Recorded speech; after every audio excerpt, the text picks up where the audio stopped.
Alright, let's make sure the stream is going good. It looks like it is. Sorry, I'm a little late today. Had a little trouble getting to bed last night. But, yeah, everything's looking good. So let's go do the things. Why am I walking so slow? Did I have my run turned off? I did have my run turned off. I wonder how that happened. Alright, today we are going to take a break from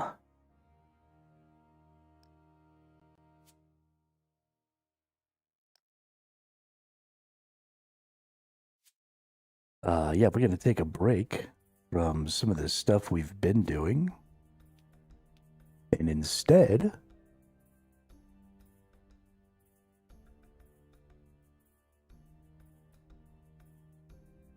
we're going to fish all day.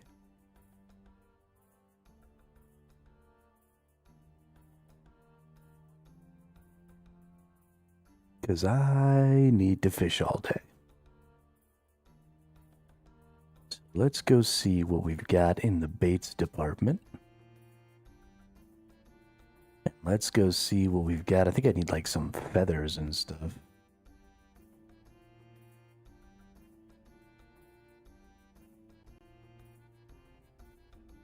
There's 95 feathers. I don't really know exactly what I need for a lot of the different types of fishing. So we'll kind of learn that as we go here.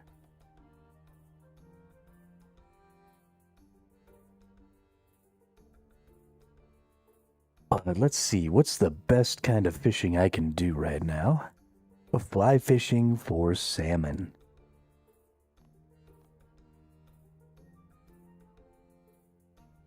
Sounds fantastic. So let's go do some fly fishing. We'll probably just head ourselves right down to Lumbridge, or... Yeah, Lumbridge has the river here, so we can do some fly fishing. We can get some salmon. And it's got a bank right here, so we can bank those bad boys.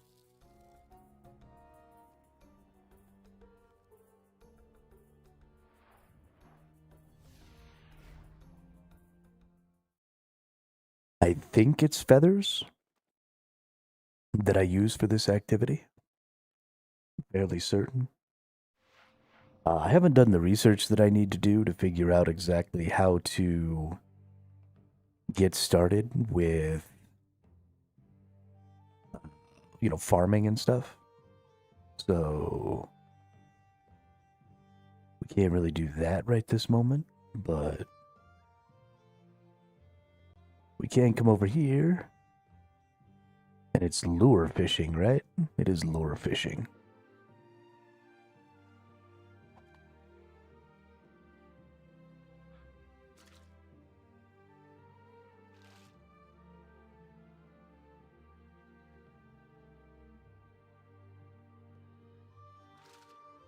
Who's that there? Roscoe Rivera. In a group Iron Man. Good for you, Roscoe.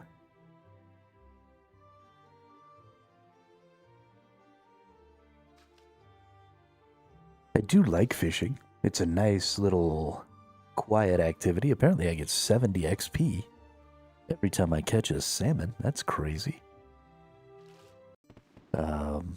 So nice level up there. Booyah. Now we can get Cobalt Skill Chompas. I don't know what the fuck that is, but it's a thing I can get now. That's dope. Look at all these people over here doing some fishing.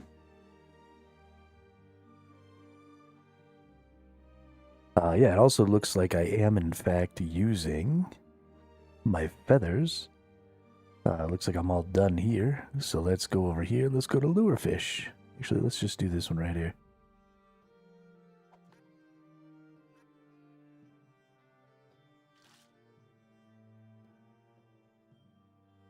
Let's pass us some levels. We're just going to see how far we can get today.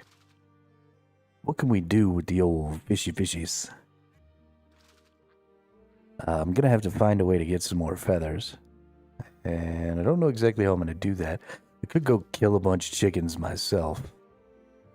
But that sounds like more effort than it's worth. So we might try and like find a place where I can buy some feathers. I imagine there's a fletching shop or something around here somewhere where I can buy me some feathers.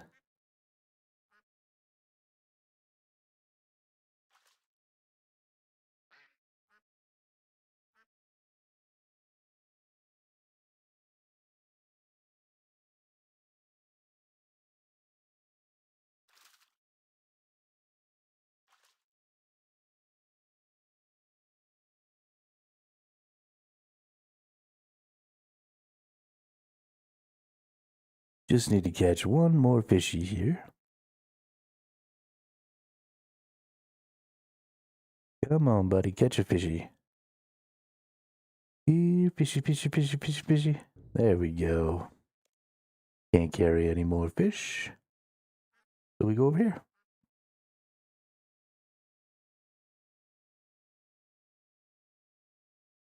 And we put the fishes away.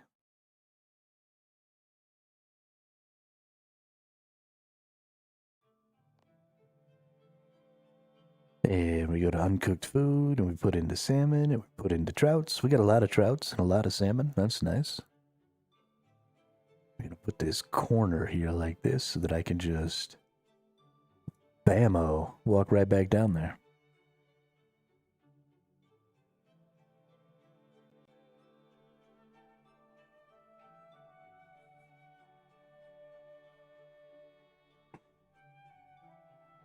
And lure fishing.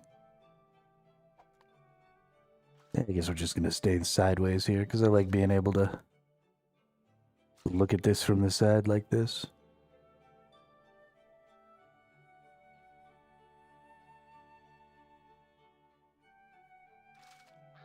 We may also go ahead and do some thieving. I need to see if there's something else like, honestly, we should probably thieve some seeds today. We're just going to do some really, really basic, like, half AFK, not paying attention kind of things. Why do I keep getting all these trouts? You better give me some salmons, you motherfucker.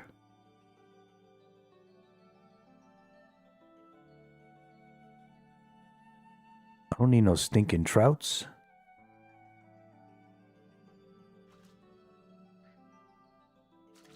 It's fucking useless. Yeah, there we go. There's a salmon. Give me some more of them pink fishes. Hey, another level up. All right.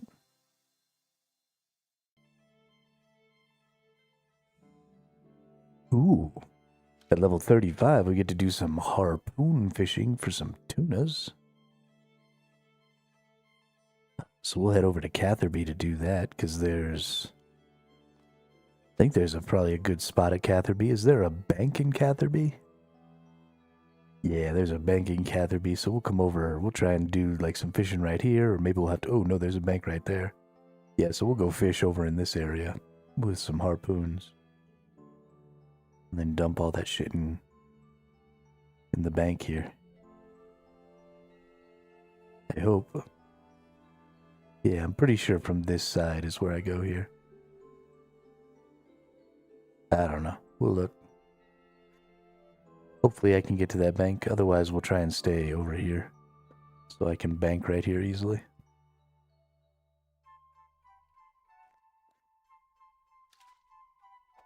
Lure fishing. Give me some fishies. But yeah, that's just 3 more levels, which shouldn't take us very long to get. We'll be leveling up real quick here.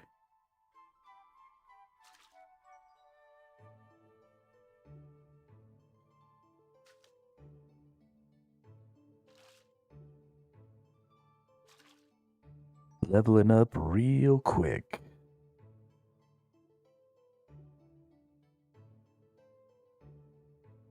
Let's go double check on our stream here. Yeah, we're not having the bad dropped frame problem today. That's good. Because that shit was annoying yesterday.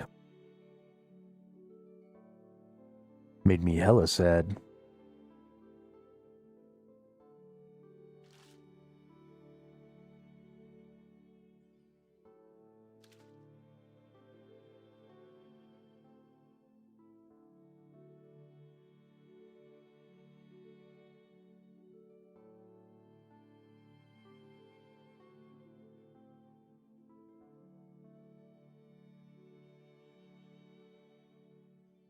Let's go drop this shit off here.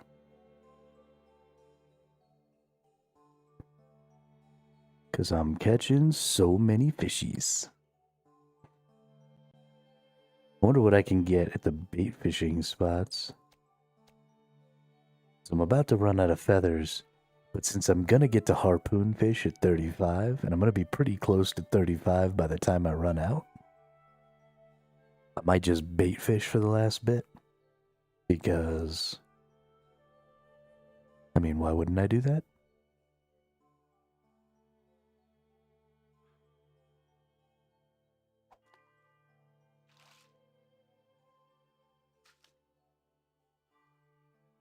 I do love catching me some fishies, though. Watching them ducks. Very peaceful.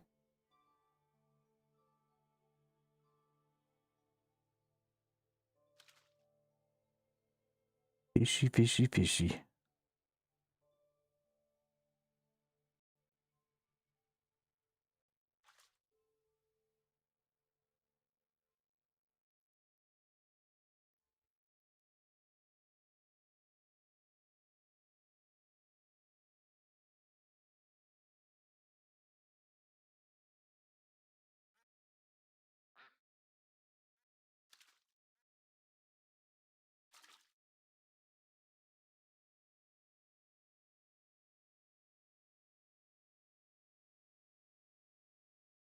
I keep trying to think of things in terms of like whether or not I could use these things to make currency. I keep forgetting I'm not gonna make any currency off of these. Although I tell you what, 379 coins for a fish feels pretty good. Especially at this super low level.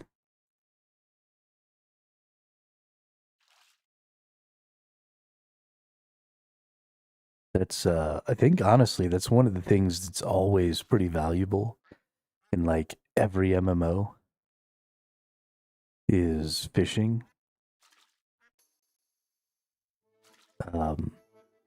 Because for some reason people don't do it.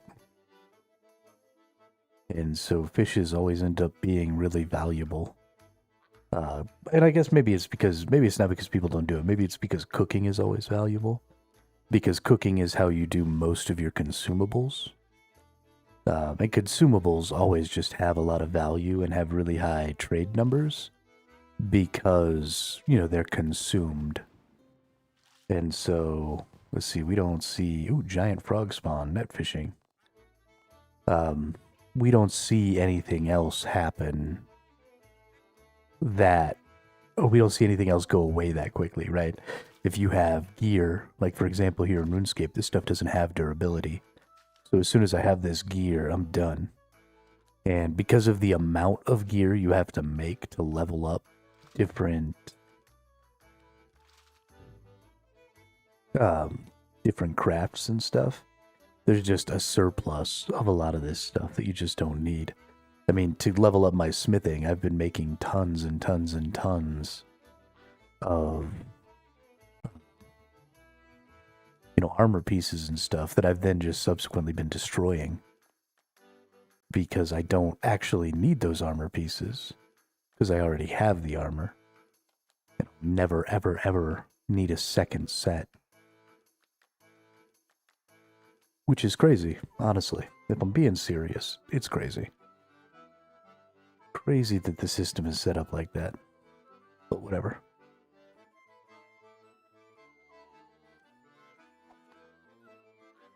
We're gonna pull some fishies out of this river. Hopefully we should get another level. Well, we'll get close. We've only got 18 more lures. The more salmons we get, the closer we'll get. That'll be good.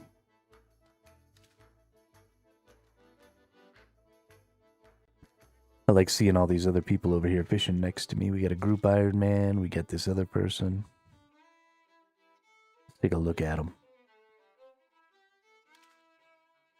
Jess Yan. What do you got in the skill department? How's your fishing? Ooh, you got 61 fishing. And 61 cooking.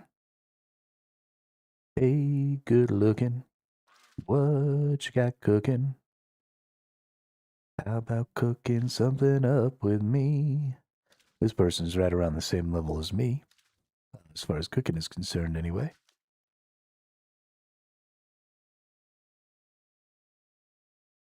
This is a pretty new group Iron Man, it seems like. They're only at 665 skill points. Good for them.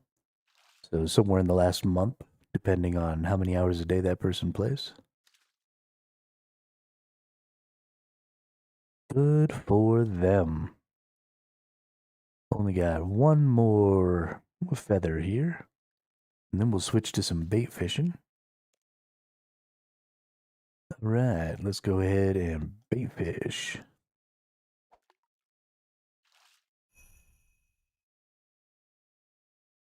Achievement, catch a pike.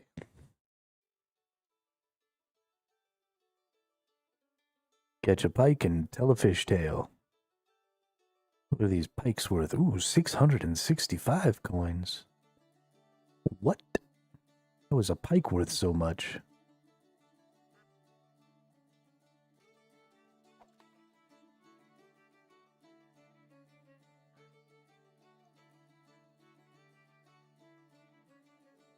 What's going on?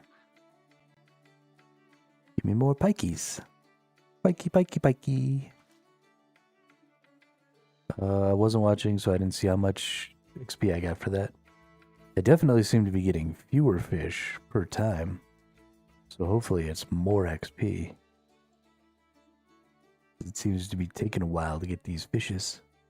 I don't know if I need a better rod or a better bait. I don't even know if there is better bait, better rods. There's only 60 XP there, so... Bummer. But that's okay. We'll get plenty of pikes, and that'll be all she wrote.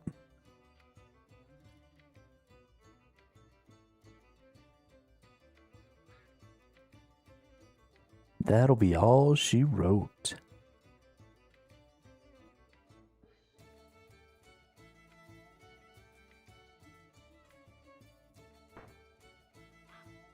Hey, found a strange fishing rack. Nice.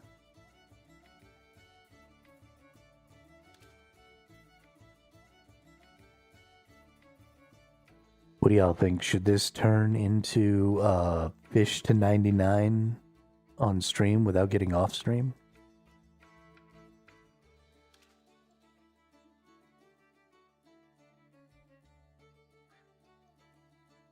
I can't really do that because, you know, I'd have to go to sleep eventually. I definitely can't just straight fish to 99, but I could put the Be Back Soon screen up. And we could just leave the fucking stream going for a couple of days. Could be fun. Might take more than a couple of days. Might take a week. Who knows?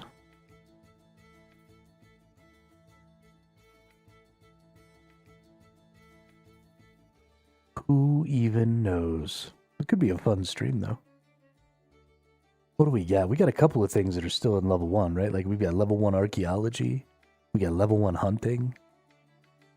We could potentially do something like that for a couple of skills. Where we just fucking 1 to 99 it. Especially if they were primarily AFK skills.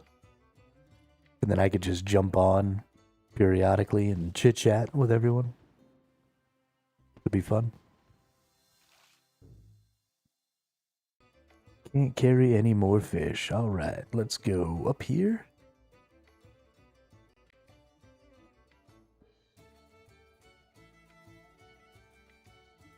I really like this mini-map thing, especially when you're doing activities like this. I like to like stretch the mini-map out.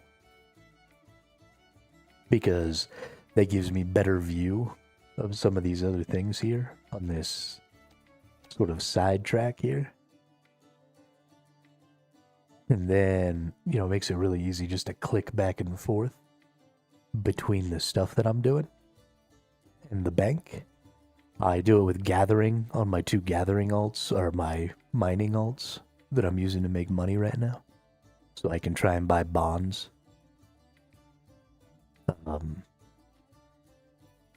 we're gonna get this dude done up with the fishing here. I gotta use the restroom real quick. I woke up super late today, so I didn't really do all of my pre-stream stuff. I'll be right back.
Oh, my fishing spot ran out.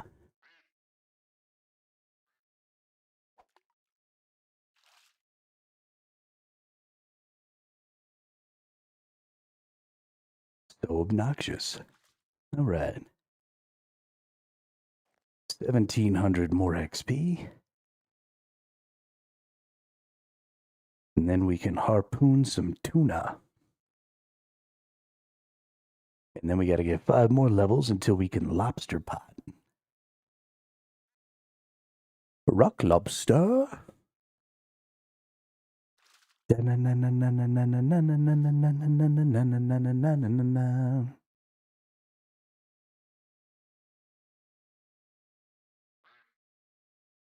What is strippy fly fishing? Ooh, possibility of catching 2 tuna. What? Say what?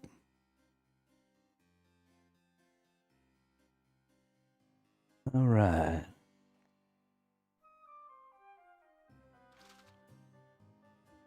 Cave eel, river bait fishing.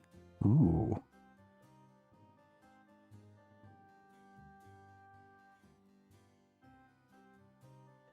A sacred clay harpoon. That's something I actually should be looking into. Are there better rods and stuff? I can carry a fly fishing rod now. I don't think I can carry a better fishing rod. Oh yeah, no. Davio? Oh no, a davio is a type of fish. Okay. Okay, so it doesn't look like anything has told me I can use a better rod, but this looks like it wants me to be able to use a better harpoon. What the fuck is a sacred clay harpoon? Or a volatile harpoon? So it looks like harpoon fishing just has way better stuff.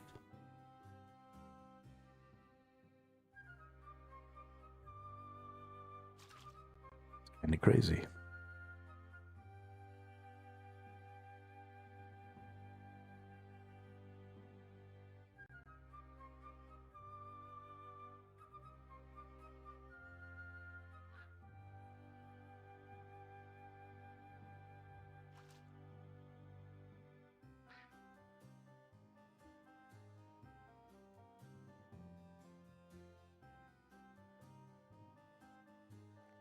Definitely gotta learn some more about fishing.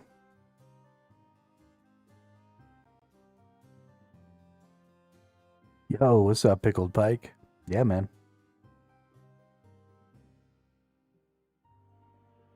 I needed a day off from the questing and the being smart.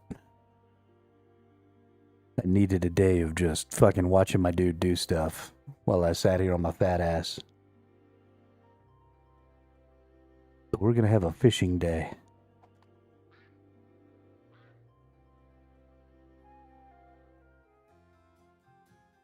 How's your day going? How was your Thanksgiving?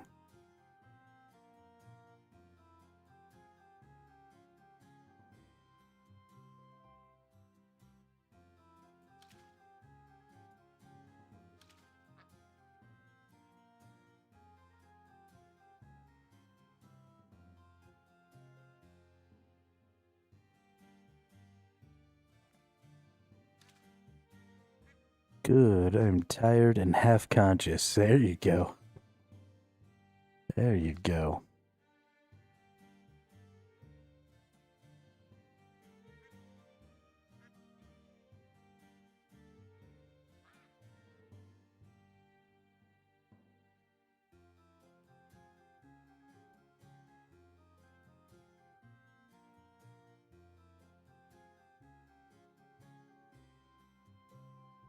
Hanging out with family. Definitely the most tiring thing on earth.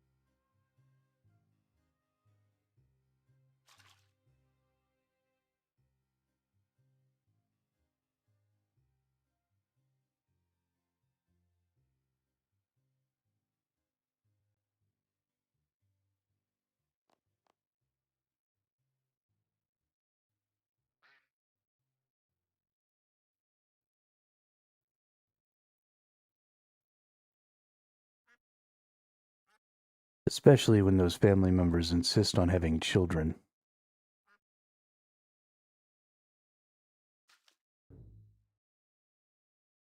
The bane of childless people, other people's children.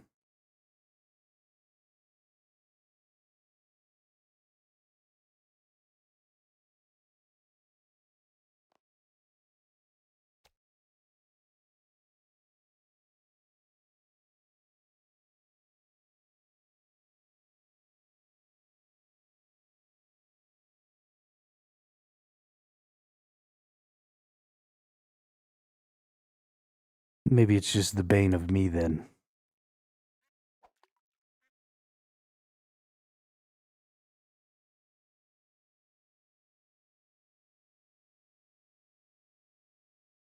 Hmm. Well, maybe that's... So I don't have any nephews or nieces either. So it's always like distant relatives and their children. Because neither of my brothers have kids.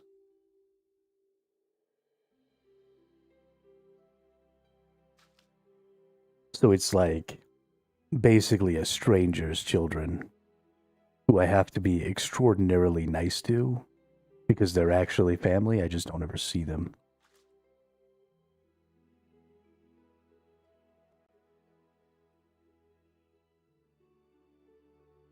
Their parents are the stricter side, so I get to be the fun uncle.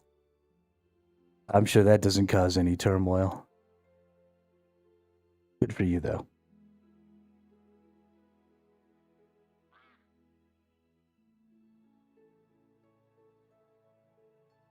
Always gotta have a fun uncle or aunt.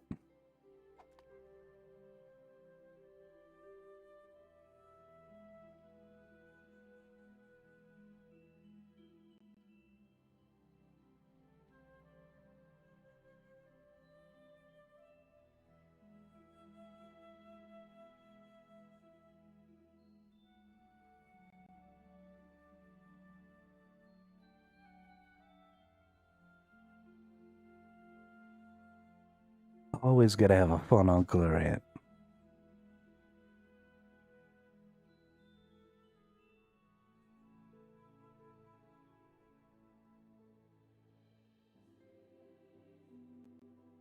A zombie impling.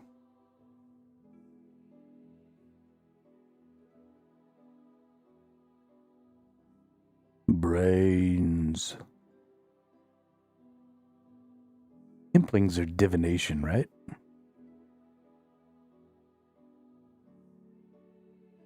Can we maybe just catch some fishes and move this along? That'd be great. Here, fishy, fishy, fishy, fishy, fishy.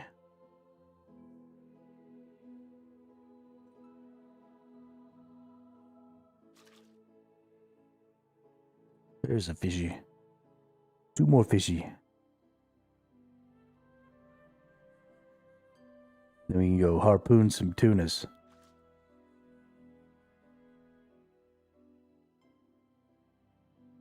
What do you do with the drunken sailor? What do you do with the drunken sailor? What do you do with the drunken sailor? Lie in the morning. Way hey and up she rises, way hey and up she rises, way hey and up she rises early in the morning. All right, we got ourselves our level 35. So we have a possibility of catching tuna. We have a possibility of catching 2 tunas, which is pretty dope. So we're gonna go spear us some fishes. I have actually, so like my claim to fishing fame is that one time when I was in my early 20s, I actually whittled myself a little spear out of a stick and then took that bad boy into the lake, into the shallows, and waited around until some fishies came. And then I actually speared me a fish with a homemade spear once. It was hilarious.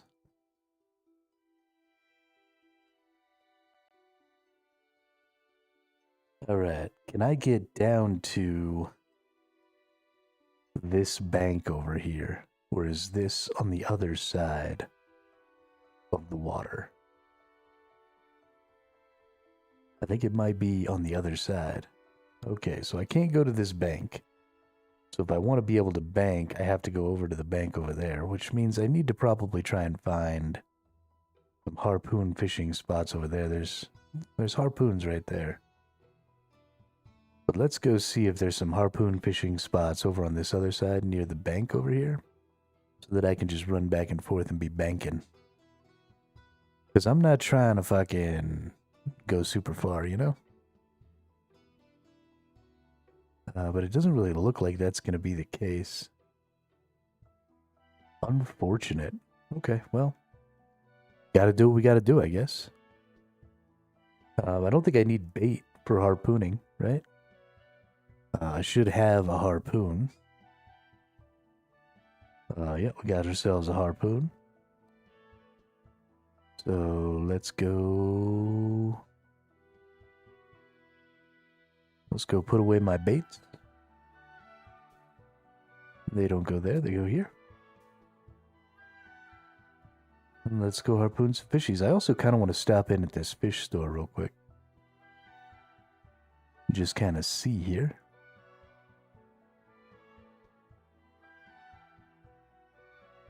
What do you got there, Harry? Got regular stuff. We got some regular bait. We got some fishies, like some sharks and some swordfish.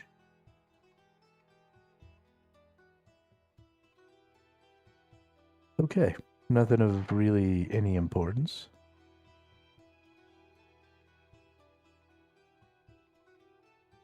Let's go ahead and shrink this back down. Move this back over here. Nice.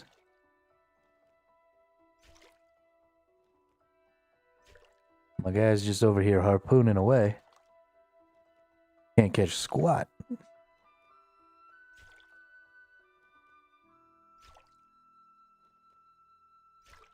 What are you doing, bud?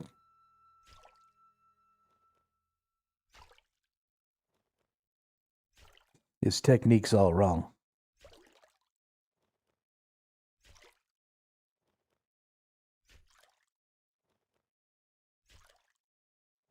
You gotta hold the spear in the water. Because plunging through the surface of the water causes a lot of disruption. And the fishies run away. You gotta hold the spear in the water and then let them go underneath it and then just force it down. Okay, we get 80 XP from getting us a tuna. It's definitely taken a really long time to get these tuna. They're not really worth anything. I don't really think the tuna is probably the way to go here. Lure fishing, we were catching a lot of fish very quickly. So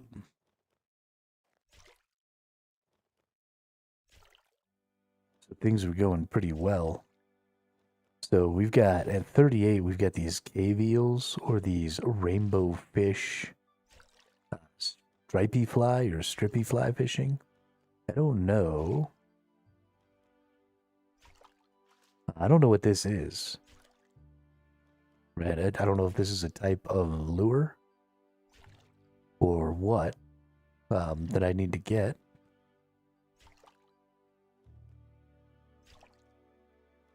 But I feel like we're going to do this until 3 levels. So we're going to get ourselves to level 38 here, and then we're going to go back to bait fishing in the river probably. Because pikes and cave eels and all that stuff seems pretty good. Yeah, we got pikes at level 25 here. Slimy eels, riverbait fishing. That's interesting. I never got a slimy eel. Oh, it's because they're in specific places. Lumbridge swamp caves, below Dorgish Khan Agility Forge, Warforge, Mortmire. Okay. So we need to go to some specific places. This seems to be pretty much everywhere. Let's see about these cave eels. Lumbridge Swamp Caves, below Warforge. Okay. So maybe we'll go to the Lumbridge Swamp Cave then, with some baits. And we'll go fish for some cave eels and some other eels. I bet you those probably are pretty good on the old XP there.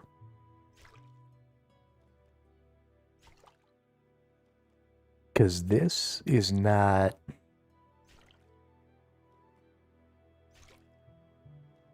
not really going great. High alchemy price. So this isn't terrible. That's interesting. The high alchemy price of a tuna is 72. That's something I should look into with some of my other... because that seems like an interesting AFK...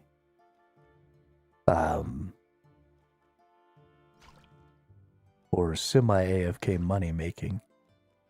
Especially if I can get a lot. You know, I'm not catching tuna very effectively right now. I assume that has something to do with, you know, my fishing level being so low. But at 72 coins per, high alking fishes might be a decent moneymaker. Especially as an Iron Man. Obviously, just selling the fishes is probably better as a main. But high alking some fishes might be okay as an Iron Man. Might be a decent way to level up magic, too. I don't think I have high alchemy yet. I think I have low alchemy. Let's see.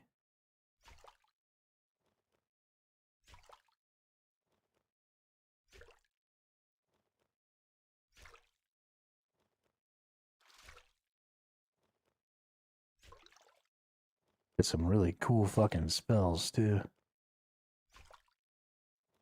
Not the... oh, it's this one. Right. Low level alchemy. Okay, yeah, so I've got low level alchemy.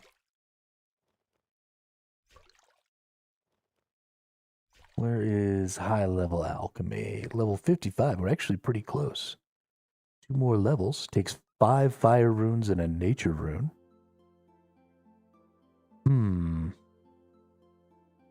I guess the thing that we would need to do in order to identify if that's actually useful is, so 3 fire runes is 17 gold.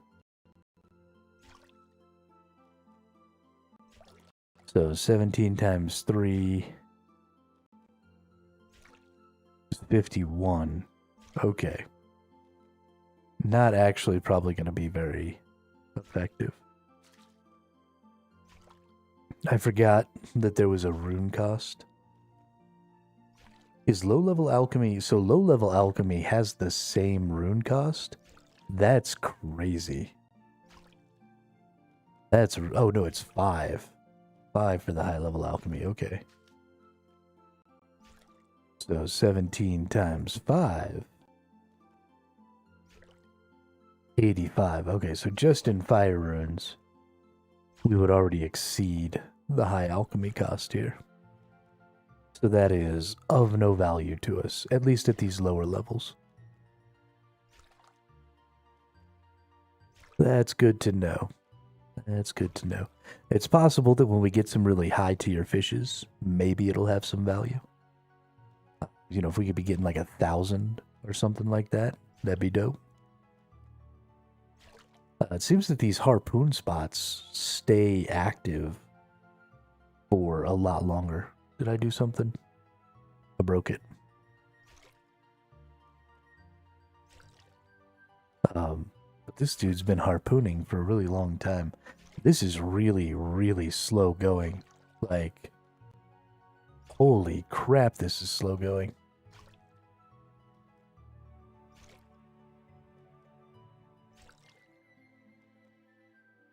Yeah, this is definitely not worth Ooh, there's a fish stall. Can I steal at the fish stall? What can I get at the fish stall? Well, fine then. Kiss my ass. I know this dude sells bait, and he's got like 1,000 bait. Yeah, for 3. So let's just max that out. Let's just buy 1,000 bait. Just to make sure we've got enough, you know? I think I've got like 1,000 bait already. But I want to make sure that I've got enough. Yeah, tuna fish, just not really what I'm looking for here. So we're going to go fish for some pikes. Yeah, now we got 2,000 bait. We're going to go fish for some pikes, and then when we get to level 38, we'll go fish for some eels. That's absolutely right, Dimebag. Can never have enough fucking bait.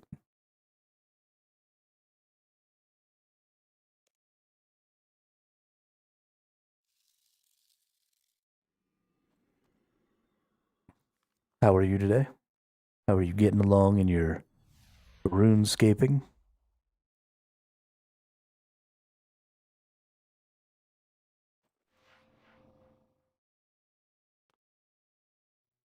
All right. Bait fishing for some pikeys.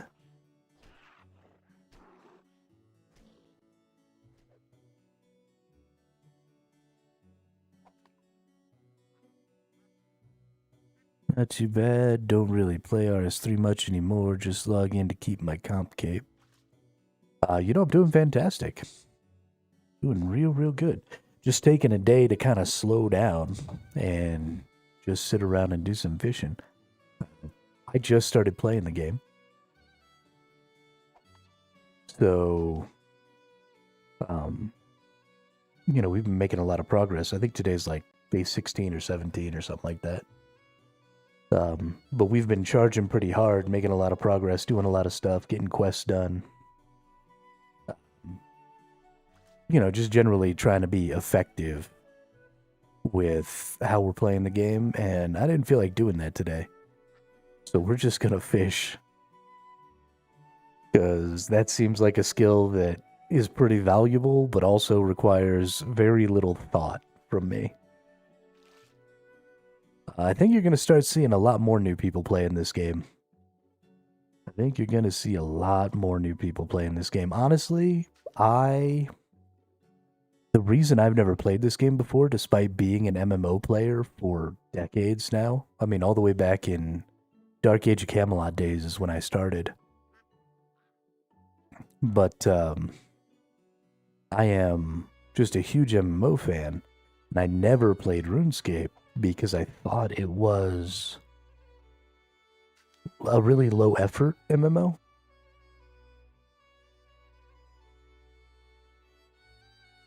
And I don't know why I had that impression of it. I guess because of the graphics, maybe. Because even compared to like Dark Age of Camelot and stuff from way back when, you know, the graphics of the original RuneScape were pretty bad. And so I guess I just figured that everything was going to have that same sort of not as good as everything else going on. And I was wrong. The quests in this game are phenomenal. The skilling in this game is really fun. They've got a lot of cool different ways to do the skilling and stuff, so it is a heck of a good game, and I was wrong about it. Hope so. After 26,000 hours in this game, it really needs new players. Also a long-time MMO player. I'm ex-WoW myself. You know, there's another game I've never played as WoW.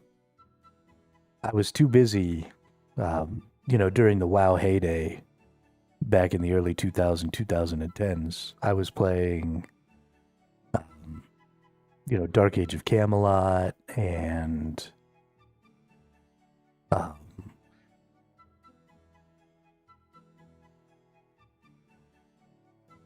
yeah, Dark Age of Camelot and Guild Wars 1 and, you know, played a little EverQuest and some games like that. And I just never played WoW. Final Fantasy 11. Played a lot of Final Fantasy 11. That was a good game. Yeah, did you see they're doing Guild Wars 1 Reforged? Coming in about a week? On December 3rd, they're sort of having like a relaunch of the original Guild Wars.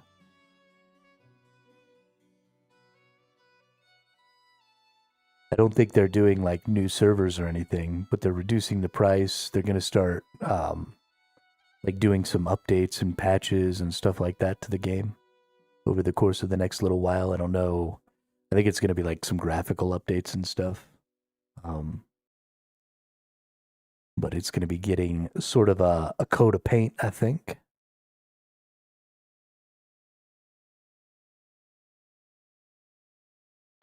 Trying to cut back your MMO time. Why would you want to do a crazy thing like that? I'm trying to increase my MMO time. 12 to 16 hours a day isn't quite enough. I need to stop sleeping so I can play 24 hours a day.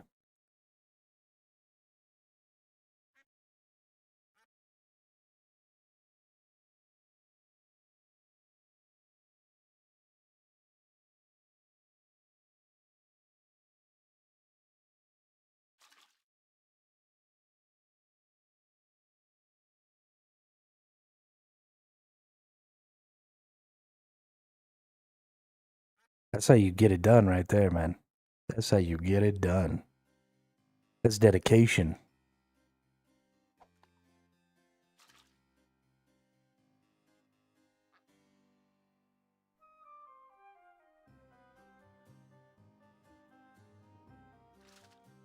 No pickled pike. I just really like beans and rice.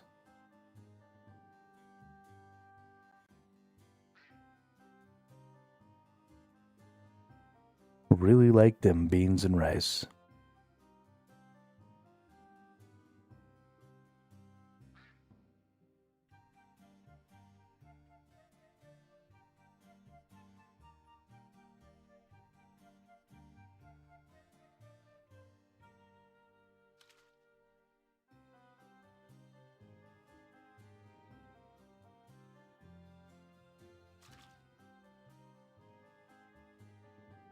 I mean, they are. They get a little old after a while, but food is fuel. Doesn't have to taste good. Just has to keep you alive.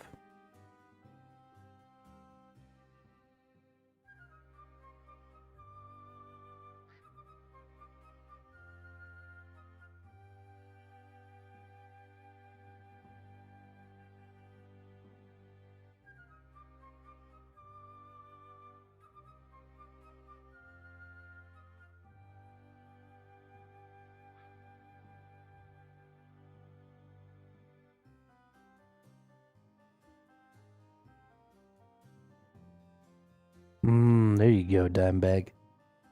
That's a good policy. I mean, I put some sriracha sauce or, like some Japanese barbecue sauce or something like that in there. Mix it up a little bit, get some flavor.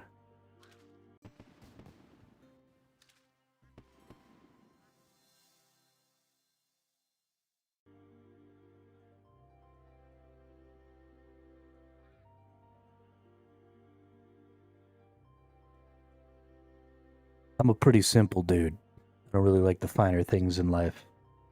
For the most part, I think that the finer things in life are a scam.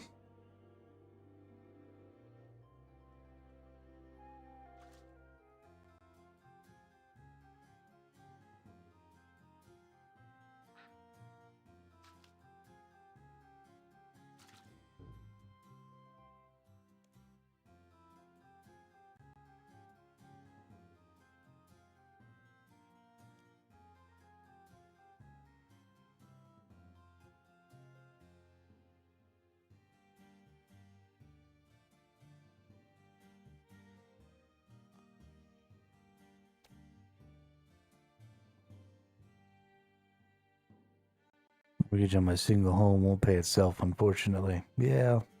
Well, just like everybody who's ever tried to create a business for themselves. I rely very heavily on my family.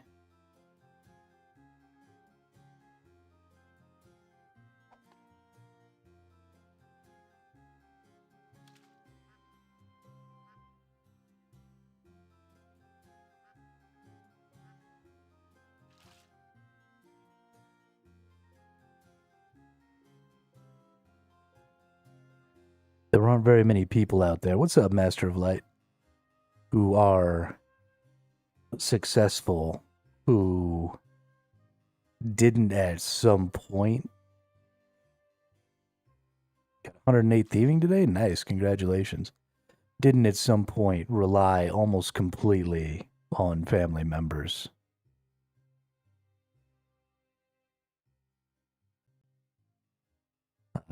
And that's kind of where I'm at. And hopefully this pays off early enough that I can pay them back. Finish that damn necklace. What necklace? Is there a thieving necklace?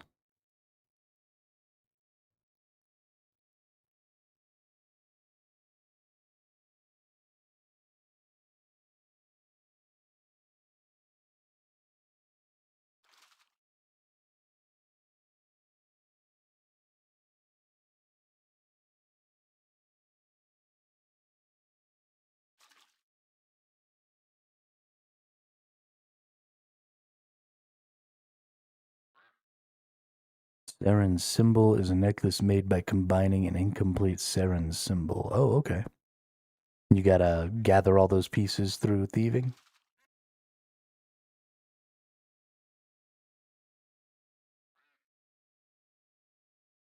Nice. Well, congratulations.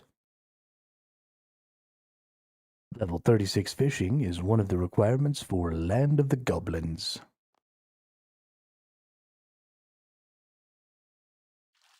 Effin clan was the biggest pain in the ass. Well, you made it. You persevered.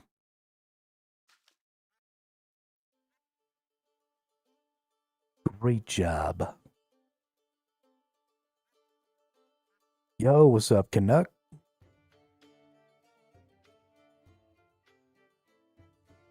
How are you?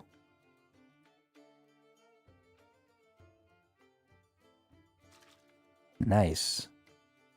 Now you can go make that real money. Make money, money, make money, money, money.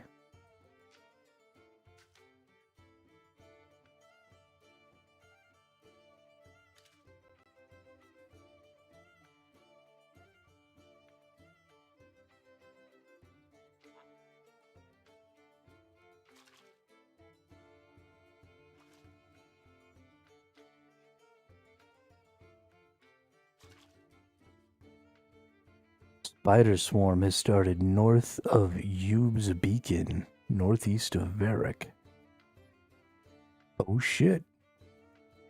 Not the spiders.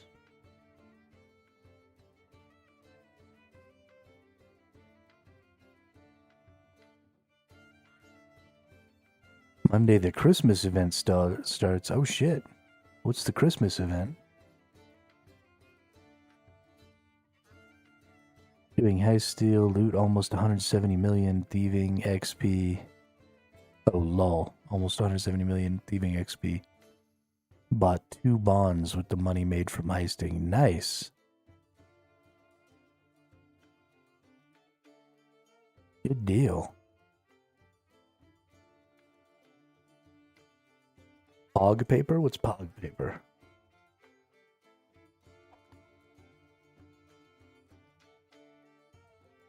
I'll be using slang terms that I don't understand.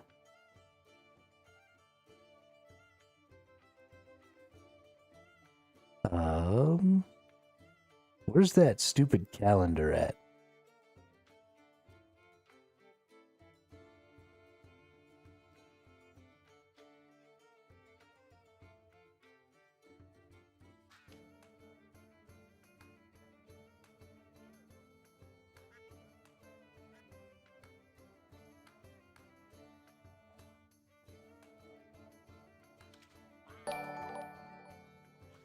Hey, Ruby Dark Rose. Rated with a party at 12. What's up, Ruby? Goodness gracious, thank you. Can't even believe it. How are all y'all today?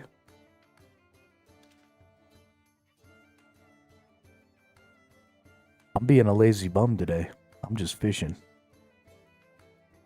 Over here catching my pikes so I can pickle them. Is this the top one RuneScape player, Hermit the Kermit? What's up, Drippy Bun? How are you?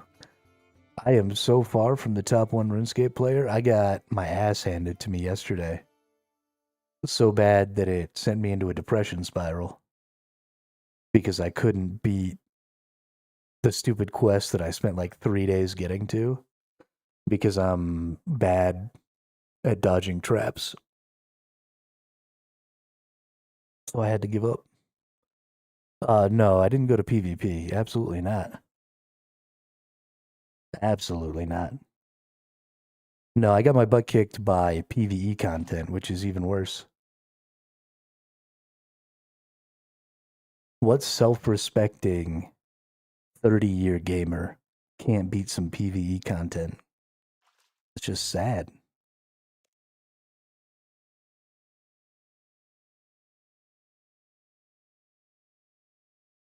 How'd your stream go today, Ruby? What were you playing?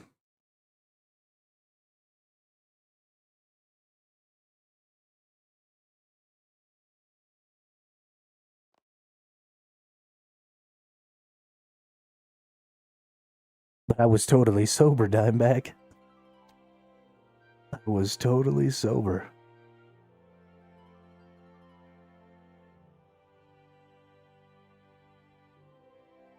PC fully crashed. That sucks. I'm sorry.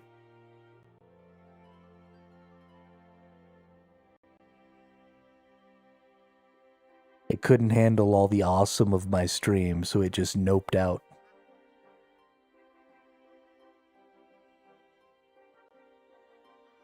Too much awesome. Have to shut down.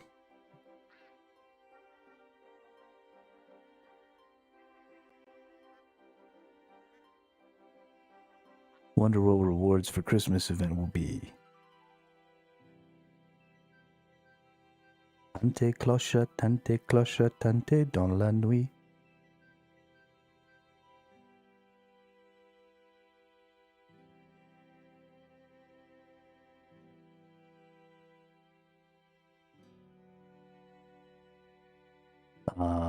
Let's see. Where's this?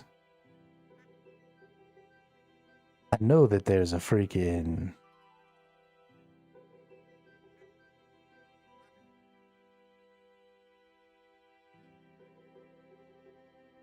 I know there's a freaking...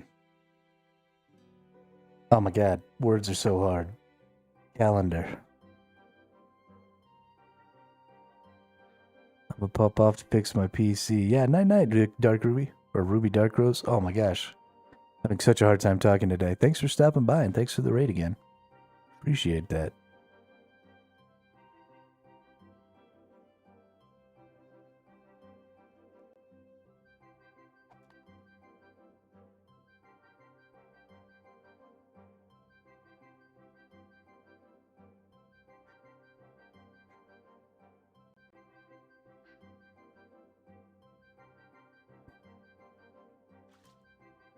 Come on, game.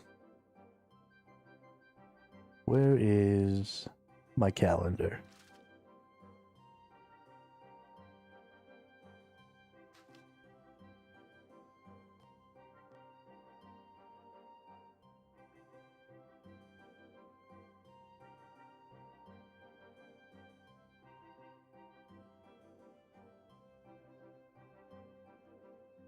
In-game clock. Thank you. Hey. All right.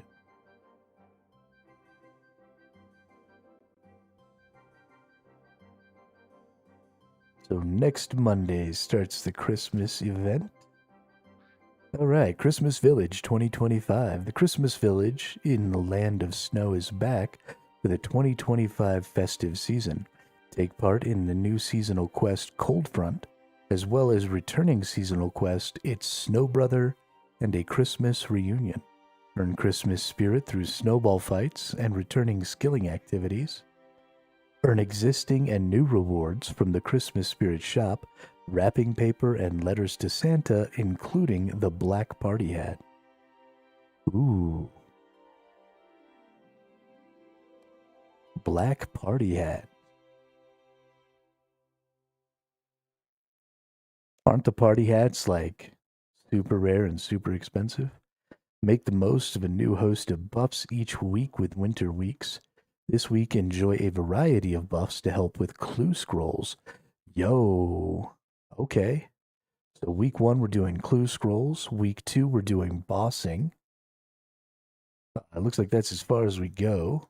Can't go forward anymore. So that's really interesting. So if you have clue scrolls and you've been thinking, man, I'd really like to use up my clue scrolls, don't do that yet. You're going to get some bonuses to you're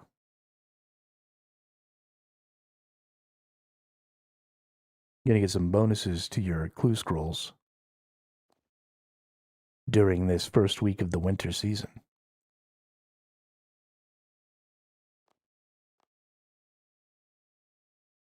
Got 4K hard clues to use at the moment. Goodness gracious.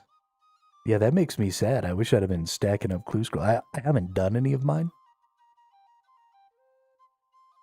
So I'll be able to do all the ones that I do have, but I only have like 7 or 8 clue scrolls. So I won't be able to hit that too hard. That's a little sad.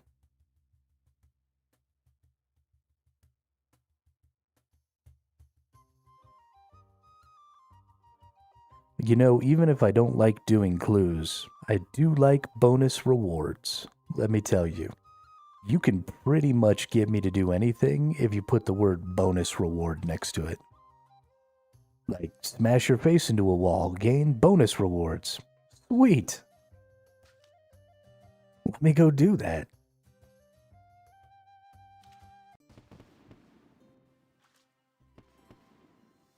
Watch paint dry, gain bonus rewards. Dope, I'm there.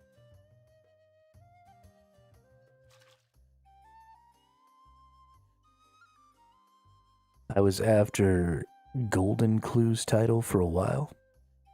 I don't even know what that is. You keep on using these words. I do not think they mean what you think they mean.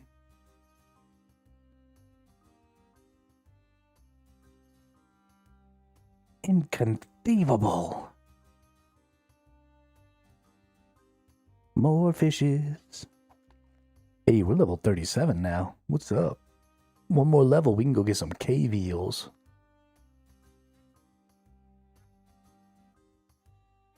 Just so rare, I can't bother.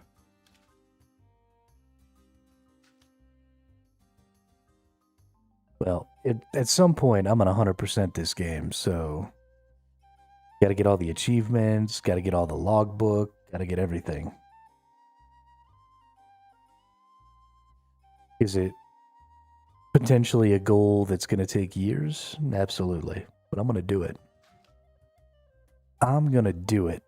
Because fuck this game.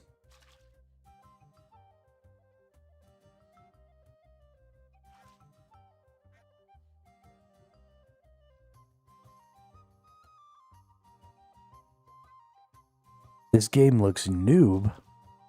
Maybe that's because you're a noob.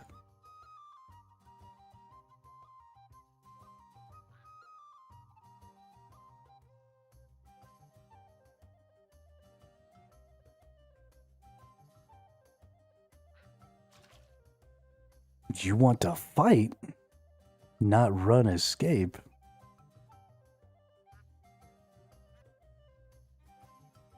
I think somebody needs to go back to kindergarten and learn how to read.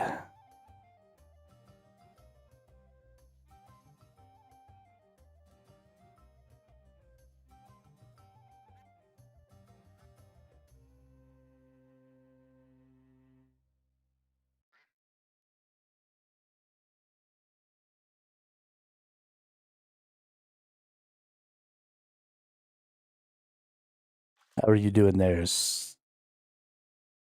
What is that? Slayer Go Dark?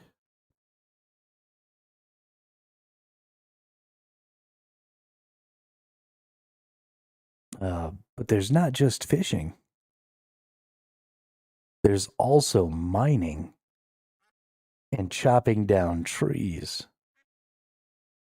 You can do all kinds of boring menial task activities. There is also murdering, like, see? Bammo. Oh, I don't have any, never mind, I don't have any runes. Can't murder nothing. Whoops.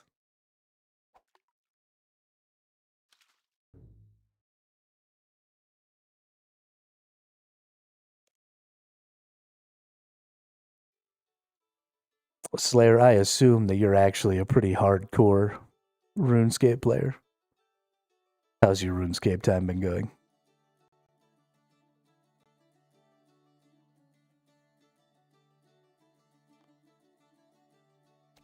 What are you getting yourself up to in game these days? Haven't played in about 15 years? No kidding. That's funny. Well, you should come back and play some more. It's fun.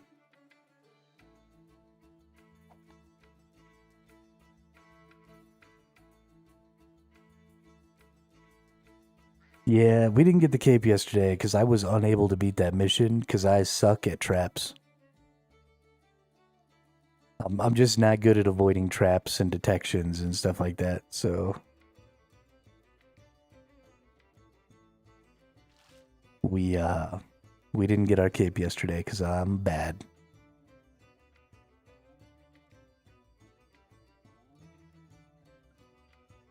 I think you should rejoin the Game Slayer and start a hardcore Iron Man.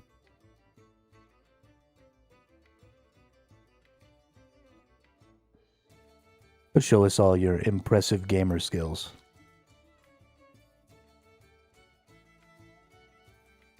That's what I think.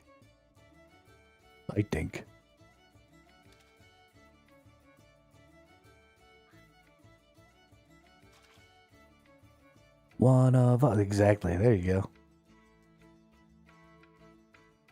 Except I'm no longer hardcore Iron Man because I'm bad.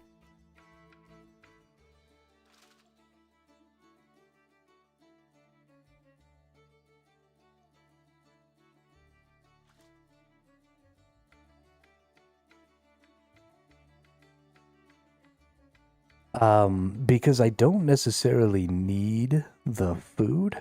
I want the XP. And it was taking forever to harpoon a tuna. And the amount of XP they're worth just isn't enough. It was pissing me off. So we're going to get up to level 38 here real quick. And then we're going to go catch some eels. In the cave.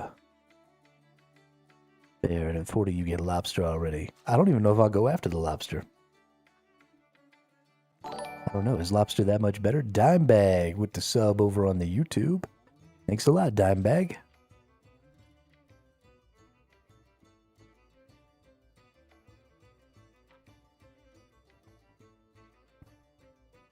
I appreciate it. Maybe the tuna thing would be better if I had the 35 agility to accidentally catch 2 tuna. Because then, you know, sometimes I could get that double XP, but I didn't have none of that, so...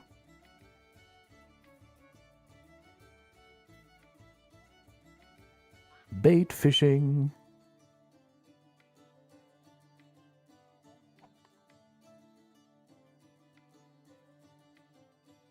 No kidding. Lobster's already 1,200, huh? That's crazy. That's real crazy, if I'm being honest. I did find out yesterday, day before yesterday, sometime, I did find out that at level 5 thieving, you can start stealing from the bakery stall over here and get cakes that give you 3 eats of 333 HP each. So if you're just starting out a new character, That's like the way to go. Made me log in. Great. There goes another month of my life. Well, I'm sorry, Dimebag. If you get to a point where where you have to stop playing, you could just come watch me play. If it was me, I'd go for the bait fish at 53 fishing. What's the bait fish at 53 fishing? Let's see. What do we get? 53 lava eel, bait fishing, oily fishing rod. Okay. Barehanded catching tuna. Leaping salmon. What the fuck? When I played, my first big goal was to get 75 thieving to get rich from the gem stall. There's a gem stall? What's up, dude? That's awesome. That's actually how I've been doing my crafting Slayer. Is 52, not 53. Desert Soul. Okay, yeah. That's what they were talking about earlier.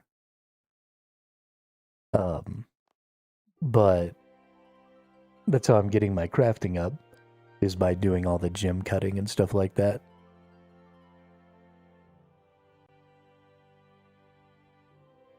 Which is why we got detoured for 3 or 4 days. I'm still not even to the point where I can do the rares. Mining gems wasn't a thing earlier, so they were pretty rare then. Yeah, I don't know how y'all lived before being able to mine gems.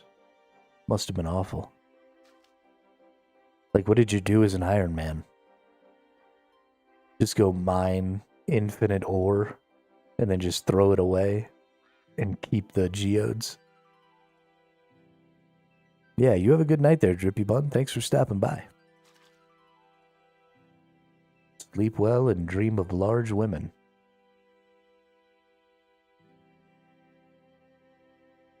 As iron, you were fucked for crafting. Sweet. Sweet. Nothing better than just, you were fucked. That's great. I was watching, day before yesterday, I was watching some of Jimmy's videos on OSRS. And he's doing something that he calls Iron Main, where he can't buy any of the boss drops until he actually gets them. And then once he gets them one time, he allows himself to buy them from the general, from the Grand Exchange or whatever. And so just looking at some of the grinds that he's done just to get that first drop has been kind of crazy. And I'm actually a little concerned. I didn't realize how difficult some of the boss loot was to get.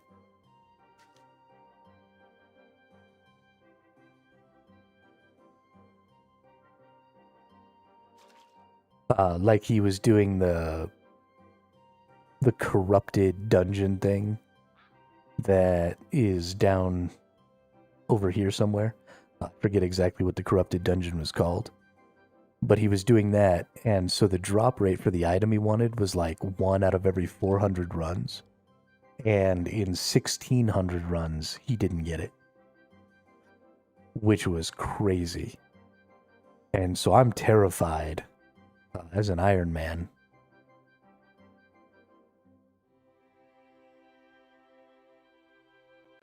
that I'm not, like, I'm going to find something that I want, and then I'm just never going to be able to get it. Because, I mean, it took him more than a year. It took him 2 years to do the 1,600 runs down there. And then he still never got the item he was trying to get. The enhanced crystal weapon seed or whatever.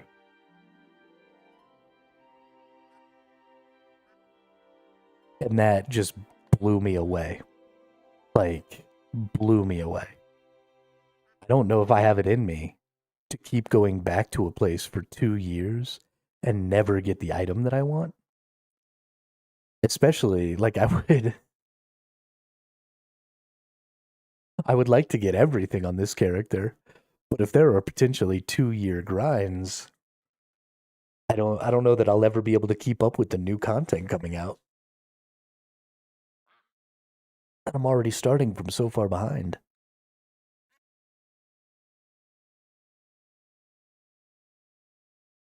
I'm a pretty bullheaded motherfucker, but I don't know if I'm that bullheaded.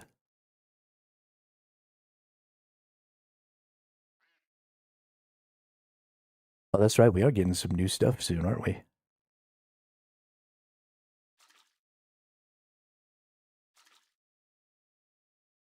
Oh yeah, catch them pikeys.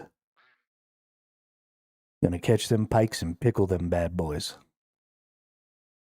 They gave Lunar Isle a visual update, and next month, new boss. Oh shit. Guess I better hurry my ass up and get out there.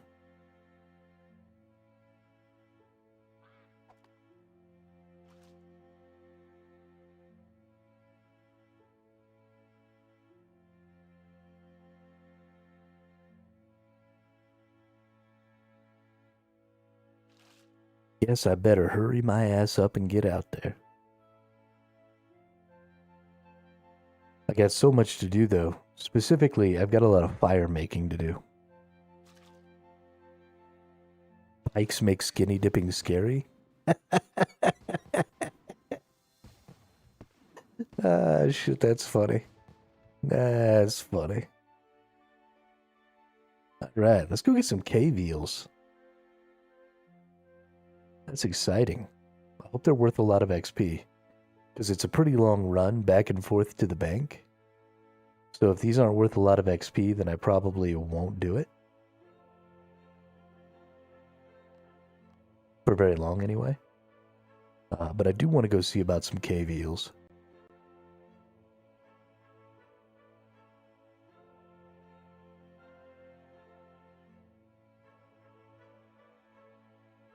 If you're afraid of the pikes while you're skinny dipping, Slayer, you just gotta tuck it back. You'll be alright.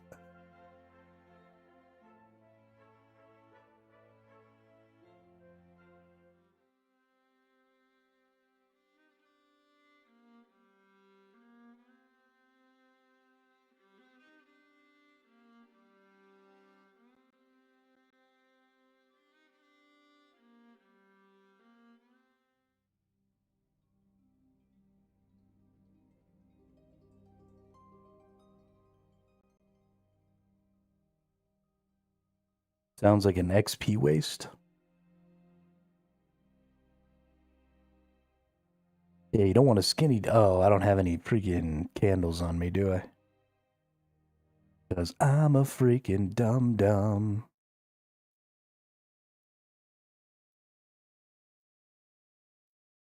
I forgot. Just never skinny dip in a lake if the name is Crystal Lake. Is there a Crystal Lake in this game, or do you mean like a real-life Crystal Lake?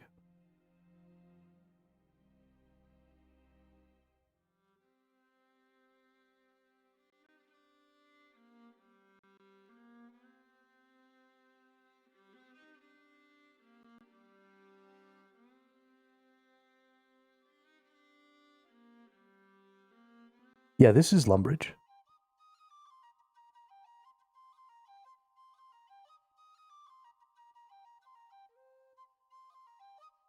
You are in fact not tripping. They actually just recently did a bit of an update to Lumbridge to take out some of the visual clutter that had been added over the years, and sort of bring it back to its original form because it had been changed so much over the years. And that just happened about a week ago, actually.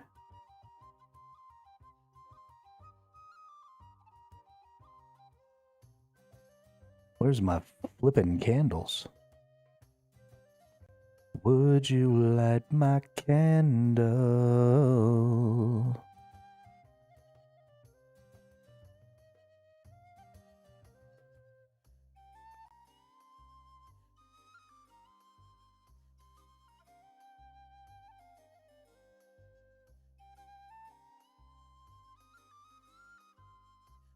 Yeah, it doesn't look any different to me because, you know, I didn't play back in the day. And they didn't change it very much. I mean, like this rock wall thing here used to not be there a week ago. At least I don't think it was. And they kind of rearranged this area out here. It had been rearranged previously and they brought it back. Yeah, there's coal, there's iron, there's bronze and tin over there. Yeah, no crater anymore over here like there used to be.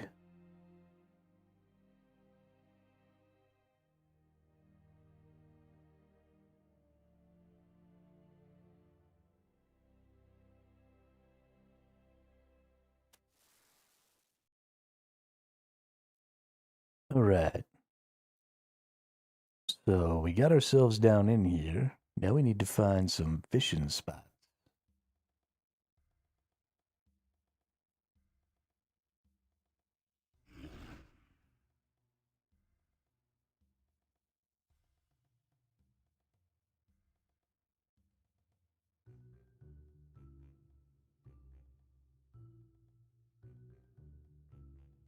All right. Let's bait fish. Hell yeah, get us an eel. Raw cave eel. 3,000 coins. There we go.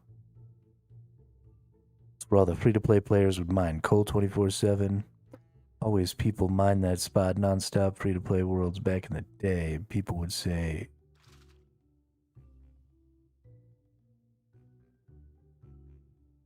ew, a slimy eel. I haven't been looking at how much XP I'm getting from these, but I am getting them fairly quickly.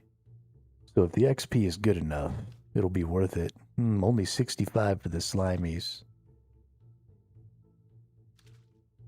80 for the caves.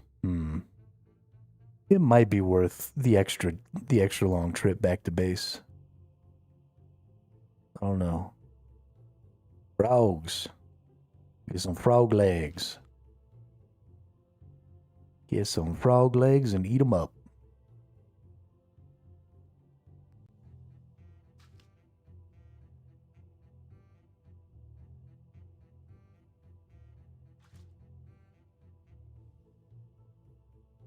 Get a little Cajun in this biatch.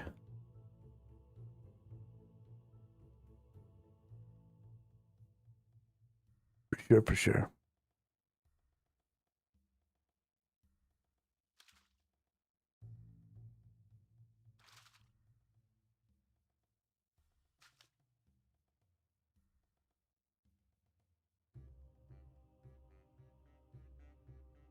The high alchemy prices of some of these fishes are so random. Also, why is this cave eel so valuable? 3,500 coins per cave eel is a lot. I am really surprised.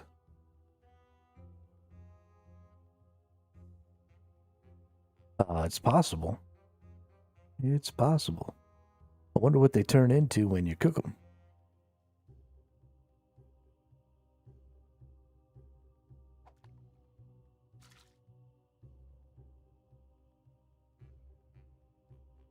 Let's see. Can we look at some cooking here and see?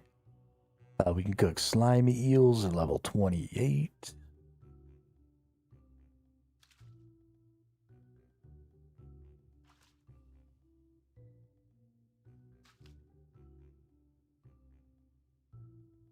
Ooh, a pile of bacon? What? Yes, please.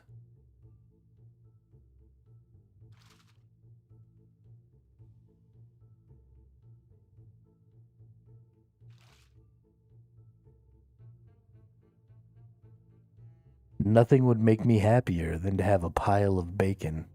Okay, so I can cook cave eels at level 38 cooking, just like I can catch them at level 38 fishing. I don't know. I don't know what the dealio is. Maybe they make something super delicious. Super delicious and nutritious. Or maybe people just don't come down here to get them. And so, you know, the price is high, but the demand is also low. Who knows?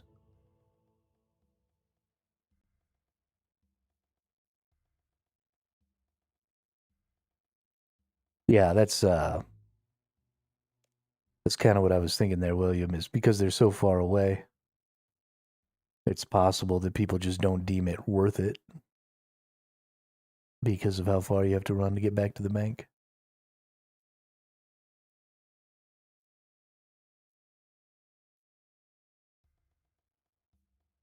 And I'm kind of feeling that way myself right now, even though I did get those fairly quickly. Each of these slimy eels is only 5 more XP than the pike. And then each of these raw cave eels is only 20 more XP. So I probably am technically gaining slightly more XP per time, even with this longer run back. But it's not a whole lot. So I don't know, without knowing what the value of the cave eels is, and if there's a really good reason to have them, I don't know if it's worth it. I guess technically it takes up less bait that way to get to a higher level. I don't know. We'll keep doing it for a while, see what happens.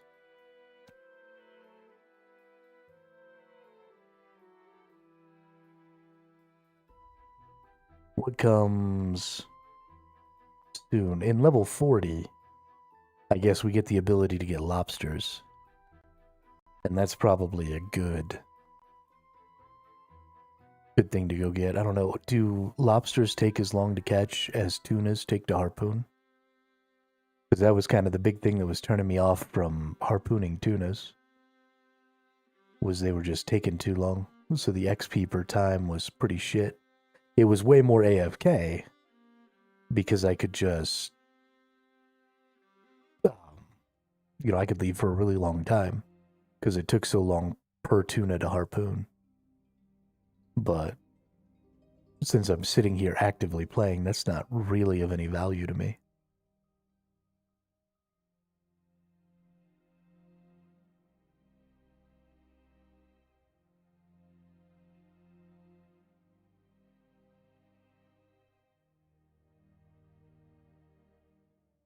Down into the dark hole.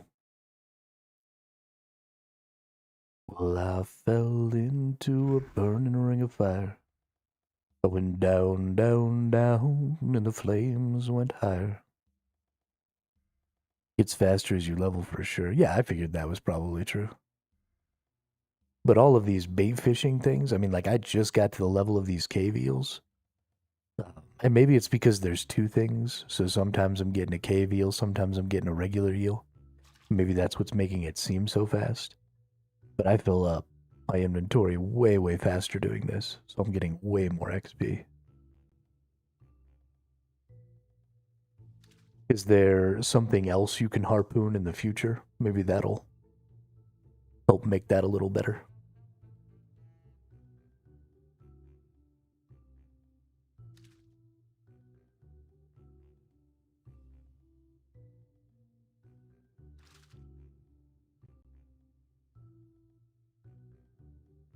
Harpooning things does make you feel just a little bit like Captain Ahab, though.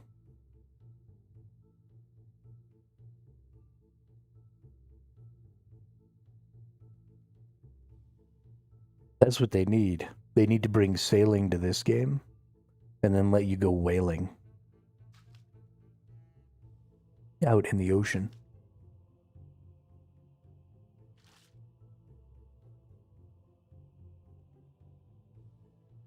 Then we could sing sea shanties while we go harpoon whales.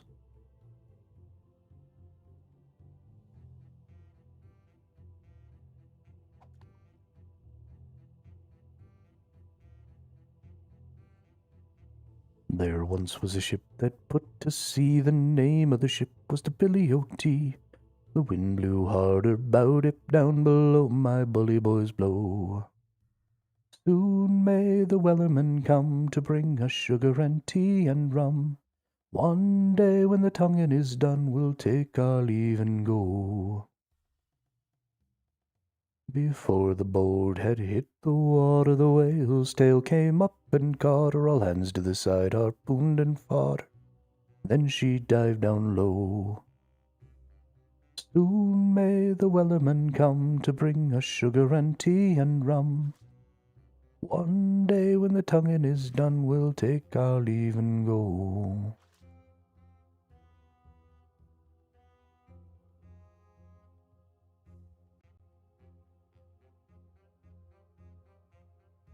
Easily my favorite sea shanty.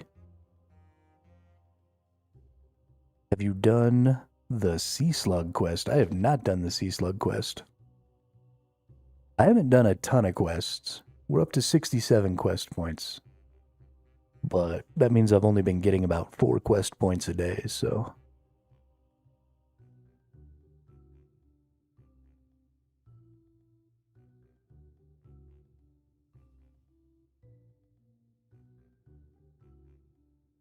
$30 fire making, you get 7k fishing XP. Nice.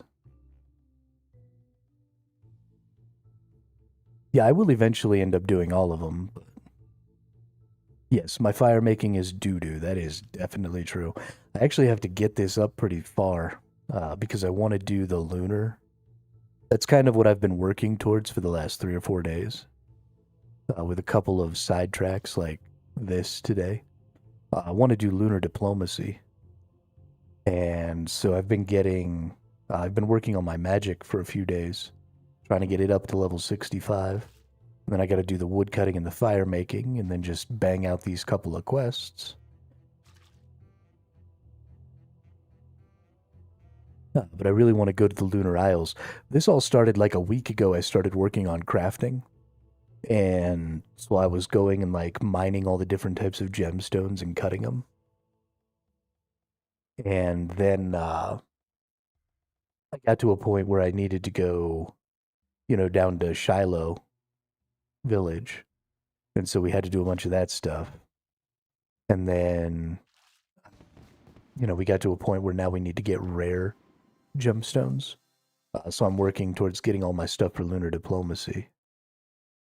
And then we'll move on to Lunar Isle for our crafting stuff. But I kind of got bored with that stuff after a while, so I decided today was going to be a fishing day. Fire making is super quick. Takes like 10 minutes, no joke. Nice. Well, that's good because I don't know if just sitting there setting fires was really going to be that interesting. So it'll be nice just to be able to bang it out real quick.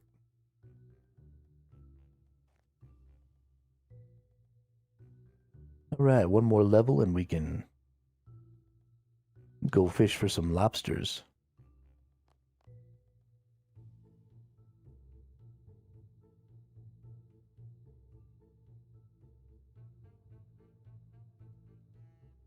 Fireworks, kaboom, popping every minute. Okay. We'll make some fireworks. That'll be fun. Fireworks. What is the name of that mutant? Jubilee, I think? Yeah. Jubilee. In the old Marvel vs. Capcom game, for the Sega Dreamcast.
No, I'm out of stamina.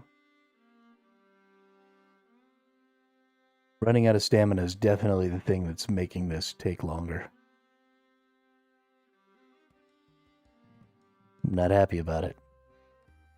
What's up? Let's get lazy. Nice. Like that name. Let's get lazy.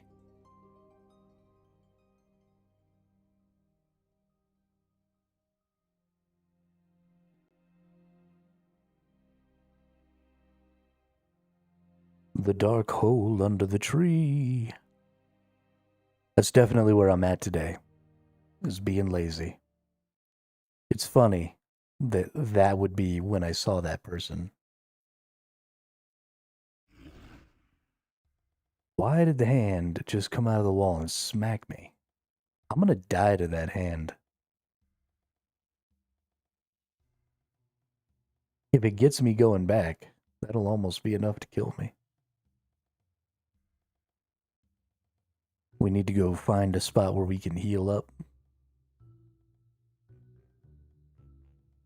The bank in Lumbridge doesn't heal you like it does in a lot of other places, which is sad. Let's see, we're getting 60 or so XP per fish. We're going to be able to get 26 fishes. So every 10 is 600. Call it 7 because sometimes we get 80. So 700 per 10, so we're going to get 14. So we're not going to make it in this one trip. We're going to have to come back again.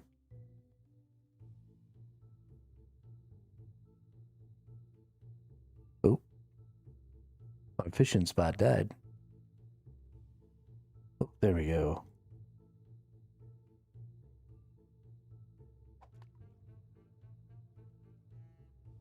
Give me more fishes.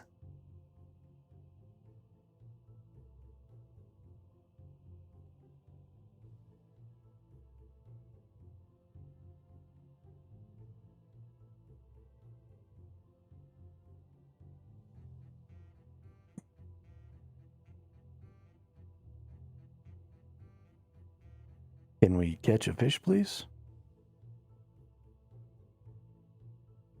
What's going on here?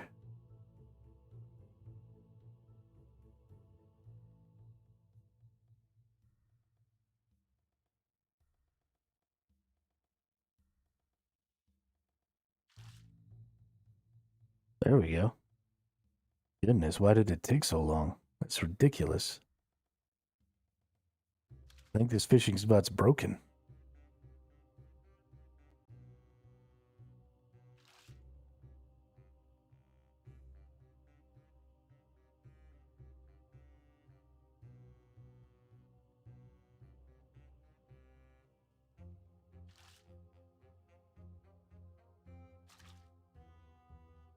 I'd love to go bait fishing. Every time I cast, I pull in a big fishy.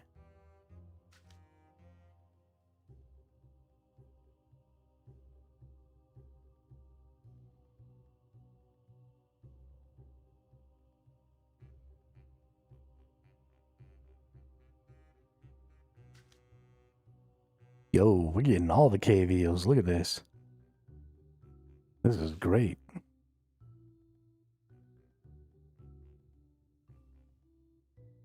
Give me them cave eels. Come on now.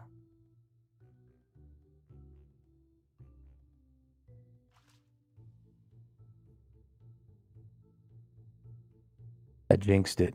I had to say something. I had to get happy about it. Now the game was like, you know what? Fuck you in particular.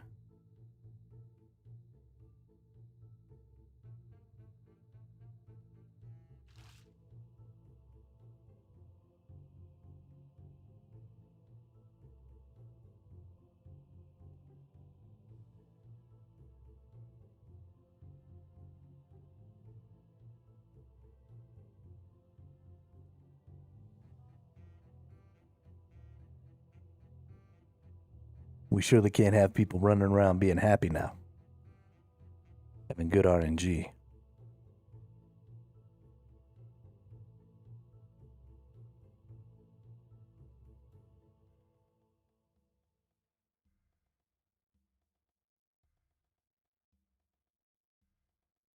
Wild magic. Fire an unpredictable double magic attack at the target. 2 hits. Consumes 15 adrenaline. That'll be a fun skill.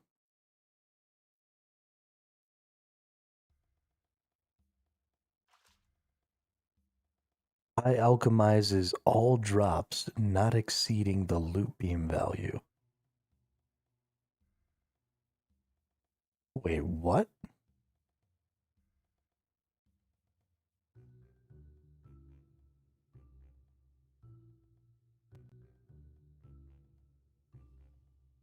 That's dope.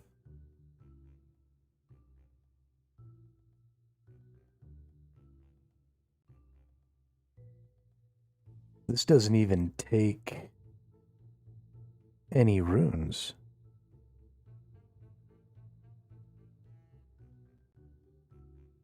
So this might actually be... Hold up. So what is the loot beam value? I assume the loot beam value changes based on your level or something?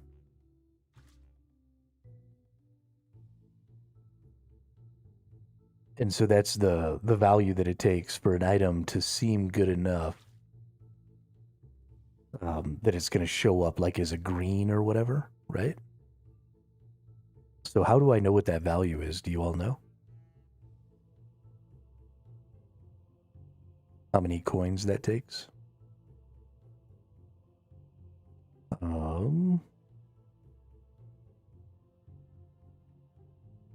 Let's look that up in the wiki. /wiki loot beam value.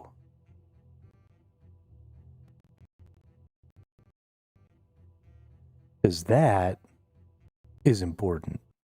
That is really important. Golden touch. Okay, here we go.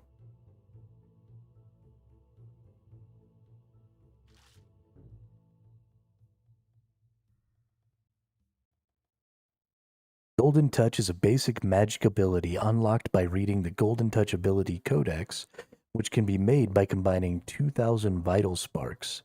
When used for 60 seconds, all monster drops with a high alchemy value below the loot beam value will be converted into coins by the high-level alchemy spell without consuming runes. The high alchemy value of an item can be checked on the respective item's wiki page or via right-click. The ability does not generate nor consume adrenaline and deals no damage. Revolution will not trigger the ability. It can be used during and does not incur the global cooldown. The ability has no animation as it's not necessary to be in the normal spellbook or carrying alchemy runes to benefit from the ability. Any non-alchemable items will drop as normal. Most forms of teleportation will cancel the ability if it's active. This ability replaced the Golden Touch sigil on the 19th of August in 2019 when the sigil slot was removed. The ability costs twice as much to make as the sigil did, but the ability requires no upkeep and can be used with other sigil abilities unlike the degradable sigil. The cost of creating the Golden Touch Ability Codex is currently 436 million coins if the sparks are bought on the Grand Exchange.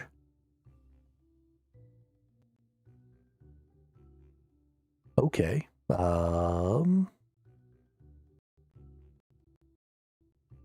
Let's go look at Loot Beam. A Loot Beam is a visual indicator that highlights valuable and rare drops. The beam will shine until the item is picked up or until it disappears. If multiple items drop with each other to set off a loot beam, the displayed loot beam size will correspond to the highest value item within the dropped item sack. Loot beams are accompanied by a sound that needs both sound effects and ambient sounds enabled in audio settings to be heard. By default, every player is granted a golden loot beam. A simple beam of golden light that radiates vertically from the received drop. However, players are not limited to one loot beam. Other loot beams can be obtained through gameplay. Other than their appearance, the different loot beams have the same effect as the default version and do not affect drops in any way. Can't carry any more fish.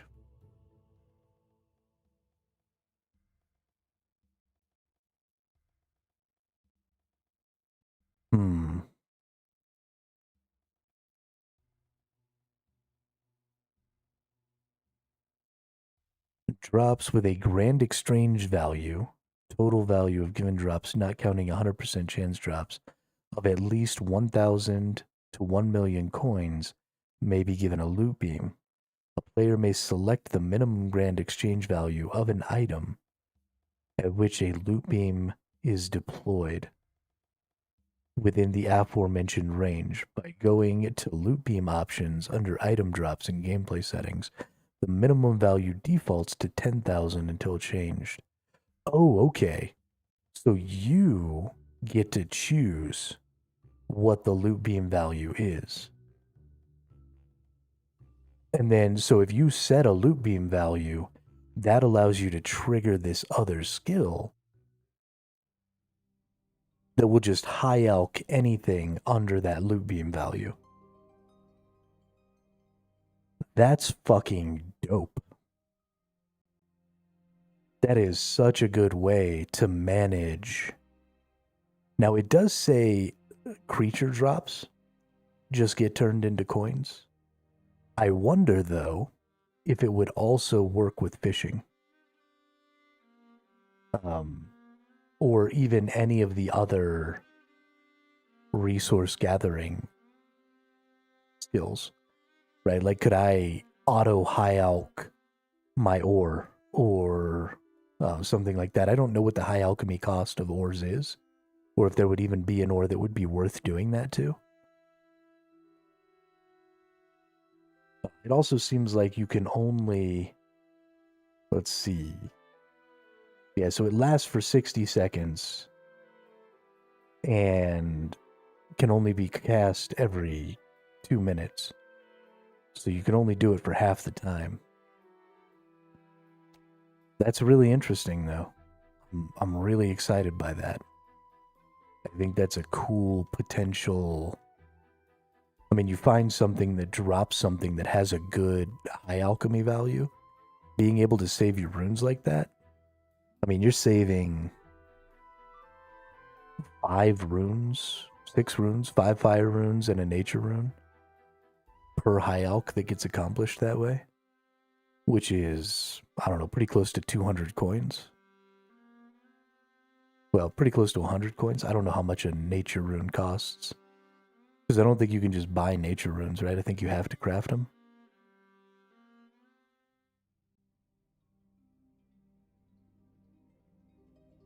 So, I mean, you're already at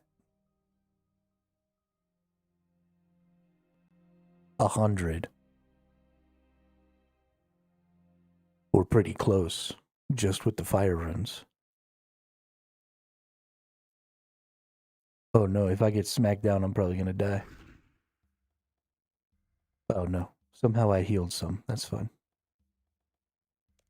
That's cool. I don't want to kill the thing, I just want to go over here.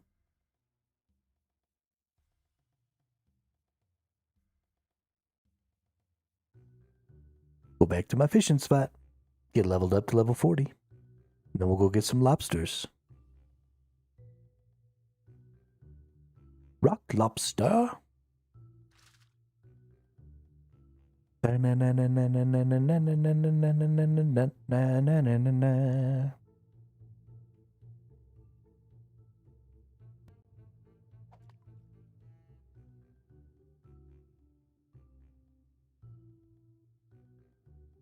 We were at the beach. Everybody had matching towels. Somebody went under a towel. There they found a rock. But it wasn't a rock. It was a rock lobster.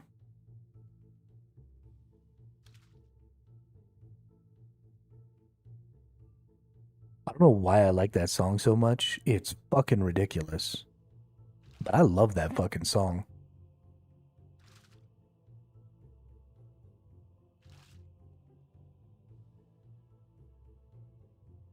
It's such a weird story to tell, especially through music. Like what is even happening?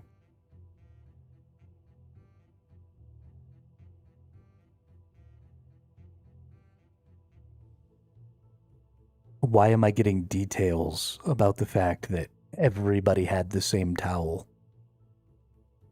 while they were at the beach?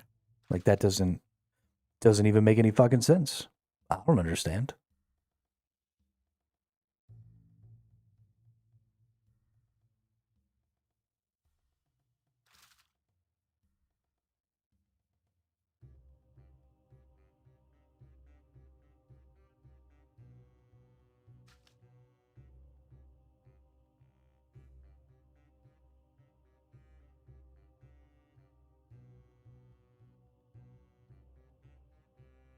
Renly has logged in.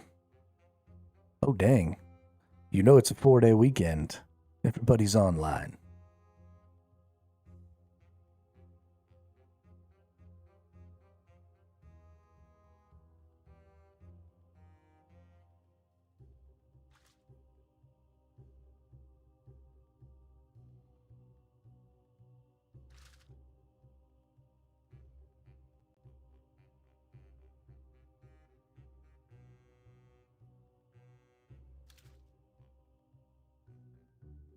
Gotta love those holiday weekends.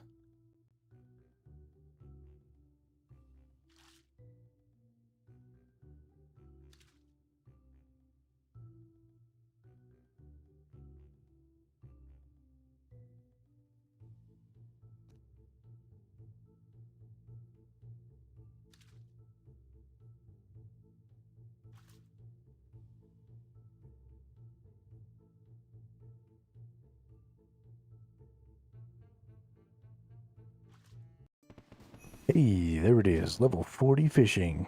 We can catch lobsters now. We can also use different types of harpoons. The sacred clay harpoon and the volatile harpoon. I don't know how you make those or how you get a hold of those. Or what they do even. Is it maybe a crafting thing?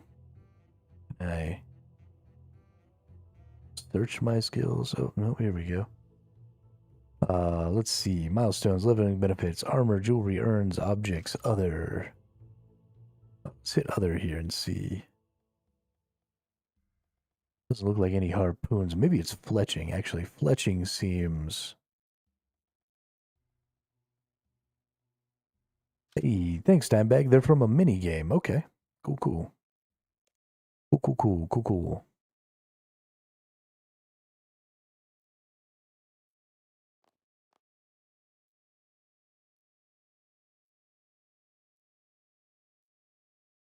Ooh, news. A new Gathixian cache has opened. Wilderness flash events. Unnatural outcrop has started near the South Wilderness Runite mine.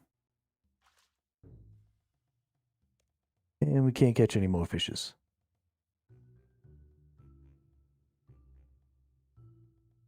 That might be worth checking out if I could get one of those harpoons. Maybe that would help with spearing some tuna fishes. Of course, now that I can get lobsters, I don't think tuna fishes are really of much value. We're going to teleport over here to... Nope, not Taverley. To Catherby. Just a little tippy tip. Look into the flash events soonish. Yeah, so I have done a couple of these Runite gathering ones. Or the gathering near the Runite ones. William, I think it was, kind of dragged me along to one before. And then there's that event that happens for the divination that somebody dragged me to yesterday to give me a little show about that stuff.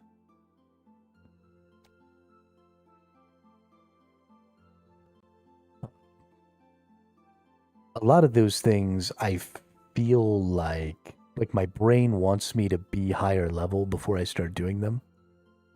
I know that they're designed for lower level, at least sometimes. So I know that that's kind of stupid. But let's see, not net fishing, cage fishing. Our lobster pot in here.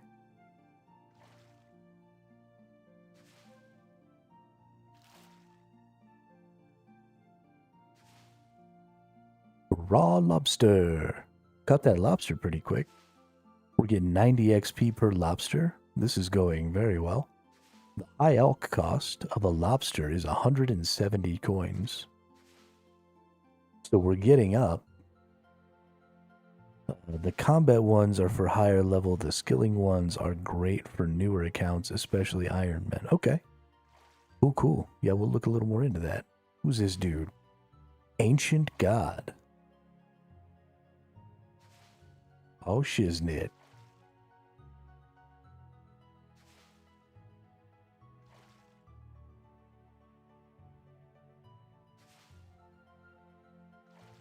Yeah, I really want to see. I really want to get my magic up to level 55 now.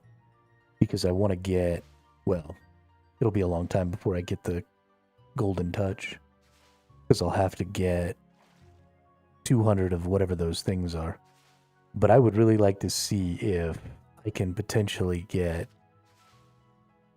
if I can high alk, like fishes and stuff as I catch them. Because I feel like that would be a great way to get some of the upkeep currency that I need.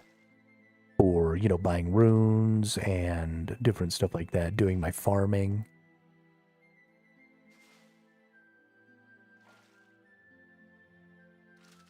That's definitely huge, I think, for Iron Man. Because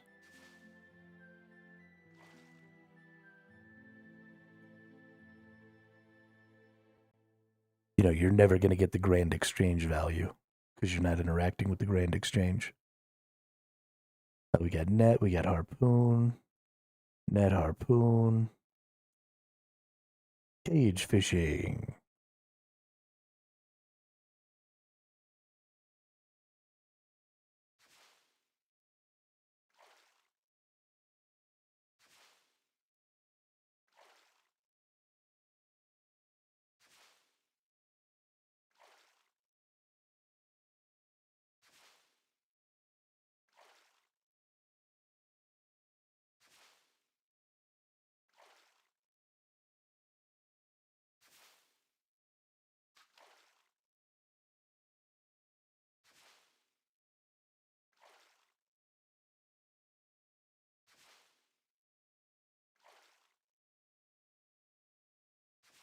So the plate salvage stuff, I basically haven't been picking that stuff up because I didn't know what it was for.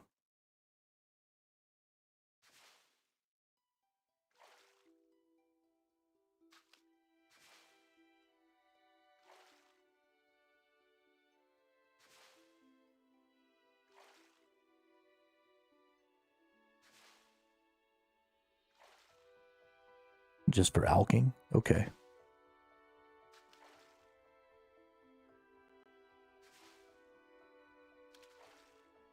Oh, okay. So you could just use. Got it.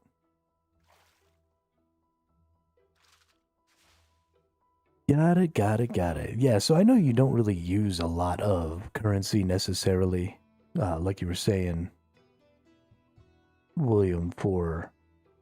Really? Are there no more cage fishing spots? Are we serious about that?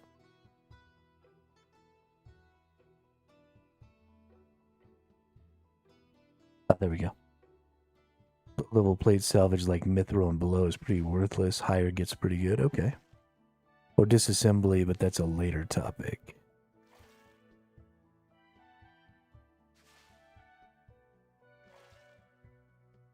Yeah, that's what I figured, William, but then I didn't see one and I was kind of confused.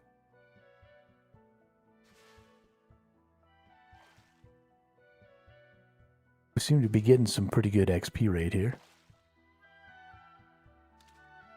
And it's much closer to the bank than the eels. And the lobsters are good. Lobsters are good for the foods. But,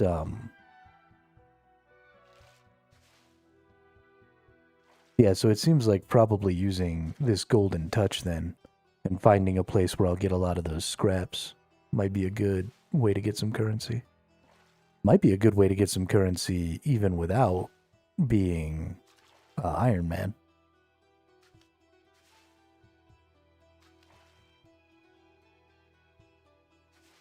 Won't even pick up anything that isn't adamant salvage or higher, even on my newest iron account.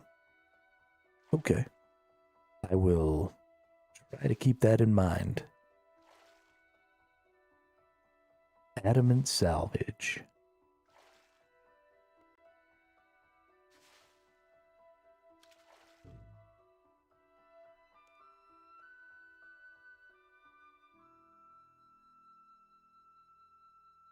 Yeah, no, definitely. When I saw that it was going to cost 400 and something million on the GE for those 200 things that I need to make that book or whatever.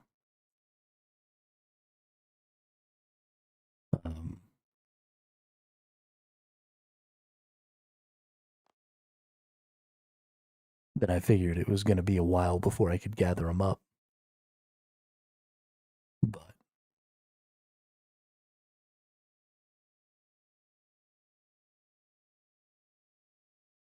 I want to do some testing with that skill. Or maybe I could just look up some testing that was done with that skill.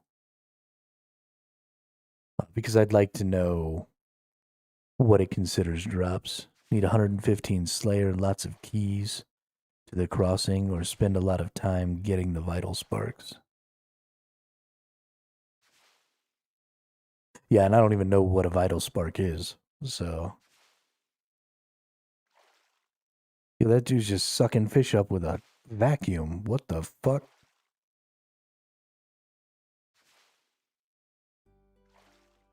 What are you doing?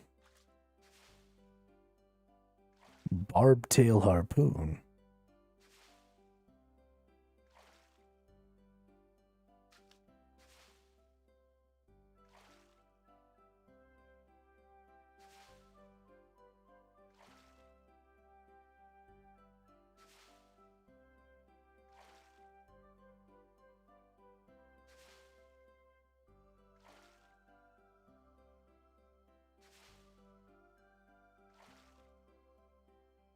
A fish-o-matic, alright. Just sucking up the fishes. That's pretty funny.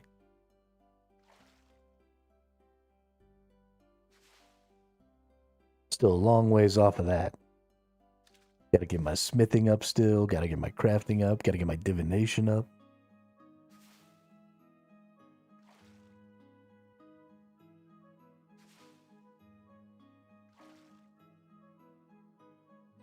We'll get there, though. We'll get there. In about 7 or 8 years, I might catch up to this person. Just saying that out loud makes me shudder.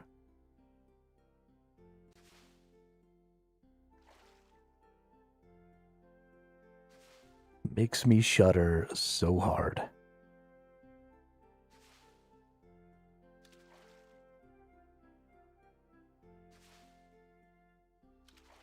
I am actually terrified of how long it's going to take to level up. This game is ridiculous. Fucking ridiculous. 3 months in a good gaming chair? I mean, I'm already like 17 or 18 days deep. And I've only got 800 skill points. It's so sad.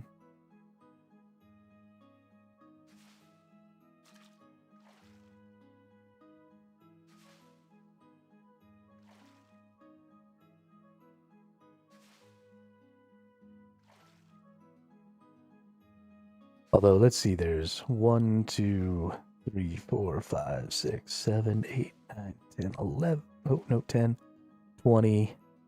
So 28 skills that I can access without having to do one of the elite skill things where I got to get a bunch of things up to 80.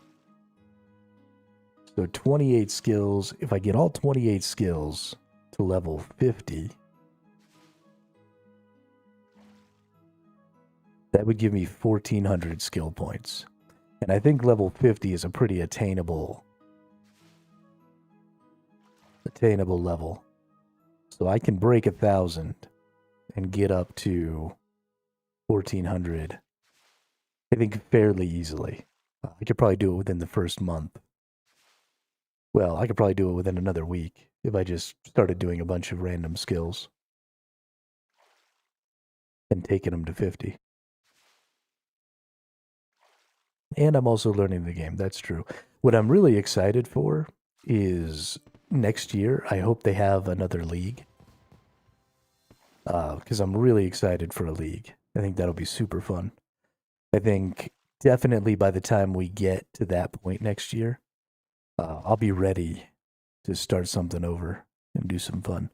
Biggest one for you will be learning farming. Yeah, I do. God, I need to just stop and take some time to learn that. Because if I could just, even if I was just doing a little bit every day, right? Like log on, start my stream, go throw all my farms up, pick all my farms, throw them all up. And then at the end of the stream, before I log off, go pick all my farms and put them all up again. And then just do that twice a day as part of the stream. I could get that farming up, and I think that'd be real valuable. But I haven't looked into, what the rotation is, where do I need to go to put all the farming plots down, all that stuff. How much time is it going to take every day to do that?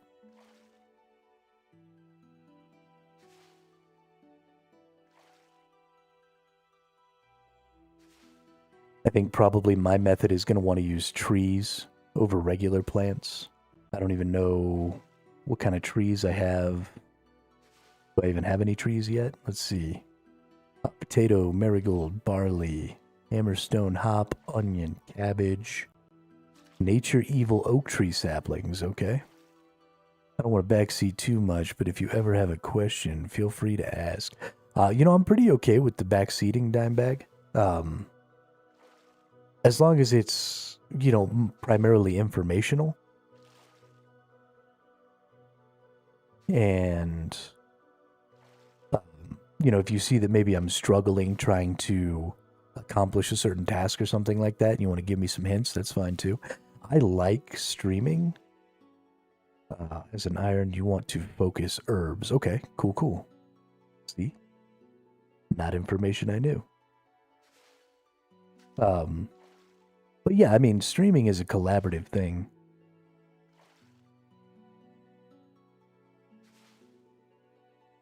And so, a lot of players use the wiki to gain a lot of the information and stuff that they need for the game. But I find that it's much more fun to get that information from you all while I'm here streaming. And it makes the whole experience a lot more collaborative and I think a lot more interactive for everybody. So I try and avoid using the wiki, not because I'm afraid of spoiling something for myself, but because I'm afraid of spoiling an interaction that I could have with the viewers.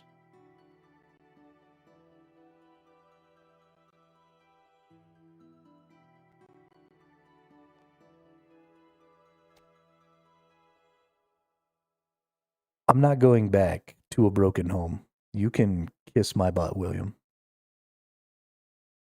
I will never, ever, ever accomplish that fucking speedrun thing. That sounds awful.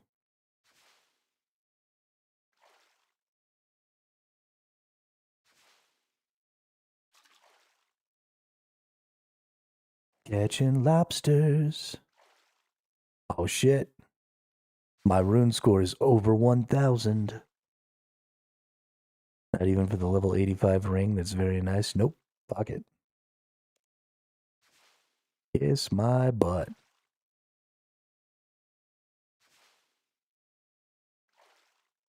Yeah, I'm not smart enough to ever actually accomplish that in, what was it, 50 minutes or something like that?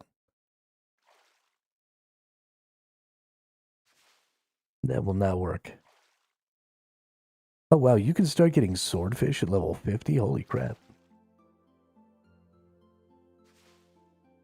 You can get desert soul at level 52.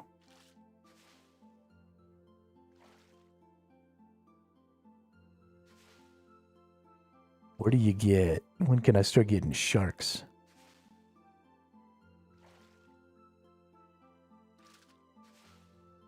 Get a shark at level 76.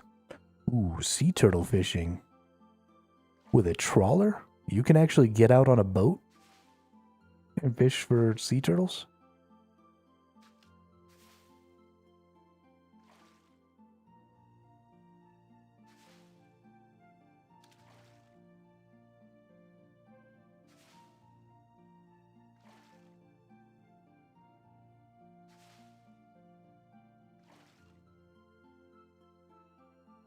I'm on a boat. I'm on a boat. Everybody look at me because I'm sailing on a boat. I'm on a boat. I'm on a boat. Take a good hard look at the motherfucking boat. Well, I'm going to bring it back. We're going to be trawling. Catching them sea turtles.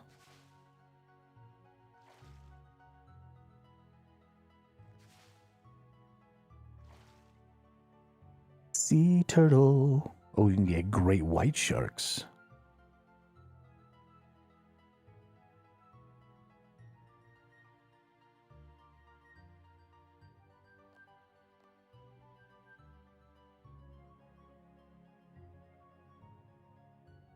Cage fishing.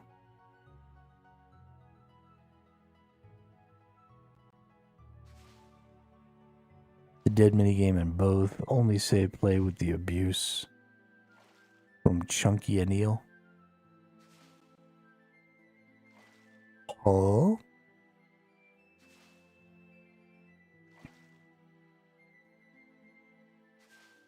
I mean, if it's fun, I'll play anyway. I don't give a shit.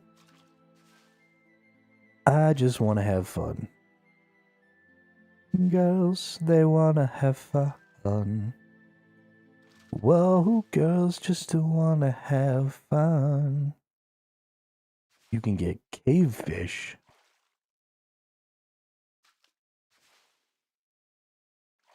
It's not did an OSRS. As you still need to get the angular outfit from there. Cave bait fishing, living minerals. What? Living rock caverns. The whaler. The whaler will now have a chance to appear in your port. What?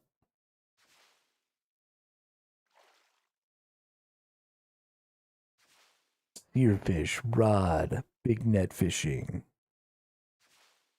Blue blubber jellyfish. I've seen that.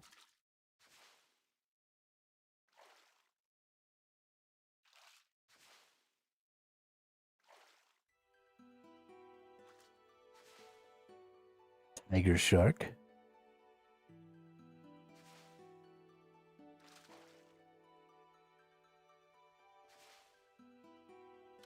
And sailfish. Yo, there's so many cool fishes to go catch. Who's this? Blunts, the gray. Hey, there you go. There's another new dude. Look at this. 620 skill points out here doing some fishing. Good for you, dude.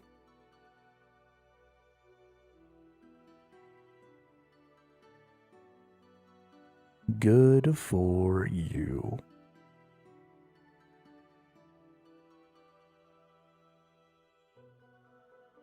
I think their name is Blunts. What it looks like to me. What we're calling them. I guess I could turn this off.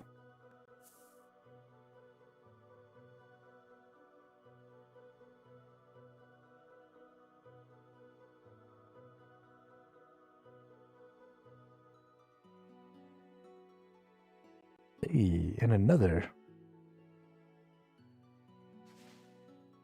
dwarf fish. Ah, that's hilarious. Yeah, that's another kind of lower level person, right around my level. 747. Good for them. Yeah, we're getting all kinds of newbies in here, man. Getting all kinds of newbies.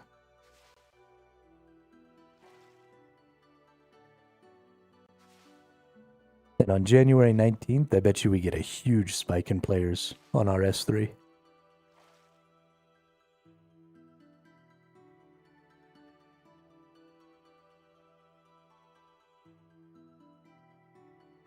Did I say 9th? I definitely meant 19th.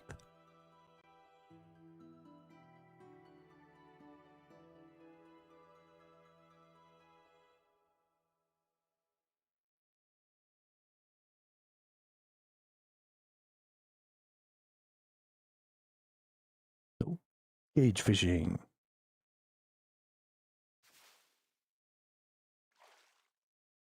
Somebody's getting raw anchovies.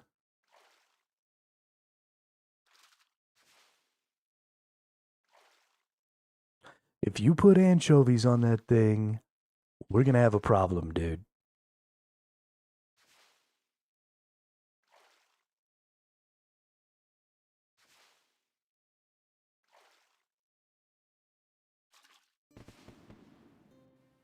Boom. Level 42. Oh, I don't get anything new until level 46? Yo, that sucks. Big net fishing for bass. Oh, you do that on Catherby Beach here.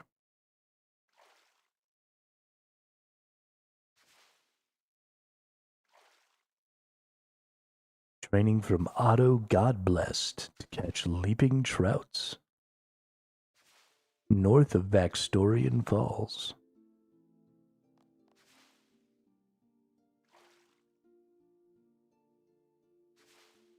So many cool things to do with fishing. How is such a simple fucking skill so interesting? I mean, there's all these different quests and stuff that I'm going to get to do to get all these different types of fish that I can catch in all these different types of ways. They've incorporated things like the agility and strength skill into this so that you can use different types of fishing for different types of stuff. Just such a good little skill system. I mean, almost every other fishing system and every other MMO I've played is just some garbage mini game. Yo. Hold up. Hey, it's Dimebag. What's up, dude? I like the fit. I like the fit. You just hand catching sharks in there, huh? Get them sharks. What are these items? They look super cool. Augmented Dark Shard of Lang. Slashing, melee, attacks have a 10% chance to generate one primordial ice stack. And then Dark Sliver of Lang, attacks have a 2% chance to generate one primordial ice stack with each hit. Applying a primordial ice stack grants Frost Blades for 9 seconds. Frostblade Shards of Ice enhance your weapon. Melee abilities deal 24% bonus damage. Yo, that's some good shit right there, dude.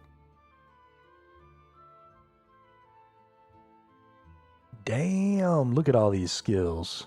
3,100 skill points. Oh, and you almost have every quest point. Only 5 points off of all the quest points. That's dope, dude. Good for you.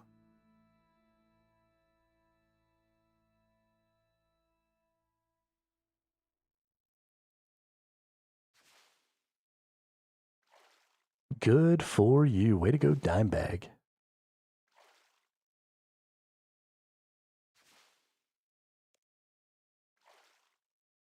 All right. Time, space, bag, 666.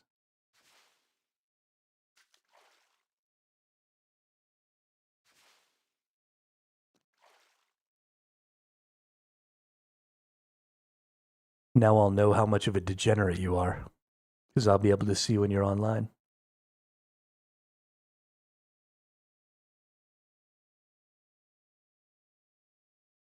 What is this person doing? What's going on over here?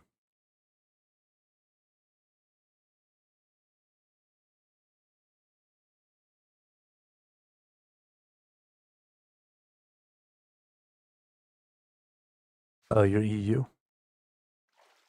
So it's getting late for you.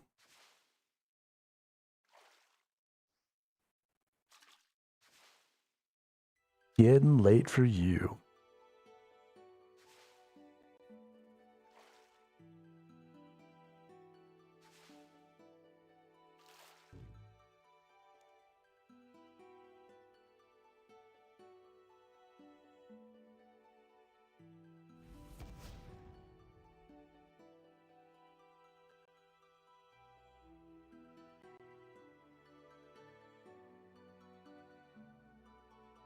Oh, you still got a couple hours then? You're good.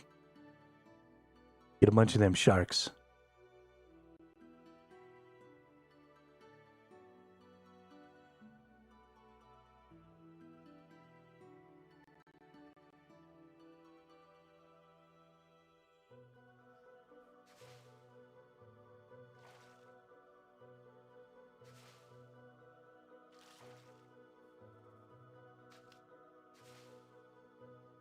It's a party over here.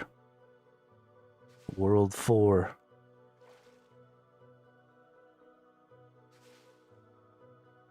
Catherby. Aurora. Hangar 420. Cactus Wren. Yo, there are so many people fishing over here. Holy shit. Still a third of a bottle of Jack to go before bed. There you go. There you go. It's funny that this game keeps sending me to a Canadian server.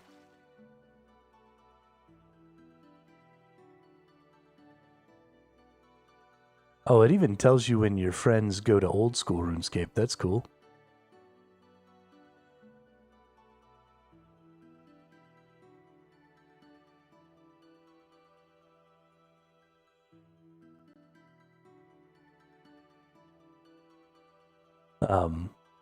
It's funny that it keeps sending me to a Canadian server, even though I live like way down in the southern United States.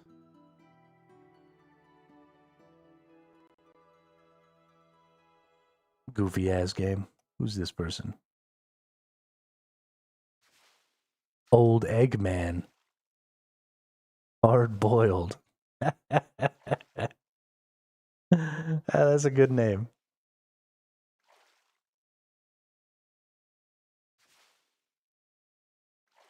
Old Eggman. I dig it.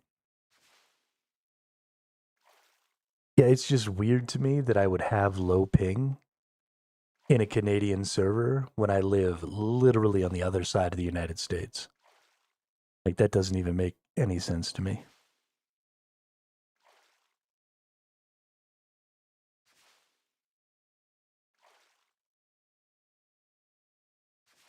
Like, I'm not just in New Mexico. I'm in southern New... Well, I guess I'm not really in the southern half of New Mexico. But, like, I'm down there. Short jorts. Oh, shit. Oh, shit. Short jorts.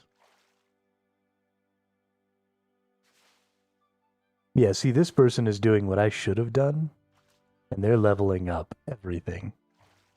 So even though, like, my combat skill is higher than theirs, they've got... Oh, their rune crafting is way up there. Their mining and smithing is pretty high, but they're kind of... Oh, they've got divination maxed out, too. Okay. So they've got a couple of really high ones, but they're doing a much better job than I am of doing a little bit of everything, it seems like. No questing, though. Doesn't look like they're questing at all.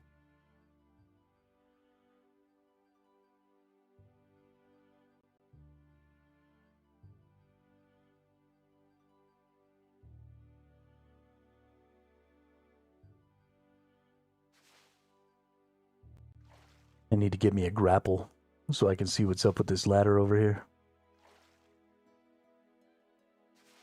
Kind of curious about it. Low bridge, everybody down. Low bridge, 'cause we're coming to a town.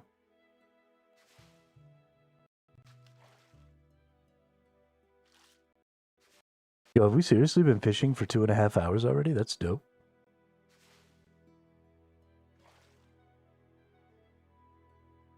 Oh, did Dimebag change his outfit? Oh, shit.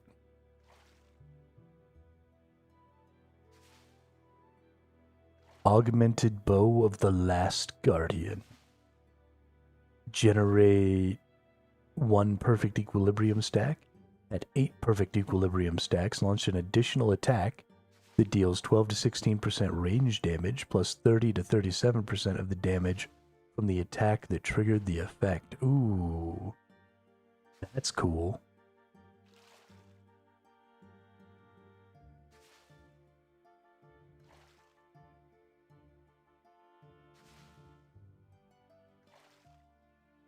Nice.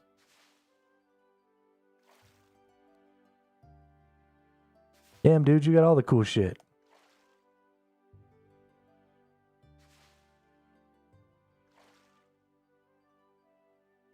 You got all the cool shit. Some cool set bonus things.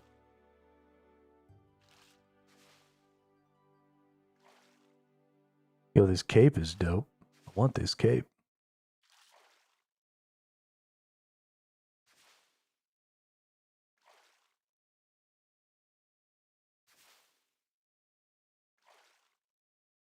Canuck, what's up, dude? Welcome back, welcome back.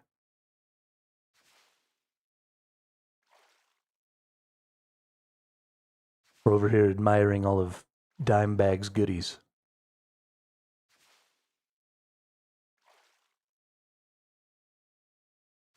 Yo, I want this amulet too. Holy shiznit.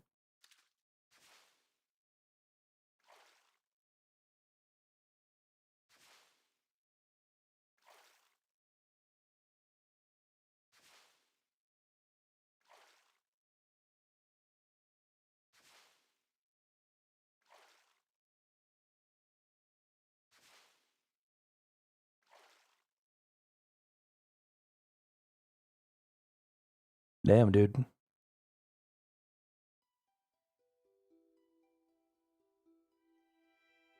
Somebody's buff as hell.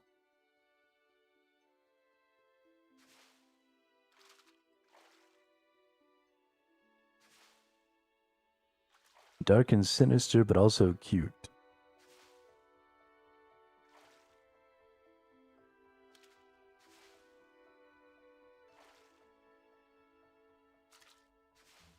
A Racklet. Dimebag has 381 Raksha the Shadow Colossus kills.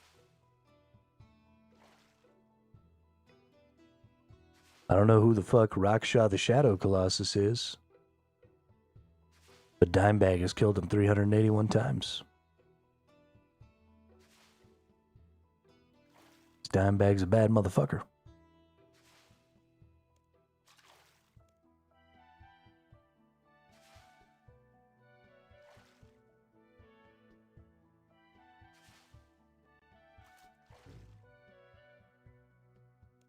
Can't carry any more fishes.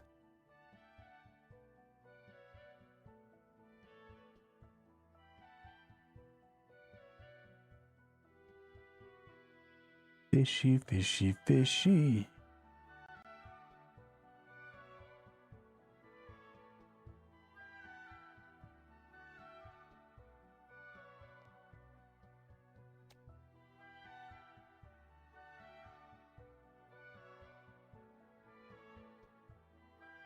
That's a lot of rune score. It is 24 times my rune score.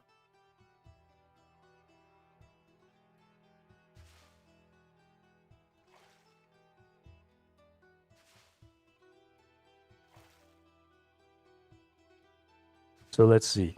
If it's taken me about 2 weeks to get 1,000 rune score, that totally means that I can catch up to you in 1 year, right? Every 2 weeks, I get 1,000 rune score. I'll be at 24,000 in 12 months. No problem. No problemo.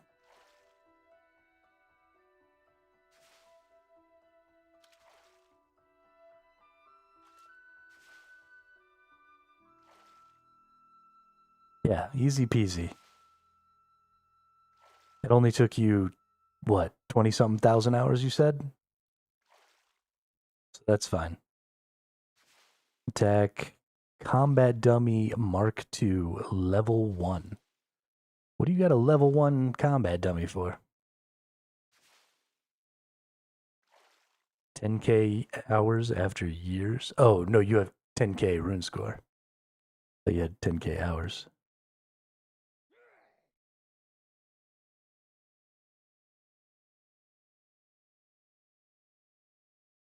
I mean, that's still a good rune score. I don't know exactly what goes into your rune score.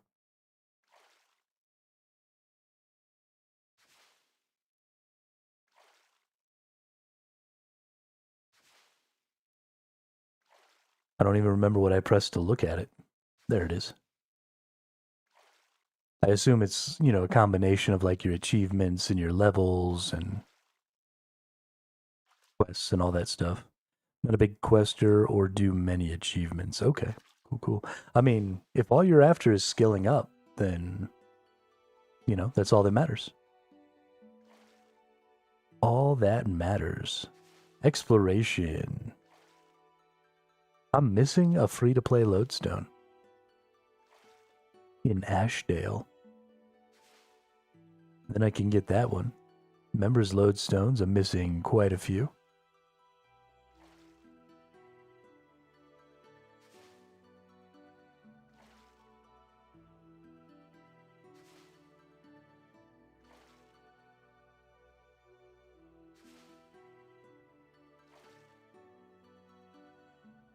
Rune score is based entirely off of achievements? Okay. We'll be tackling the quests soon. I only have one combat achievement. On the warpath, gain combat level 60, the recommended level to train under war in his retreat.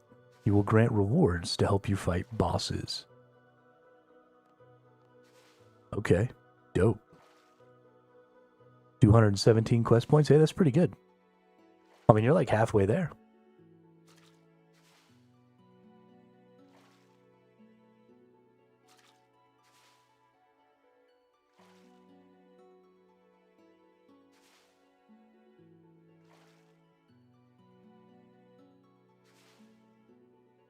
Especially if you've got, you know, all your skills and stuff leveled up. The questing is probably fairly easy to get the quest points on. Do a couple of quests a day, get yourself 4 or 5 quest points a day. And within, you know, a month and a half, 2 months, you could have the rest of those quest points. I don't know if there are any quests that are just like super long and in depth. But if you already have most of your skills maxed out, I can't imagine too many of them will be that terribly difficult.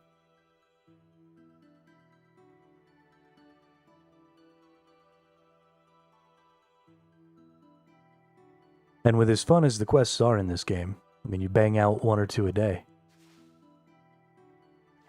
Duchess Aurelie 6023. How about one small thing? It'll be fun.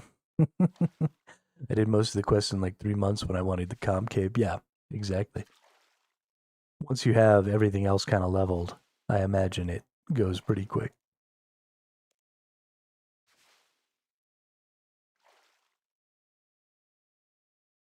Just my mind going, do I skill and make money, or do I drag my ass to do these quests? I mean, I can definitely understand that. Chance we don't see Twitch, or are they quiet? I suppose there's a chance you don't see them. No, they're just quiet.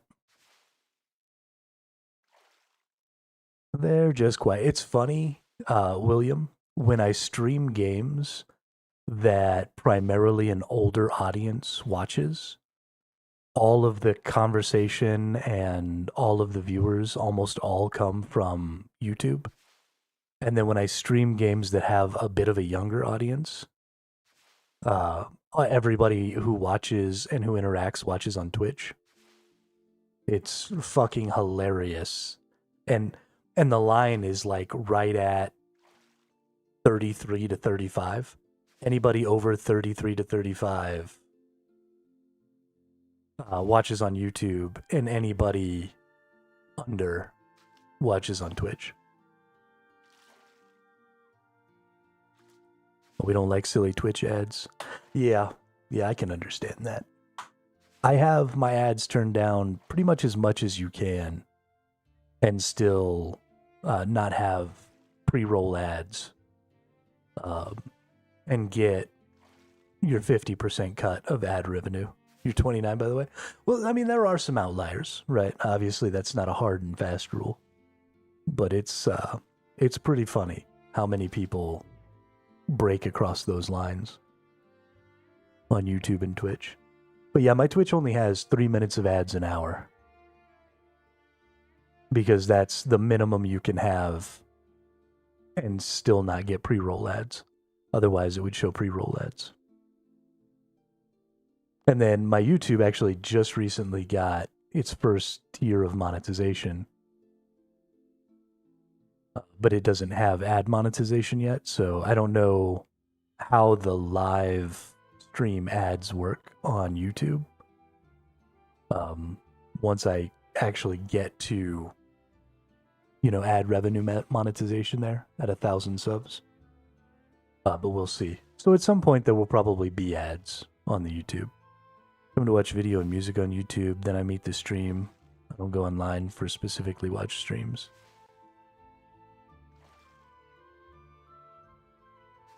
Yeah, I don't really... It's funny, because I stream, but I actually don't enjoy watching streams at all. Because I don't like the downtime stuff. I prefer to watch like YouTube videos and stuff like that that are specifically targeting certain activities and things. But I don't actually enjoy streams at all. I enjoy streaming a lot because, I get to interact with lots and lots of people all the time. And that's really fun for me. But I almost cannot stand to watch a stream.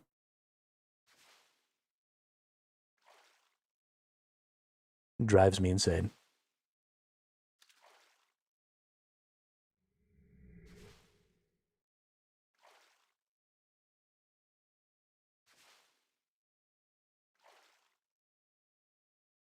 My Little Pony? Why do I feel like I know that name?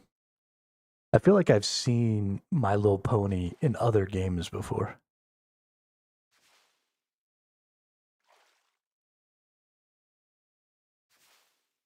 I definitely feel like I know this name.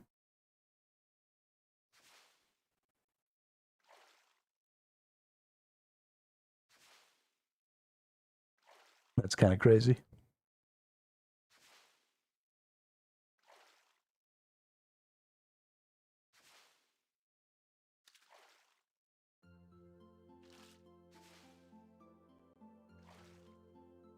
Oh my god, you have ducks. I have a bit of growing to do. Mega ducklings. That's adorable.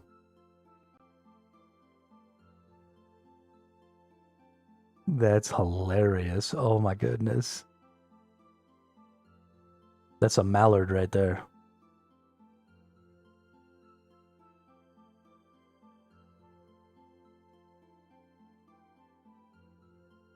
That's the male.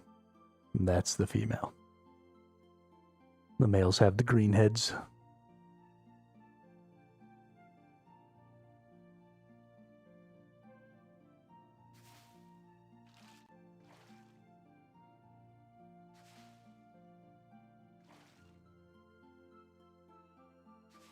Bang, exactly.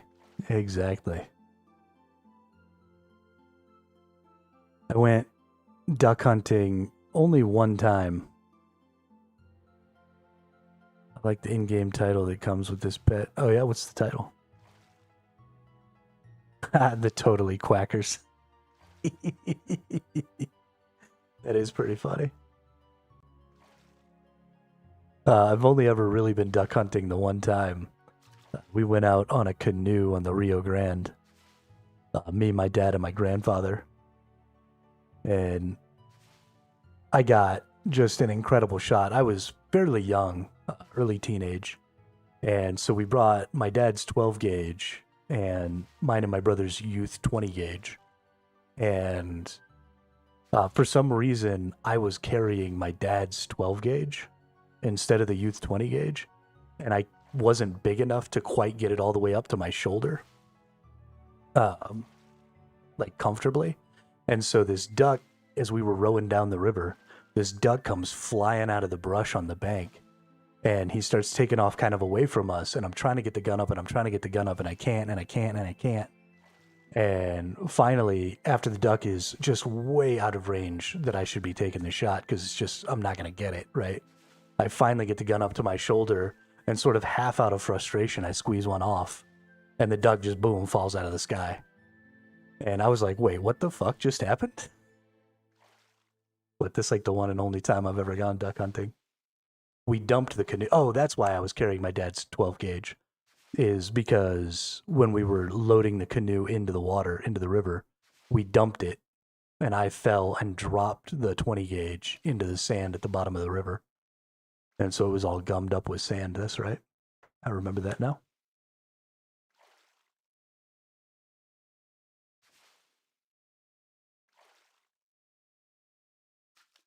Bird hunting's a good time, though. And that duck was good eats. Dimebag's over here doing God only knows what. Just showing off all the cool shit. Hey, what's up, Mr. Devil? How are you today? Been a while. How you been?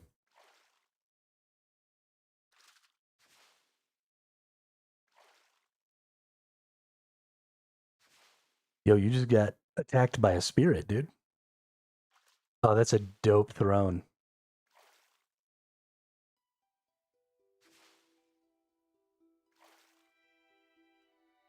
That's a real dope throne.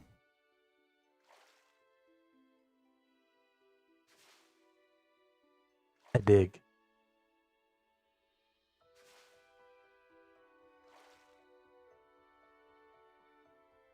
I'm going to assassinate you and steal your throne.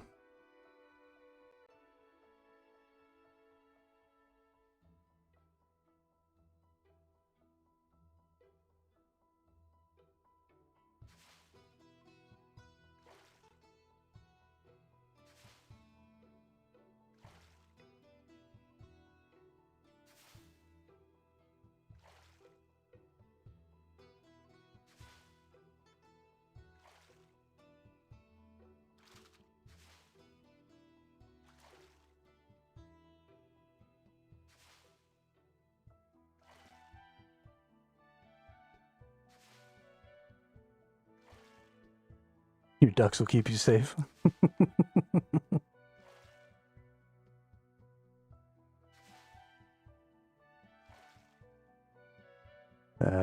You are definitely quackers if you think that them little bitty ducks are going to protect you from the all-powerful survival hermit.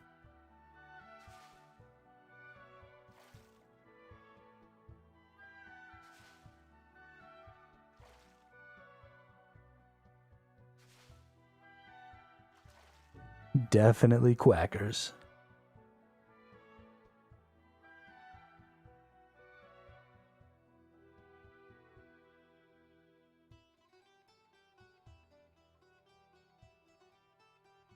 Mega ducks.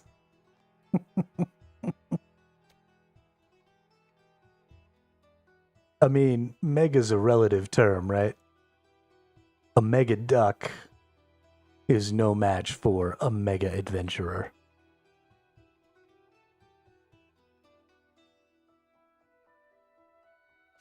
They have the same relationship between regular ducks and regular adventurers.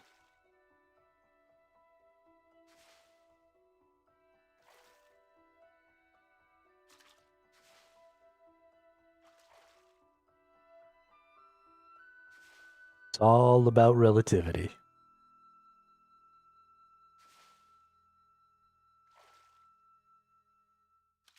You should have seen the size of the mama duck I stole the eggs from.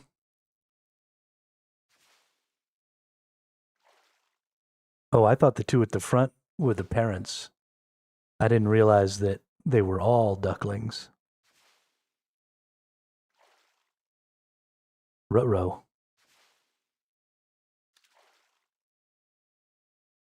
Maybe they will get me.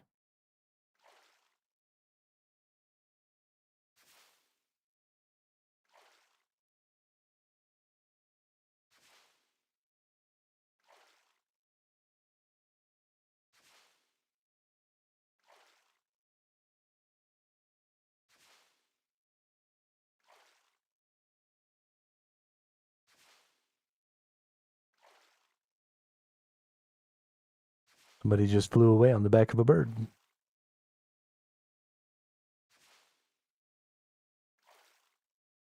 Did you just roll yourself up like a burrito?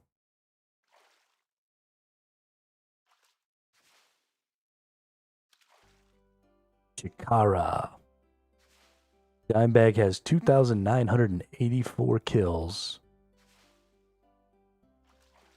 for Kriara.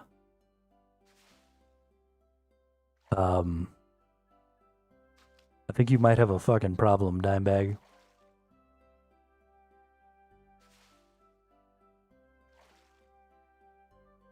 What in the holy hell have you killed this boss 3,000 times for? Also, why did you stop 16 short of 3,000? Oh my god.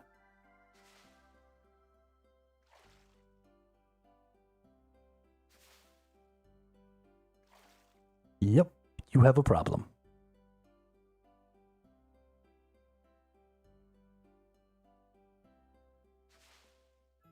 What's your loot log like? Are you almost all the way done? You have completed the log? Wow.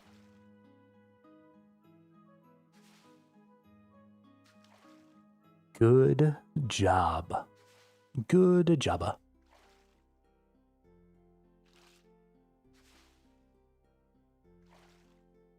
That's crazy.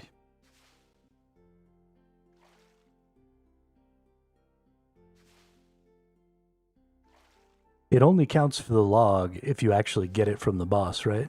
You can't buy it to get the log.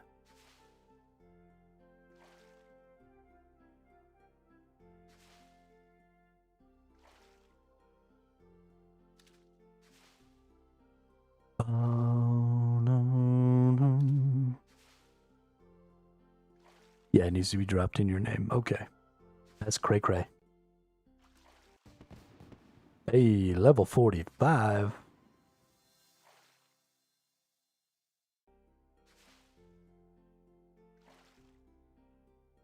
Two more levels and we can catch some bass.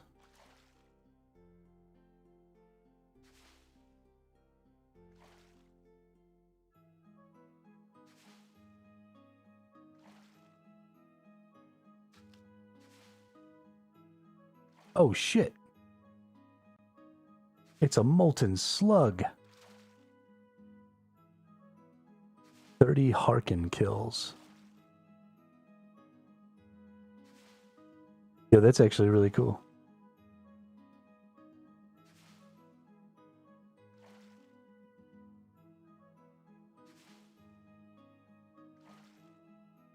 It's a little slug thing. It reminds me of the movie Spawn, where he cuts off that demon's head, and it's just the head in that little pile of green goo, He's like, come here, I'll gum you to death. That's what this is. Oh, no way, dude. A Robin Hood squirrel? Oh, that's adorable. 200 million ranged XP.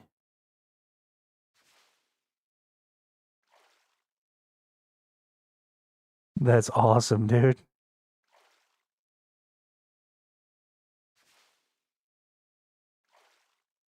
Robin Hood and Little John walking through the forest. Hootin' nanny, golly, what a day.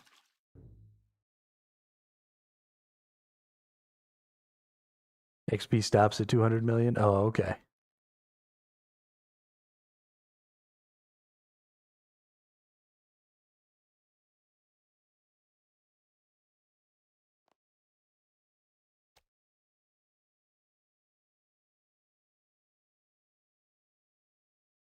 Oh, a lone wolf is getting attacked by the guards. Run away!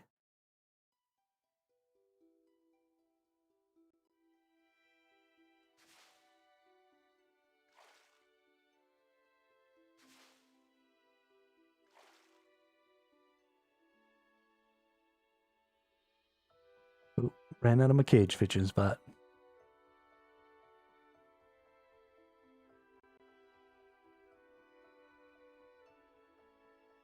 Eh. It's a mini night. Oh my god, that's awesome. Zez. 24,220 rune score.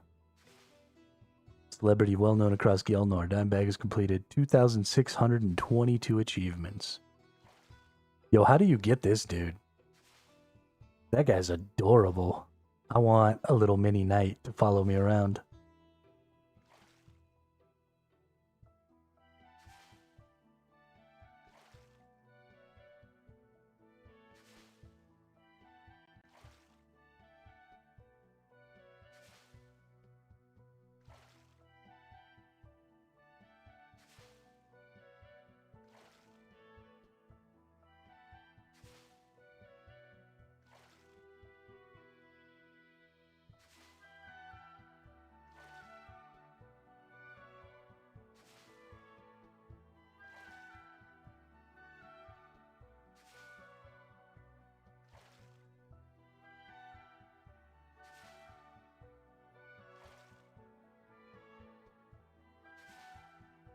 This armadillo is super cool too. I love it. With his little shield. Oh, that's a big one. Oh, that is ugly. Oh, that is ugly. Blightbound Lasher. 219 Solak Guardian of the Grove kills.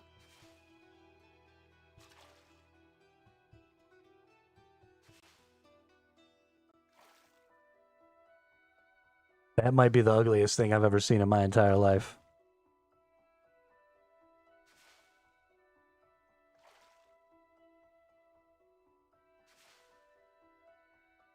Goodness gracious, dude.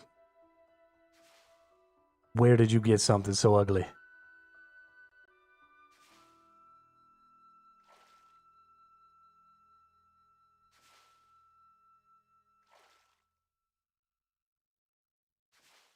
I guess it goes with your whole purple theme, though.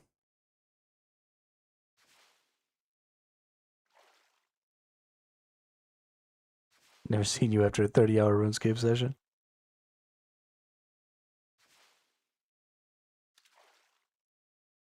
I mean, there's a reason there's no mirrors in my house. It's because I don't need to be breaking them.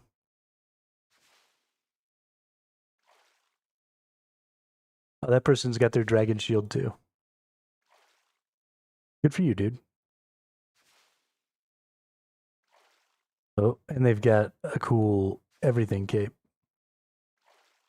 I need to get this cape. This is a good cape. I think this is the cape I was... No, I was after Jared's cape.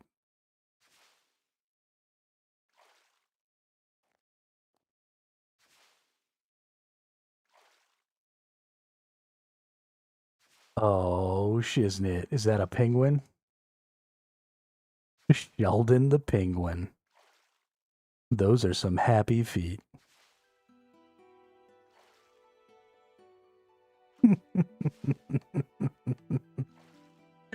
Ah, this game's great.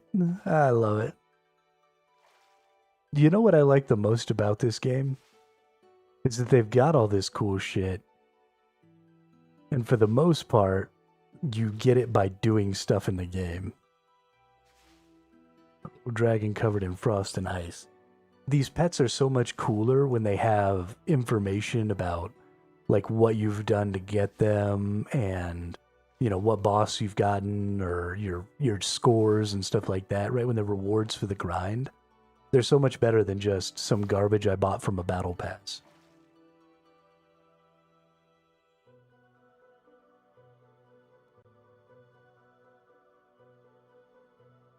So much better. I don't think I have any pets.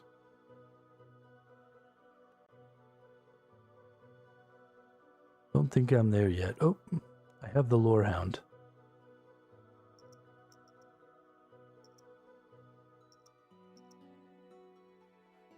And I have a duckling.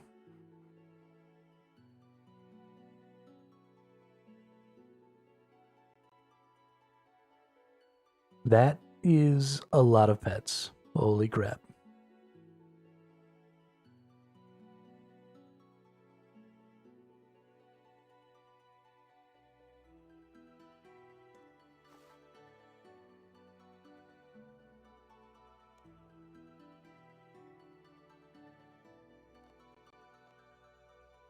Booyah, I got a doggy.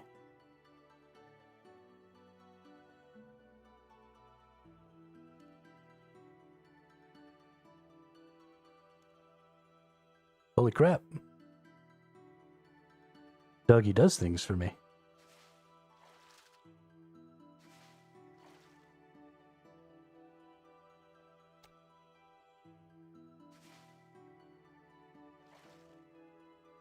Didymus.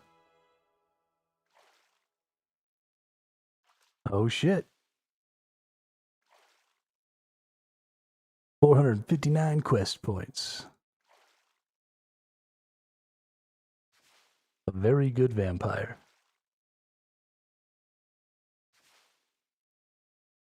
A very good boy.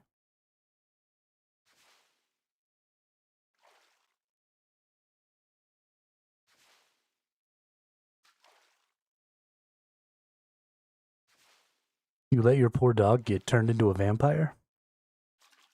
That's so cruel. Why would you do that?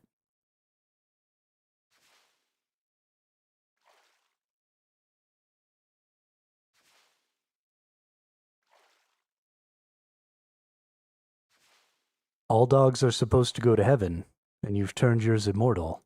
How is he supposed to go to heaven if he's immortal? 107 million archaeology XP. Goodness. Are you my mummy?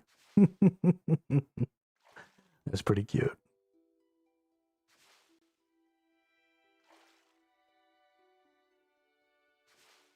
That's pretty fucking cute.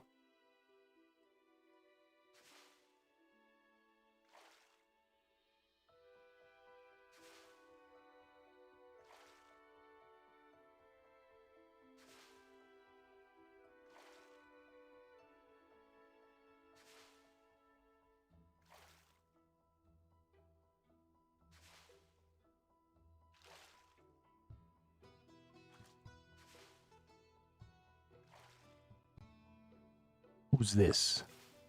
Mason 1972. Necro Lord. Whoops. No.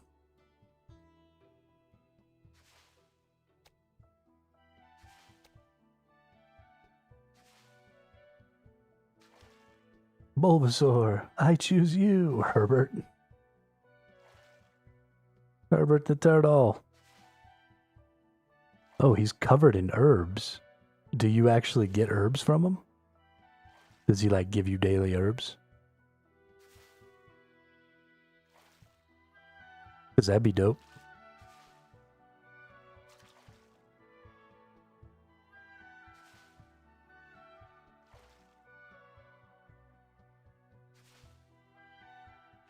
Aw. Sad day.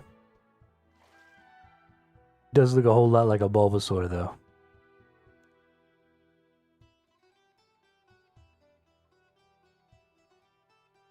Or at least all that weird stuff on its back does.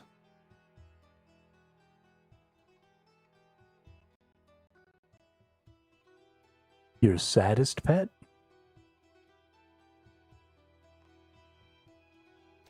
Is it gonna make me sad, or does it just look sad? Because I don't want to be sad.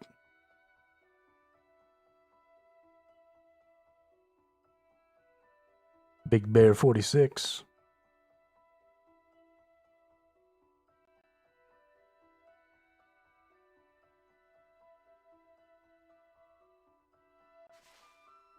Oh, dude, it's the dragon from...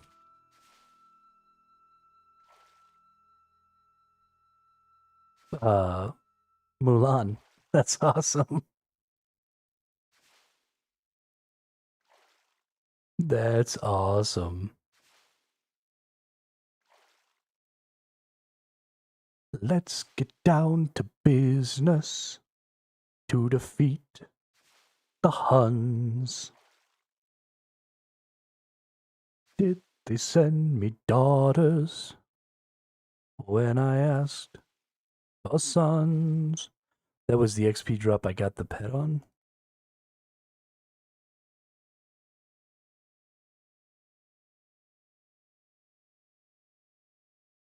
Oh, it took you 165 million XP to get this pet? That's crazy.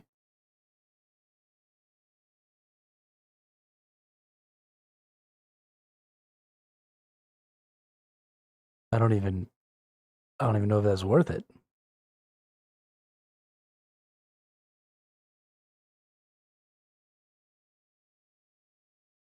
I didn't realize they dropped based on some XP chance thing. That's cool.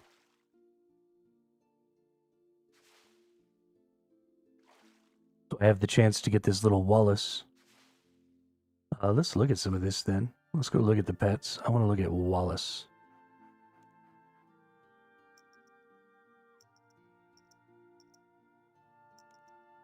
Because I like that little dude. This cat pet can be unlocked at random while training defense. Okay.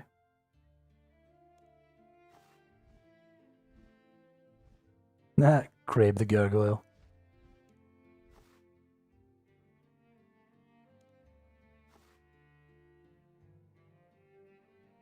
After 99, you have increased chance, and at 104 million, you get 3x chance. Okay.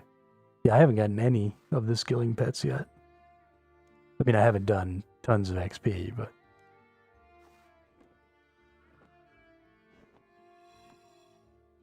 Ooh.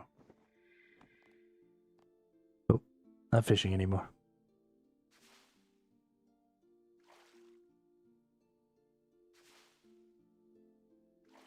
$200 million invention, no pet. Wow, that sucks, Canuck. Get wrecked.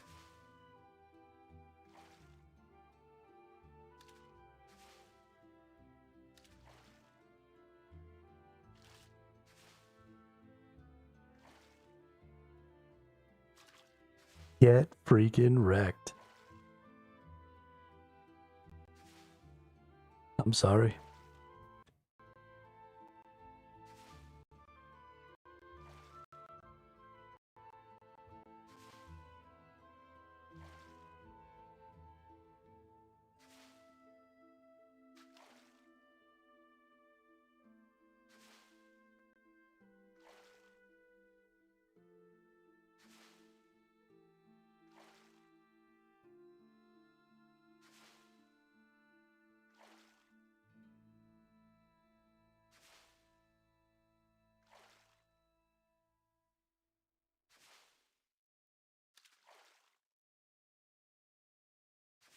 Malcolm. 155 million invention XP.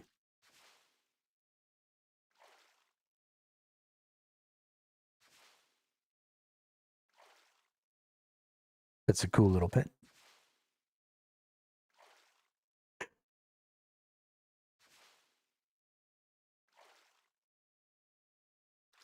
I can't believe I've been running around this whole time without pets on my person. Because I've had this little doggy dude for a while.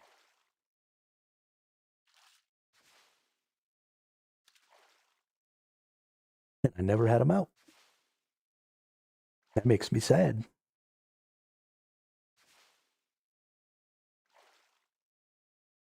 Could have had a little doggy companion this whole time. Hey, congratulations there, Zergman. You got yourself a level.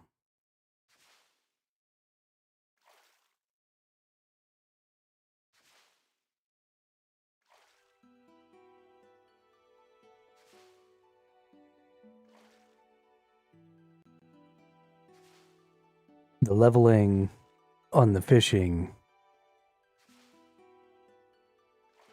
has really gone down.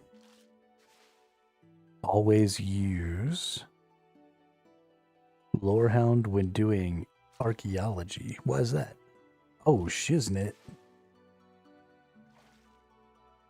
Leaves puncture wounds on the neck that you're unlikely to recover from. Is that a vampire thing?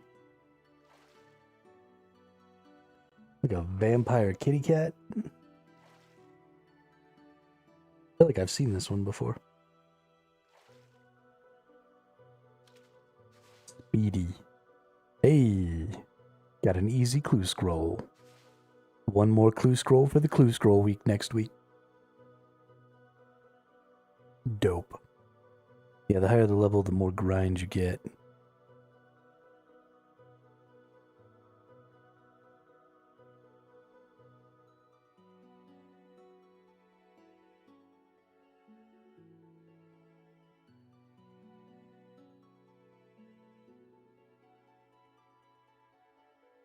You love it.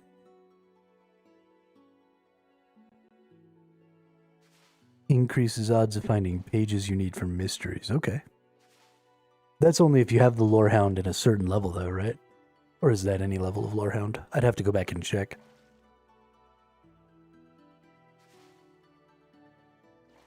Because I know you get little benefits from it, and I liked the benefits from the Lorehound, that's why I got it.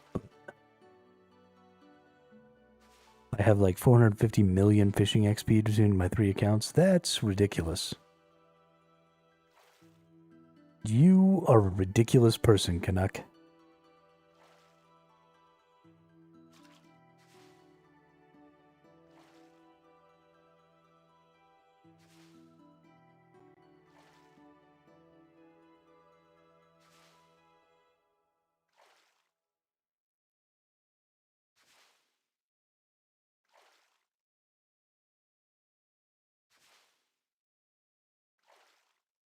Although I've got to admit, I'm seriously considering on the accounts that I've got,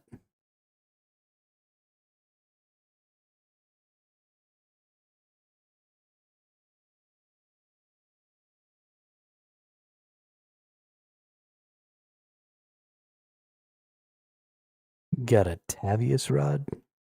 It is worth 8.2 billion. So I think maybe as for my free-to-play accounts, I might go ahead and do fishing. So right now what I've been doing, let's see what I can't. Okay, so there's a lot of stuff you can't get. But let's see what I can get in the free-to-play.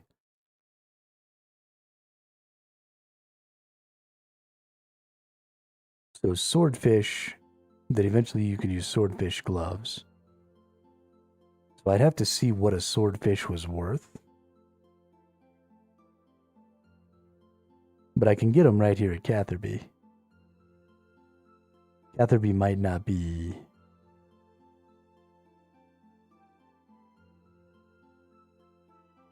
I don't know. But that might be a better way to gain currency.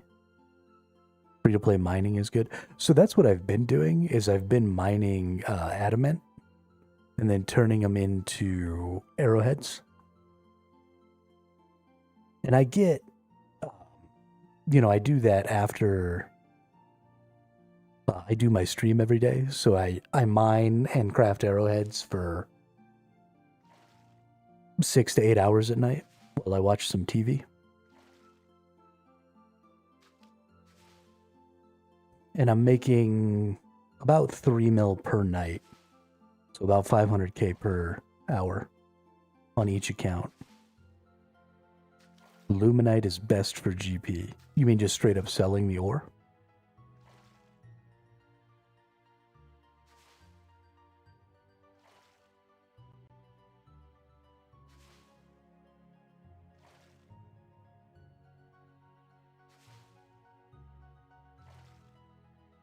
With stone spirits.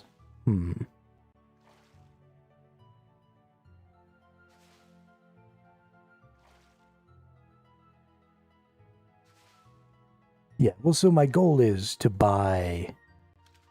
I'm basically trying to use some free-to-play accounts in my free time after streams to buy my membership for this account. Instead of spending $15 every month on the membership.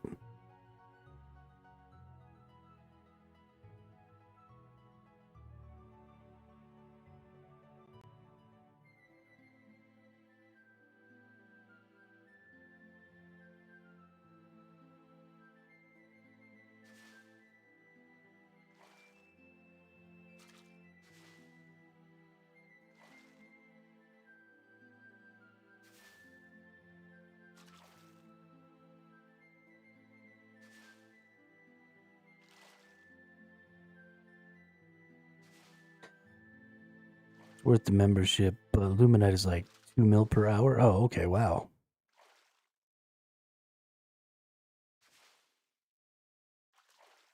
Yeah, I mean, that would be great, because that would give me like 24 mil a day. Because I usually run 2 accounts. Interesting, interesting. We'll see.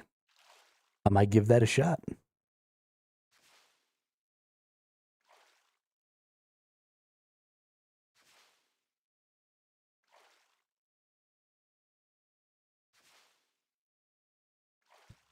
Oh, I love skilling.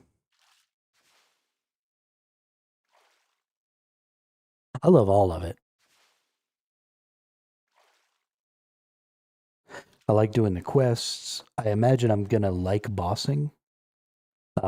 Bossing is actually probably going to be my least favorite activity, though.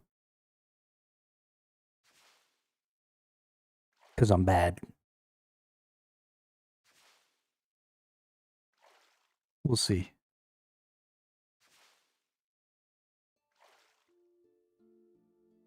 Yeah, see, I'll probably do, like, the least amount of that. And I'll be running around questing and skilling and doing that stuff.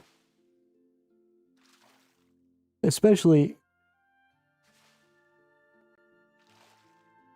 this game has a lot of really active skilling options, which are cool.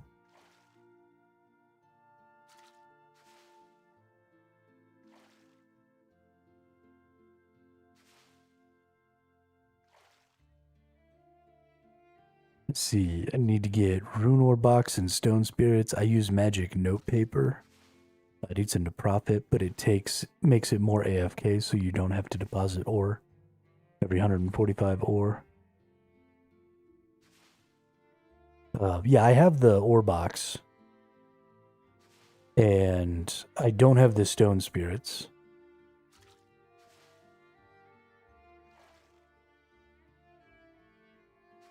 The way I always viewed skilling was a choice I used to spend the GP I made from bossing. So do you just straight up buy the stone spirits, Canuck?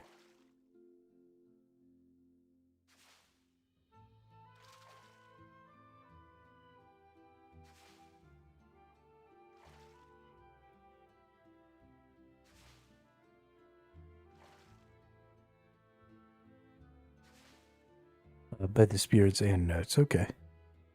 Well, that's interesting. I guess if the spirit is worth less than the ore itself, then that's just straight up extra profit. So that makes sense. And I think you're right. I think if you're going to do it that way, you do sort of need the notes.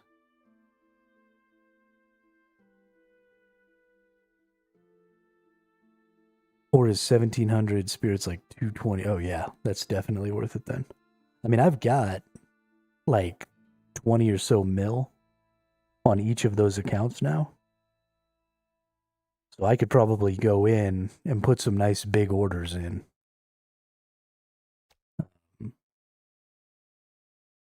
And start working off of that.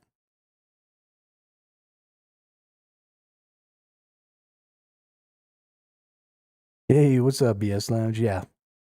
Yeah, we're just chilling doing some fishing today. Well, we've got our buddy Dimebag back here showing off all his cool shit.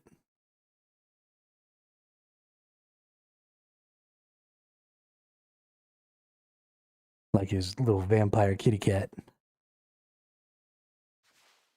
How are you today? How goes the video gaming?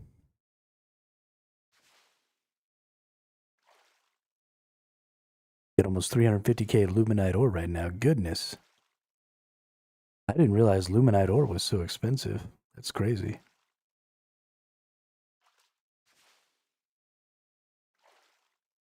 Need to go look at the wiki and see what kind of volumes are being traded. Hey, did we just hit level 45? One more level, we can start catching bass.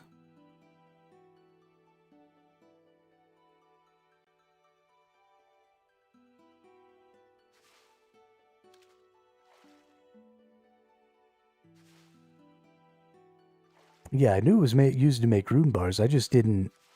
Like, I mined some rune and did some rune bar stuff, and I didn't really feel like I was making a ton of currency off of it.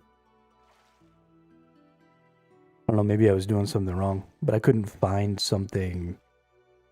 So I started making adamant arrows, or arrowheads, because I was getting 125 gold per adamant arrowhead, and I only got like 130 gold per rune arrowhead.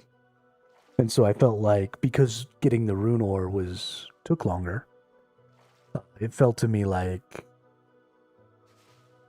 I just wasn't getting as much profit per time.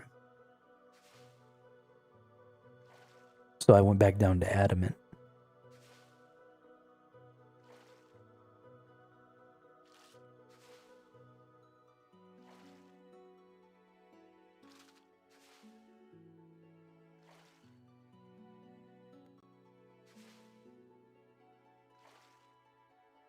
Making the arrowheads takes forever, but it's so AFK that I can just watch TV while I do it, so...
These new accounts got to be doing more quests, man. What are they doing to themselves? Brago ate the Brave.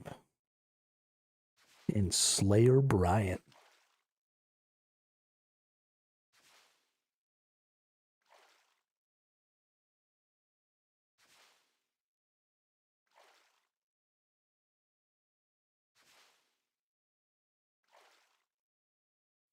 Oh, Dimebag changed outfits again.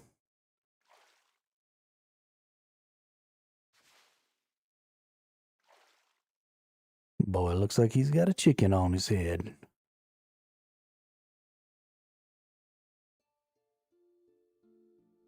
See, that's what I'm talking about. Way to rock the shield. Way to rock the shield.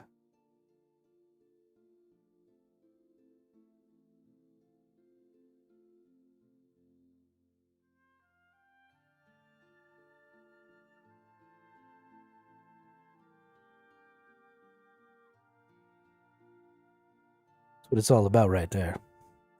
If you're not rocking a shield, what are you even doing with your life?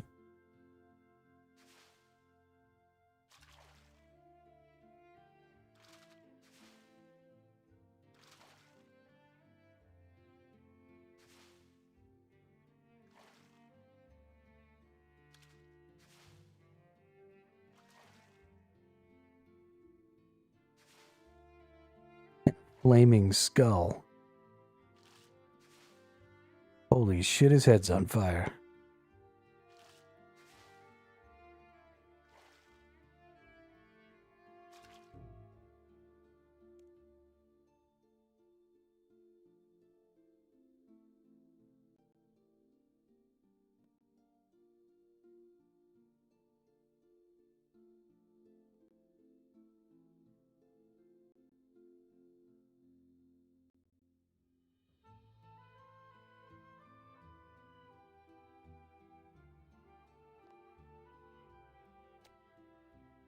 Oh, we got 310 lobsters, dude.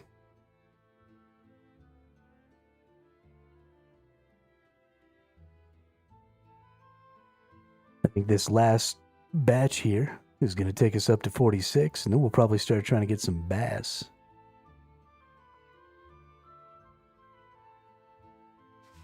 Do some net fishing. I don't know if bass will be better as far as XP go, or as far as food goes. Ooh. Ooh, I like that tower shield. Oh no, that's a kite shield. It looks like a tower shield.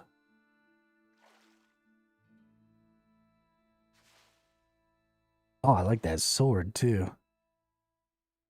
Yo, that's dope.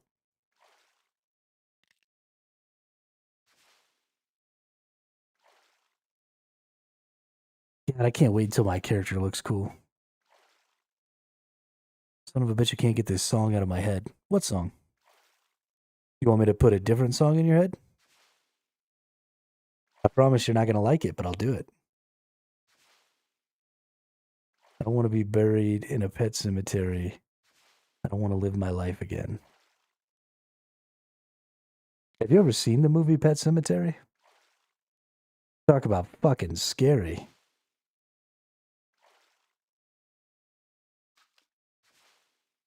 I've only seen one.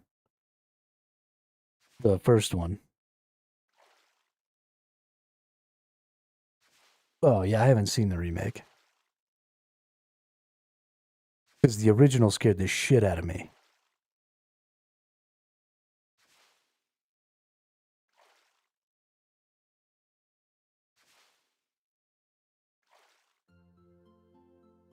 Yeah, fuck that noise.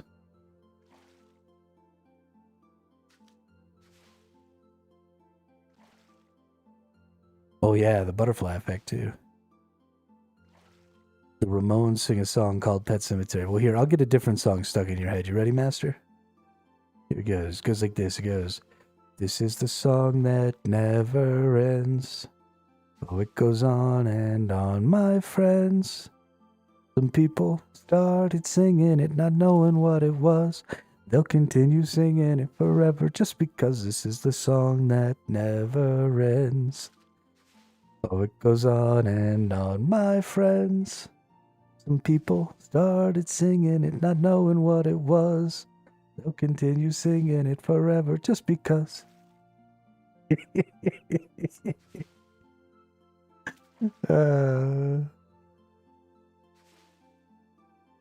There you go.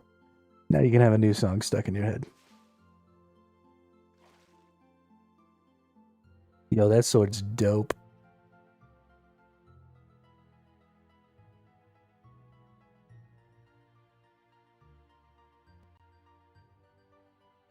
Yeah, I haven't seen Bloodlines. I don't really do horror movies. Most of the horror movies that I've seen, I watched when I was a kid because I was trying to prove that I was tough.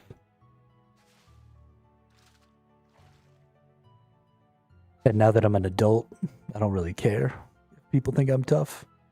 So I just don't watch scary shit.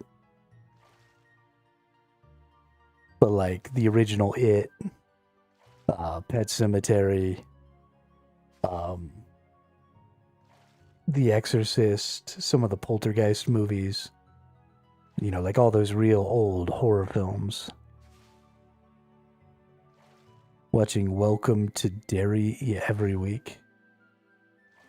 Welcome to Derry. So that is actually something that I have seen recently that's supposed to be horror. Is that TV show From? I think it's From. Where they're like trapped in that town or whatever. I do watch that. And I've enjoyed that quite a bit. But it's the prequel. It's 27 years before the movie. That's right. That's right. I remember seeing something about that. What is the Song Snake Farm? BS Lounge, is that something in the game?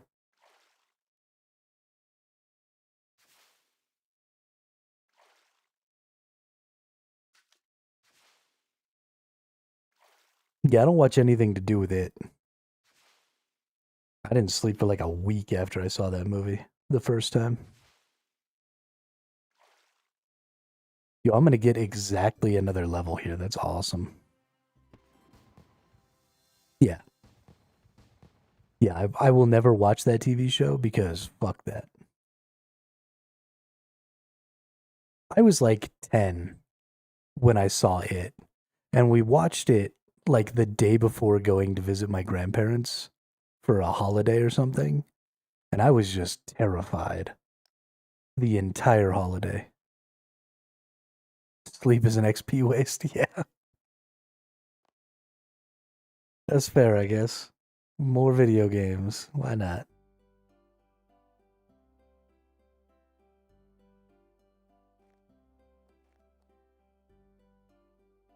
All right. It's time to go net fishing.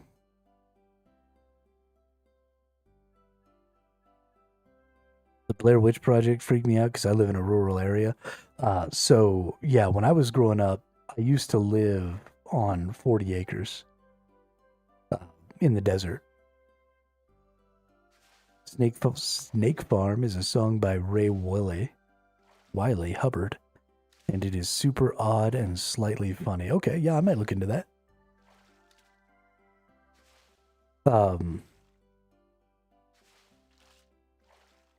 We're not gonna get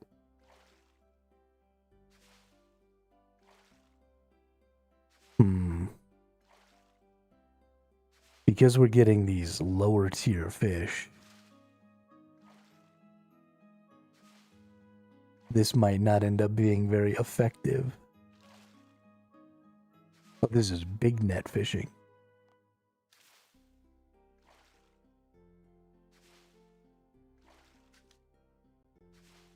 Oh, okay. So I'm still getting bass.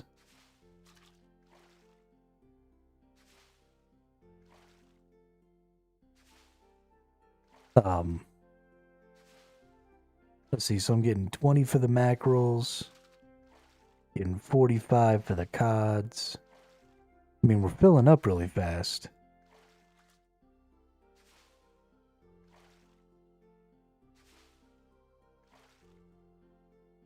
Yeah, no, I think you're right. I don't think that doing the net fishing is going to be that great. I mean, if I could get it where I was always getting the bass, right, that 100 XP is pretty good.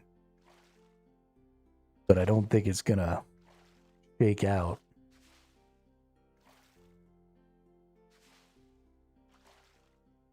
Like, even if I could just get, like, the cods and the bass, it'd probably be pretty good. But this other stuff, right, this 20 from this mackerel and this 1 from these leathers is just not doing it for me. Oh, I remember what I was saying. So when I was a teenager, the movie Signs came out. And I lived on 40 acres of land down this super windy, dark road in the middle of nowhere when I was a kid in high school. Because I already lived in a small town, and then we lived 15 or 20 minutes outside of that small town, just in the middle of fucking nowhere. And so we went to go watch the movie Signs, and then the drive back, it was just me and my brothers. My older brother was driving at the time, and it was just us in the car. And the road out to our house is like 5 minutes down this windy, tiny 2-lane road with a couple of big dips and a couple of big turns in it. And there's just, I mean, nothing out there. You can't see, even a centimeter beyond the headlight range. And it was super spooky driving out there after we'd gone to see that movie. Super spooky. Didn't like that at all.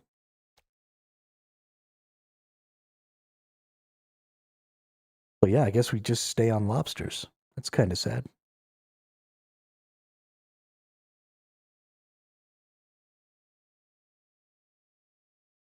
That's kind of sad. What's the next good thing we might get here then? Swordfish from the harpoon fishing? I guess we go to 50 and then we start getting the swordfishes.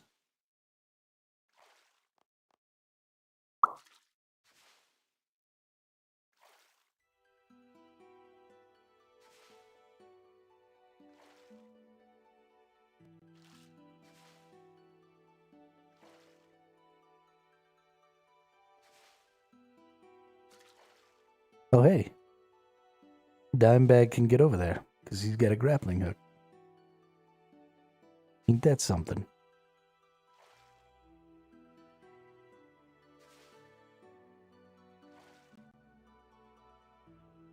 Adrian 216.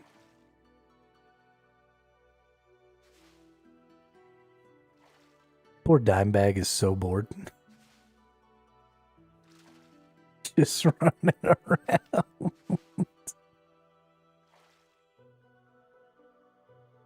Oh shit, look at that bow.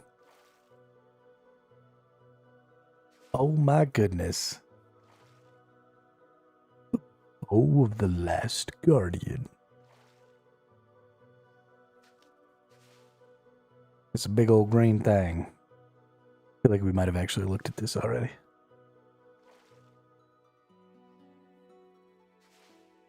Whoops. Let's see, we got Noli. We got T-God 13. We got Zergman. We got Sugar UIM. We got all kinds of people on top of us fishing here. I mean, that is fair.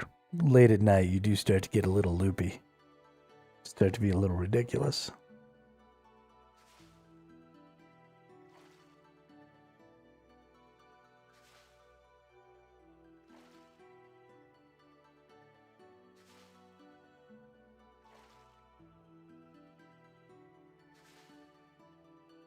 How many hit points do you have?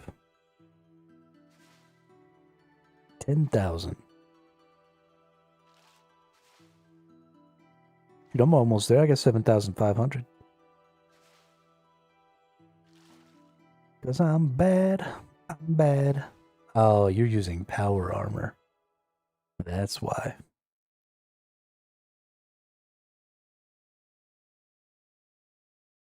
Can I be bothered to go solo Solak for an hour? Make 50 mil? I mean, yes.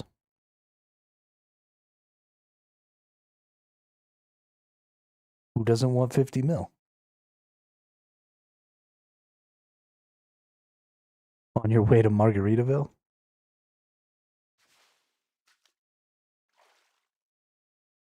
It's just another tequila sunrise.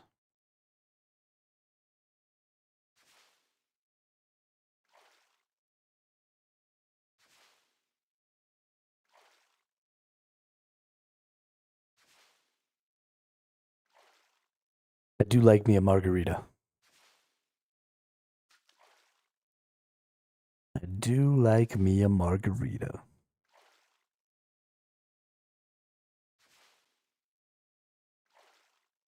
I mean, you can always care about GP. You can buy bonds and use the bonds to get your membership. Why wouldn't you care about GP?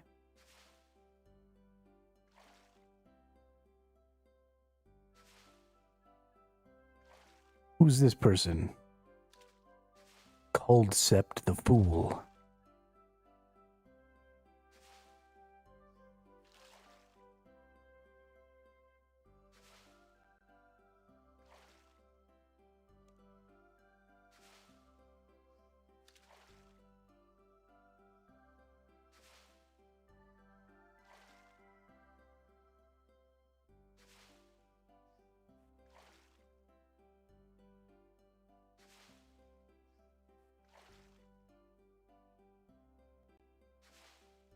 You have 1 year worth of membership on that account? Damn, dude.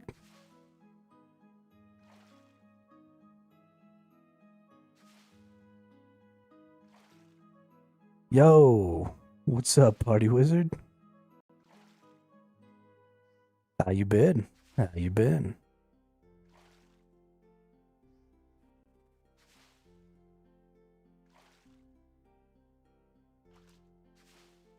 I mean, I guess that's fair. If you can make 50 mil an hour, I could get like 3 or 4 months worth of membership a day at that rate, at least.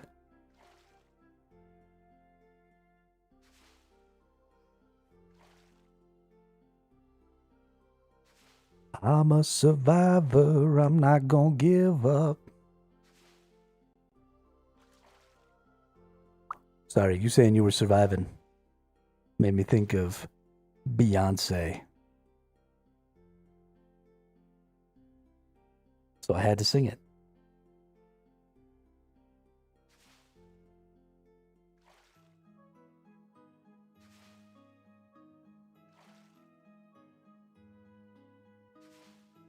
Had to sing it.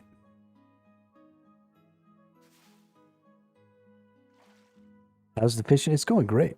Great day for fishing. Great day for fishing. We were at about 30 fishing, and now we're at about 46 fishing. We got a couple hundred lobsters that we're going to be able to cook. So we're going to be able to level up our cooking.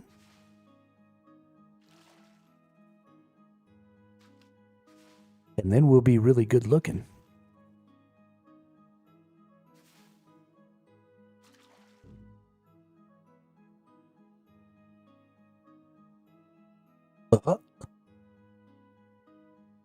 Great day for fishing, ain't it?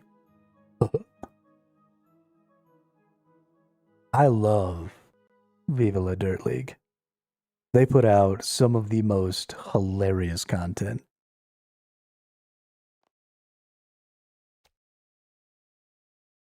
They are my favorites.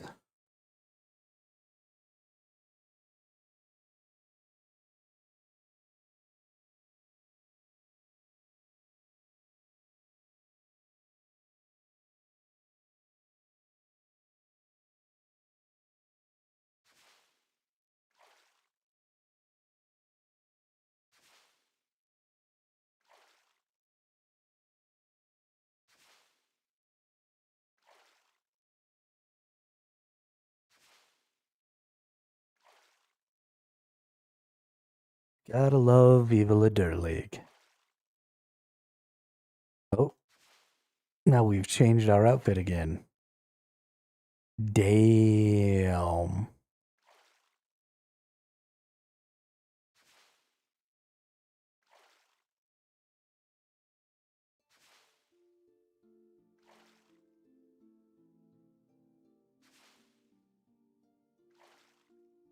Can't you see he's the man? Let me hear you applaud. He is more than a man. He's a shiny golden god.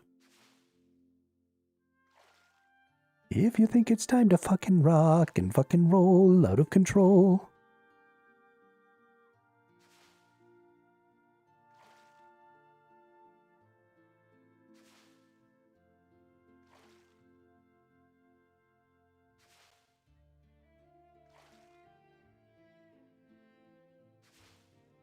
That looks pretty dope.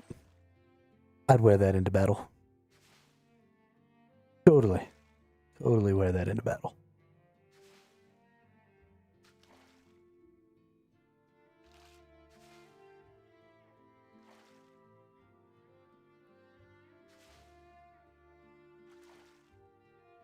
If you can't strike fear into your enemy with your skill, strike fear into your enemy with your opulence.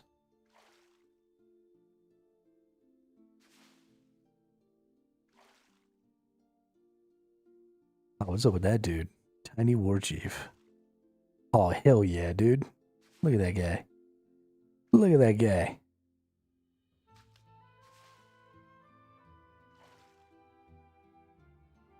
Barrel down, girl, look at that body. Barrel down, girl, look at that body. Barrel down, I work out. This dude definitely works out. Look at them forearms.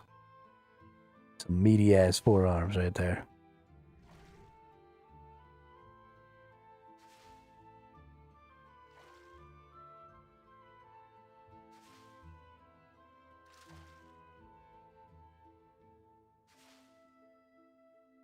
Some meaty ass forearms.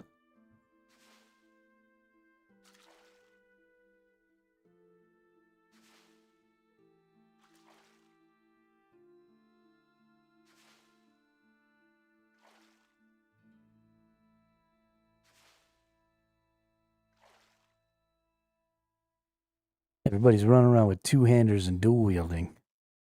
Nobody understands the value of the shield. That's okay. I'm going to show everyone. The King Fluffy. Oh, shit.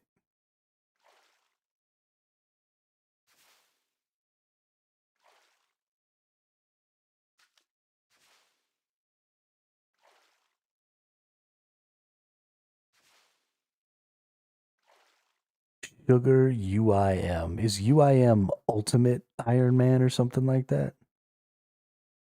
Why do these people name themselves UIM?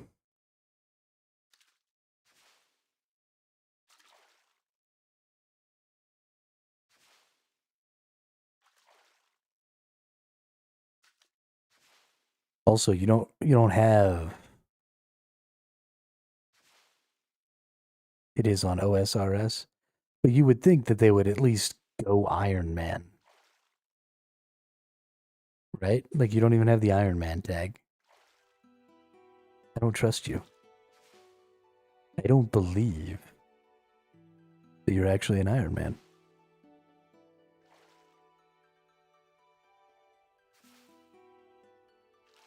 Sword and shield, baby. All day, all day.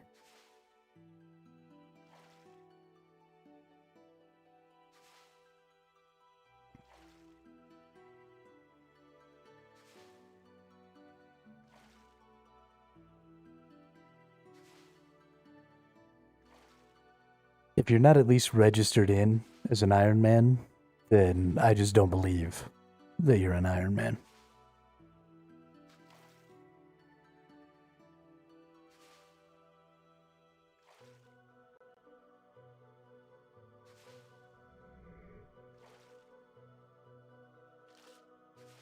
Trying to cast a spell on me over there, dude?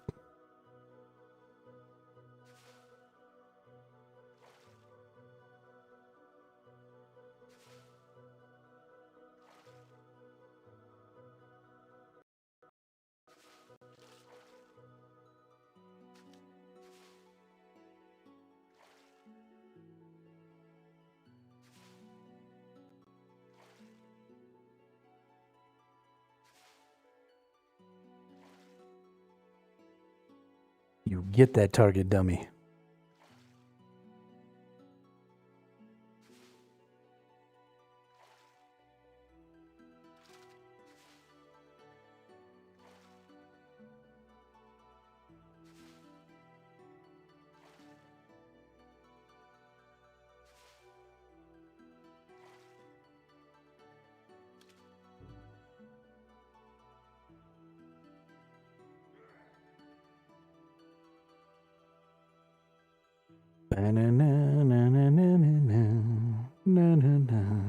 Na na na. Da na na na na na na na.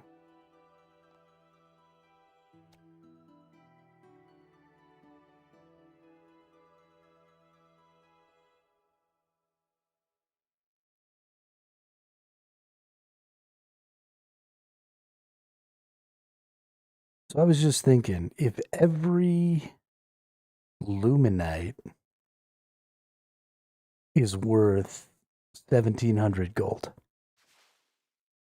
but every luminite turns into every luminite turns into 75 arrowheads, which are worth 100 apiece, which makes 7,500 gold.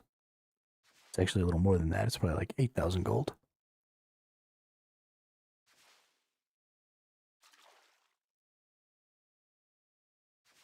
And even if adamant was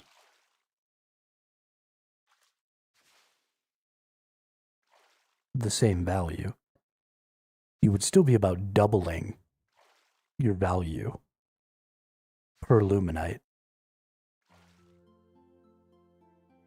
So I guess it really comes down to how many or how long does it take to mine a luminite versus how long it takes. Bedtime ran out of whiskey. All right, Dimebag. Thanks for showing me all your cool little outfits and pets and stuff like that. It really gives me something to focus on working towards and something to look forward to outside of just leveling up my skills. That's really cool. I'm excited to get some of those, so I really appreciate that.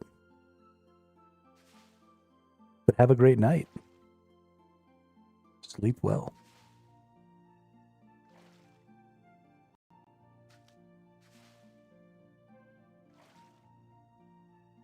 Yeah, so I guess it really just comes down to how many luminite you can gather in the amount of time you can make an arrowhead. And I think it is probably more. Yeah, especially if you're using stone spirits. Okay, yeah, so that's definitely going to be the better option. For sure, for sure. For sure, for sure.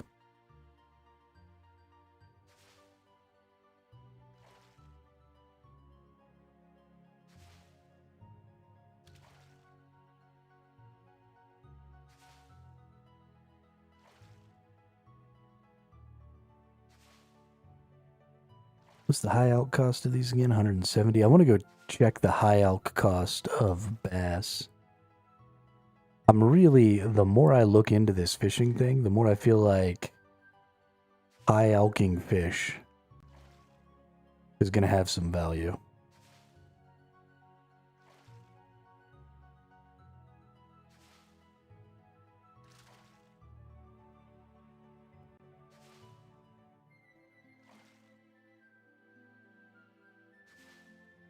Just in the quantity that you can get.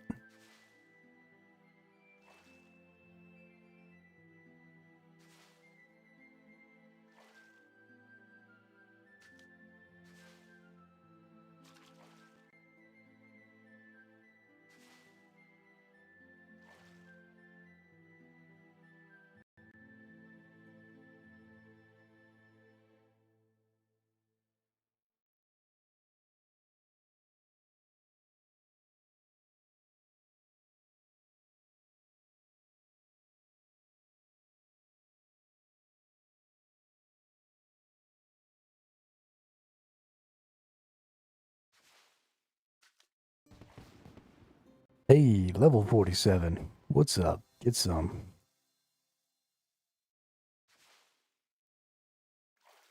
Three more levels and we can start getting some swordfishes.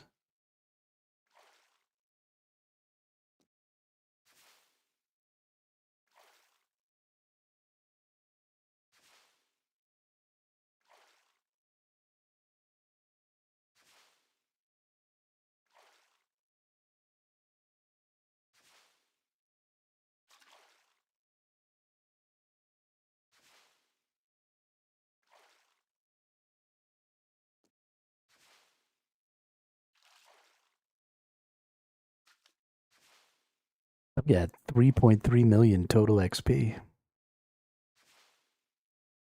Fucking ballin', dude.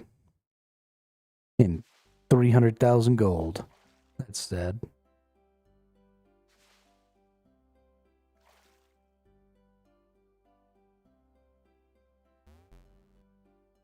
That's really sad. There are 4,721 achievements. Damn. I got 292 of them done, though. That feels pretty good.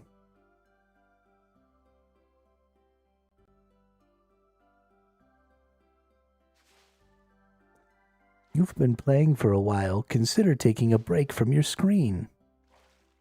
Consider kissing my ass.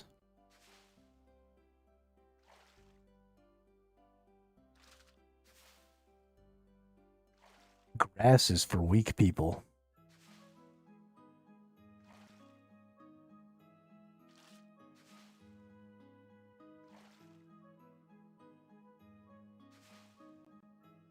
We're not gonna go outside. That'd be ridiculous.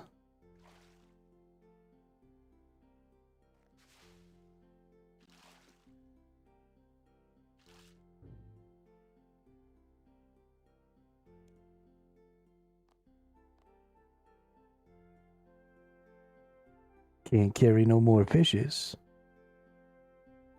Time to go turn all this stuff in.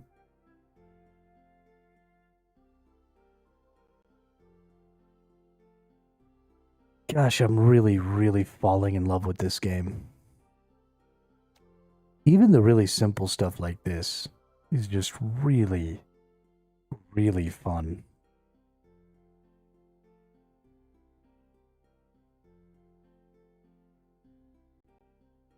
That nice, steady progress.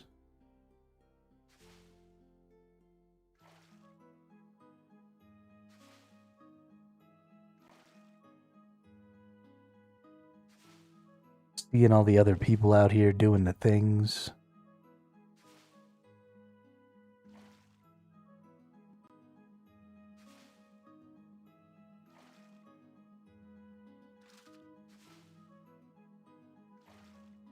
Watching this dude just pull sharks out of the water.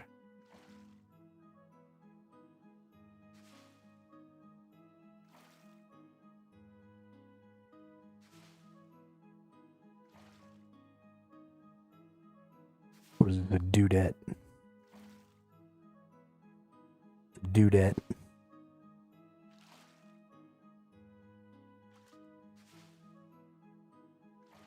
Who seems to be having some significant trouble. Oh, there we go. Pull the shark out of the water. That's honestly really cool. I like that you can just fish with your hands.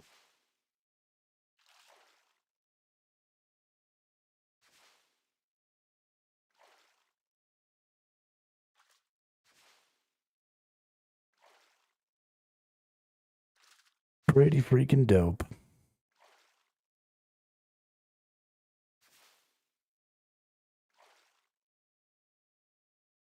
Especially fishing for sharks. You gotta be pretty ballsy to stick your hand in there, intentionally trying to snag you up a shark. That's pretty crazy. Pretty fucking crazy. Hey, we're gonna hit 50 fishing today. That's pretty cool. I'm honestly pretty excited about that.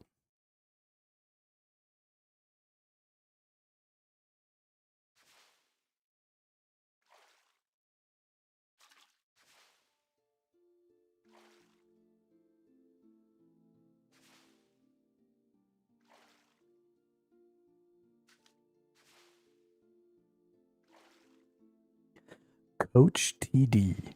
Who's Coach TD?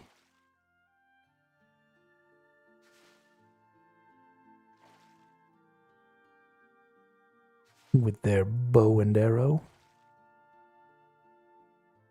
Blessed dragonhide coif.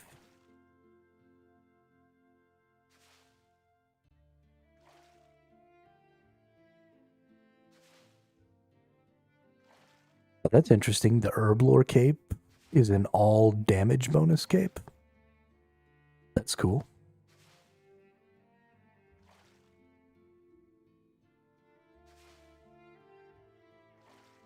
Instantly clean all grimy herbs in your inventory. No experience will be gained for doing this. Yo.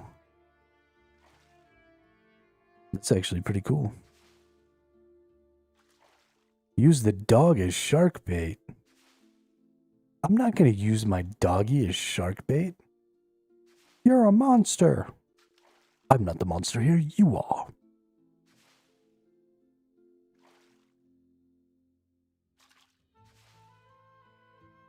Not my buttons. Not my gumdrop buttons.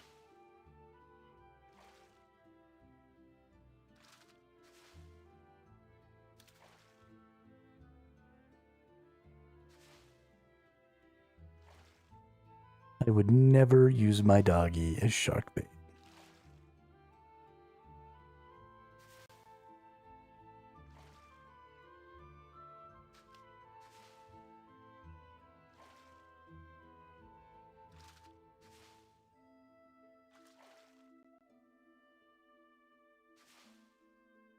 You know what I am going to do, though?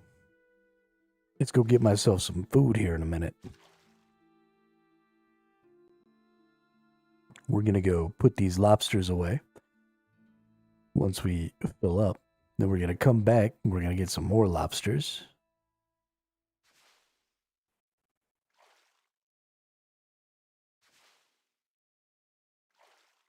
And while we're getting lobsters, we're going to go ahead and make a little grub. Because I'm getting hungry.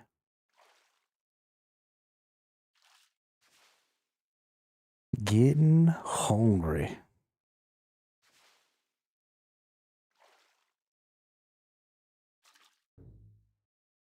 Do you want my love? Oh, that person's cool. They've got a dope little cape there.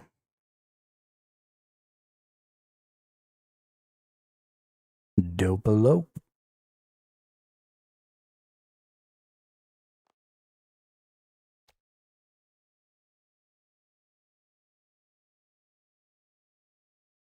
We're going to be cooking so many lobsters. Is there anything special you can use the lobsters for? Like, just instead of having cooked lobster, could I, like, make a lobster pie or something? I don't know. I'm going to go get some food, though, while we fish these lobsters up. I'll be right back.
That's what?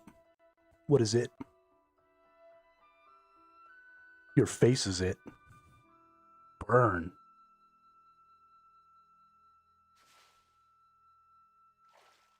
Fucking got you.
Group Iron Woman, Sophie Rivera. Level 38. This is a pretty new account. That's cool. You love to see a group iron.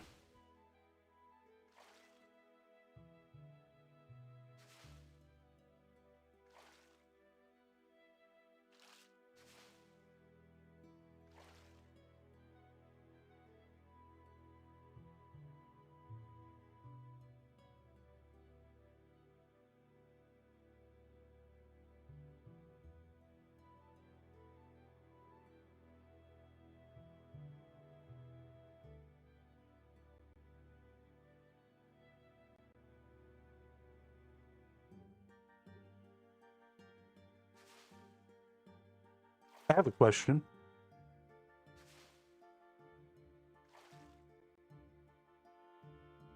Maybe some of you more experienced nerds who have played some OSRS will know.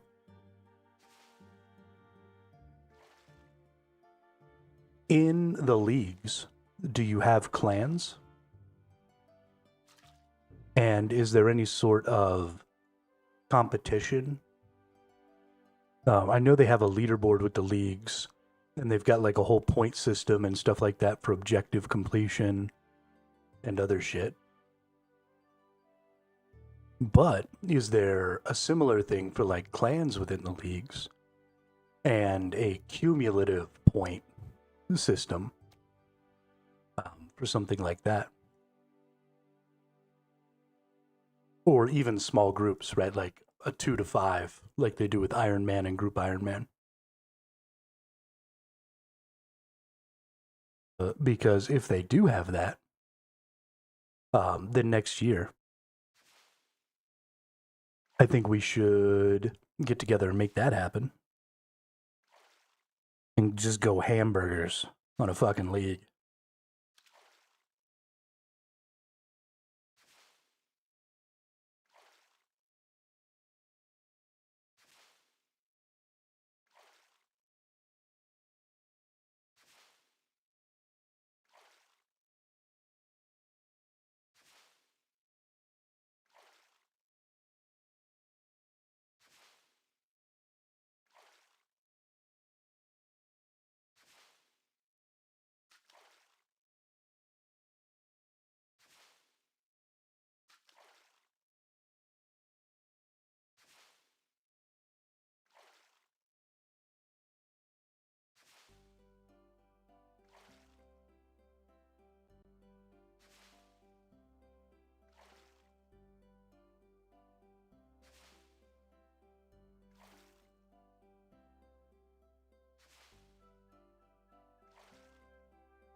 Oh, yeah. Food tastes so good.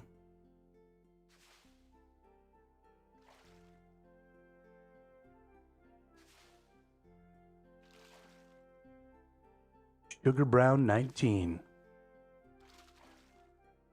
These are pretty dope wings. They kind of look like mushrooms from some angles.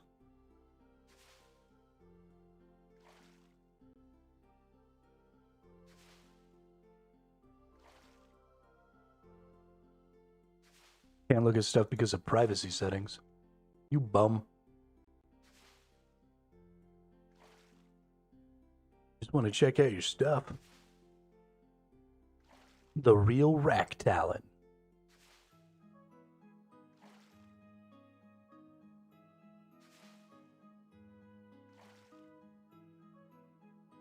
That's a pretty dope looking halberd,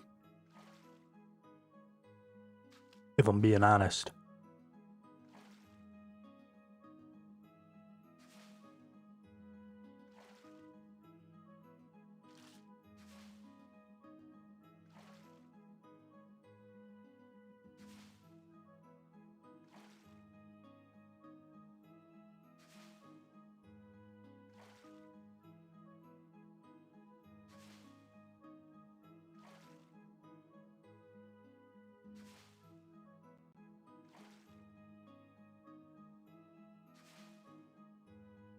This person is like dynamiting the water.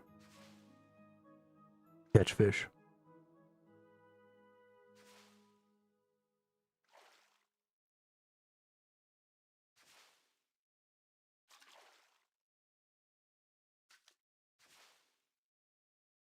I assume that's like some sort of a special harpoon animation or something. Not really 100% sure.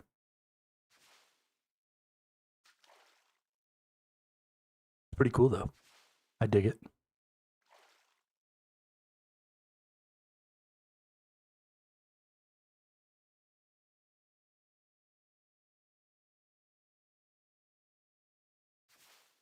More cage fishing.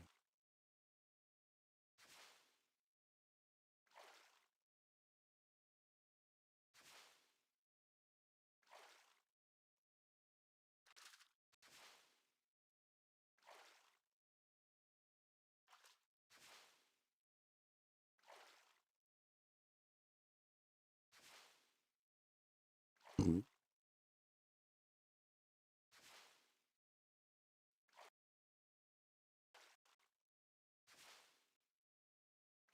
Gotta cage them lobsters.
Pretty excited for this lobster boil.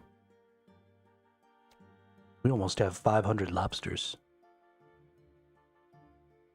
At just 26 lobsters per gather, that's like 24 trips to the lobster fishing spot, which is a lot.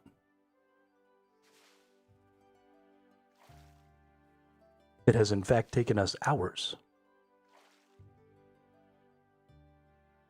We are on 4.5 hours of fishing today.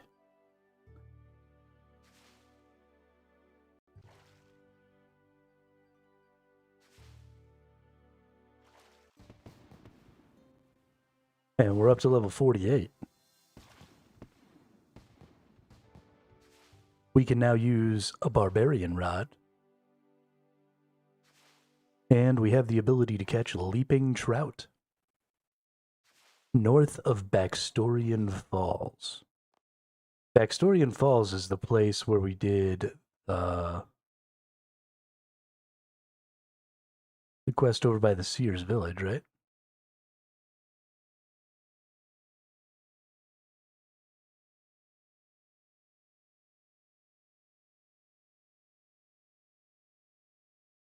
Oh, it's over here. Yes, this is Baxtorian Falls. So north of Baxtorian Falls would mean like up here somewhere. I kind of want to go over there and see about that. Oh, that makes sense because the fish are going to be like jumping up out of the water as they climb.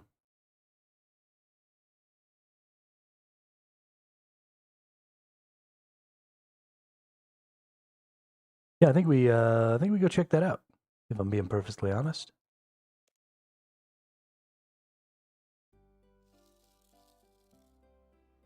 I kind of want to go catch some fishies as they jump up out of the water. That sounds like a lot of fun.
I can't tell if it's a sick-looking sheep because it looks ill, or if it's a sick-looking sheep because it's blue.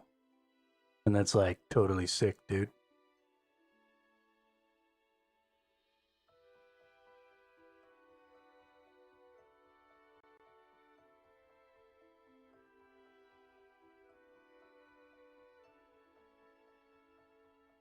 All right, north of the falls we go here.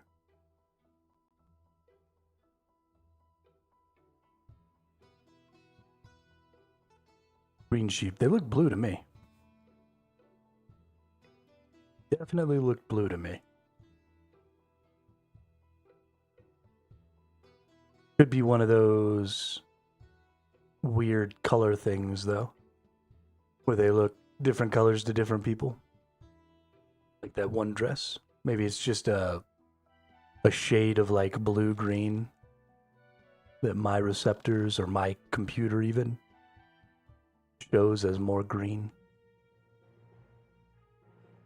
I don't want to use a rod.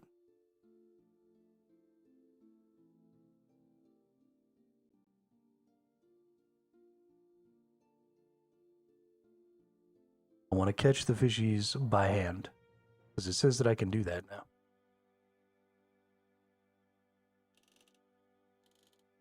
Mm-hmm. Yeah, there was that dress that was going around. I got my face smashed. And red and blue are harder? No kidding.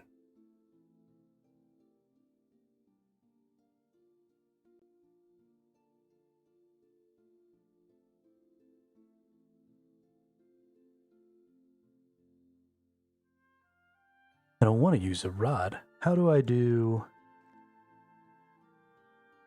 leaping trout? Oh, training from Otto God Blessed.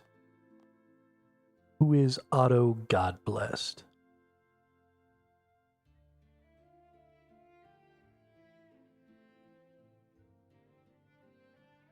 Surely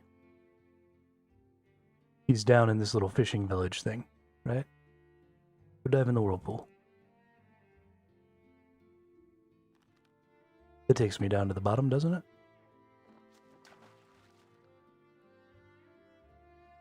Fish, beans, lentils, and nuts. Interesting. I did know that there was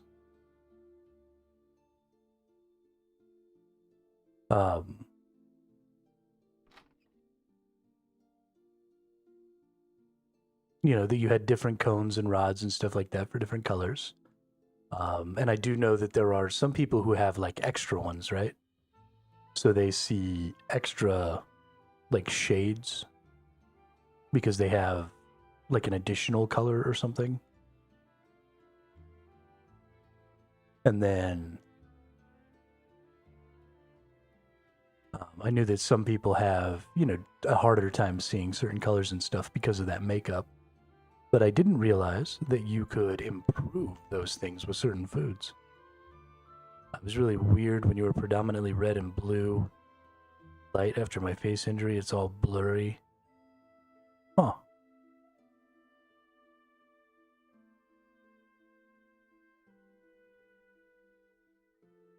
That's really interesting.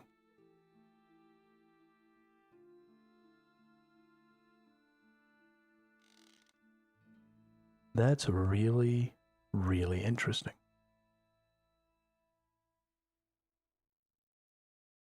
This is the fishing place, isn't it? Oh, and the fishing guild. Oh, for sure. The dude's got to be at the fishing guild, right? Just gotta be.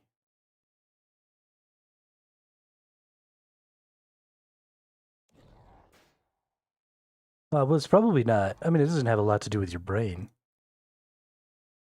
right? Your brain was still interpreting the information it was receiving. It was just receiving weird information.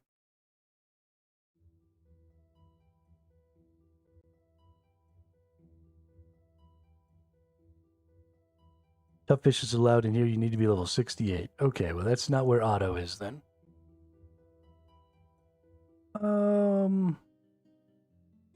I mean, in the same way that, like, a camera is an extension of your computer, I guess. Right? Like, if you have a webcam, then I guess you could call your webcam part of your computer or part of your CPU.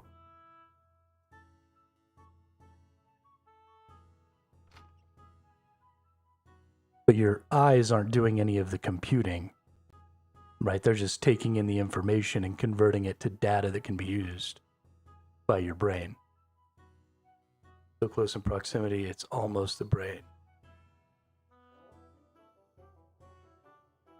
But proximity isn't really, would you call your skull part of your brain? I mean, your skull's closer in proximity than your eyeballs.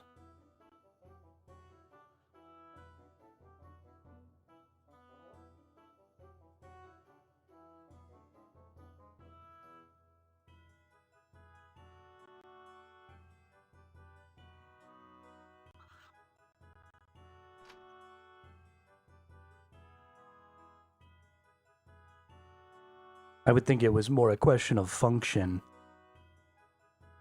than it was.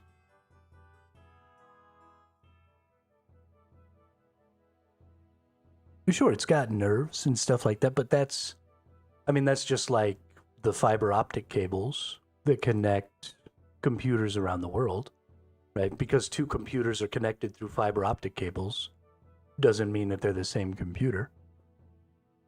Right? The nerves or the optic cords or whatever that go from your eye to your brain are just a system of transmission, right? Data transmission.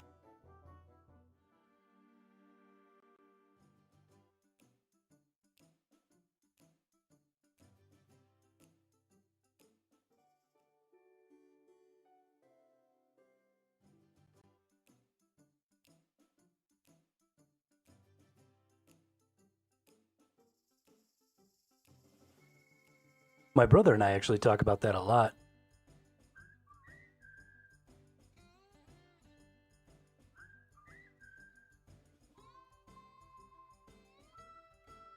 It's the weirdest song. This is a cool little farming place, though. Let's talk to this person. We got a couple of flower patches. We got herb badge.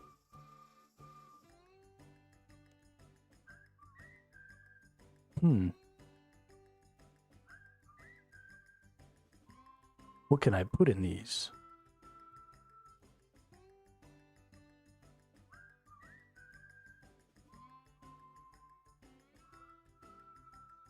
Seems like a good place.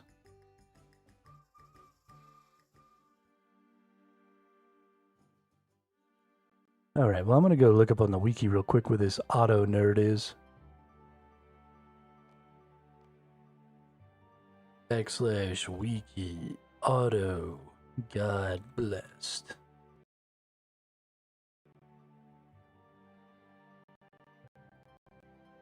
Marigolds protect potatoes.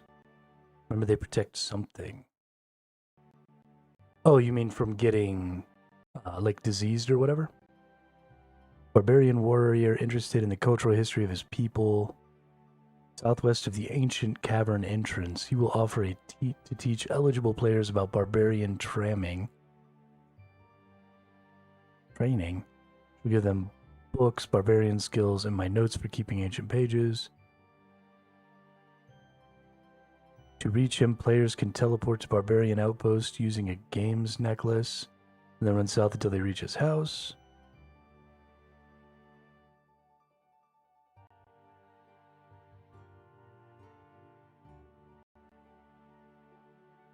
Requires level 35 strength. I think I have that. Yep. Okay, so let's go to the Barbarian Village. Then we run south until we get to his house? No, it said Barbarian Stronghold, not house, didn't it?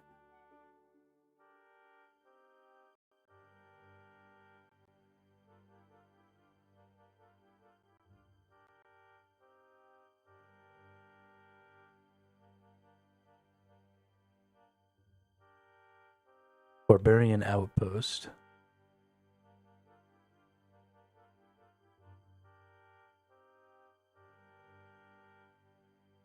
Where is the Barbarian Outpost? Amulet of Glory and Dueling Rings are pretty clutch to have too, zinging about the place.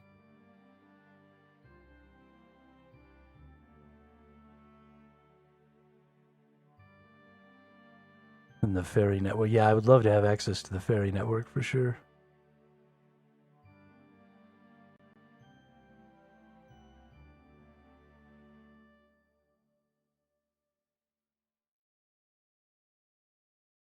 It's surely not the Barbarian Village, right?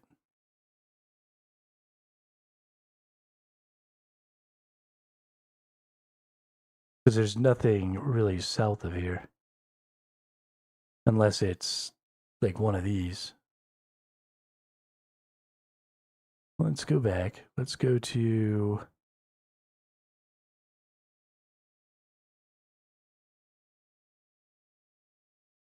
Oh, wait, here's a map. I found it. Oh, it's just on the other side.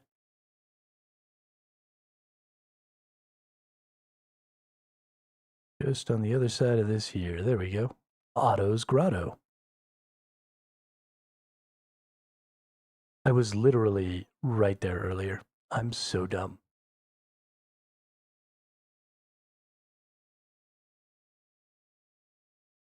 let's go find Otto at his grotto.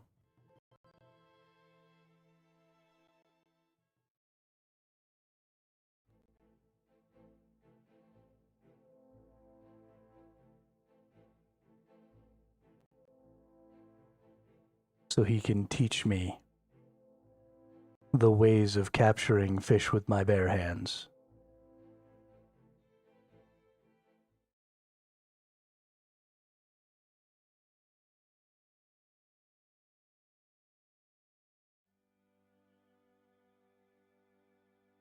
La la la la la la la la la la la la la la.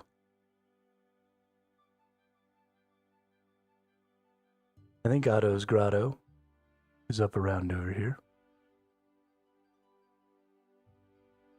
I think we have to go up.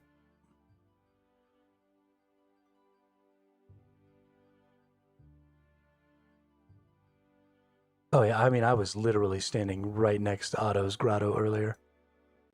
Holy crap, I'm dumb. Yo, that's disappointing.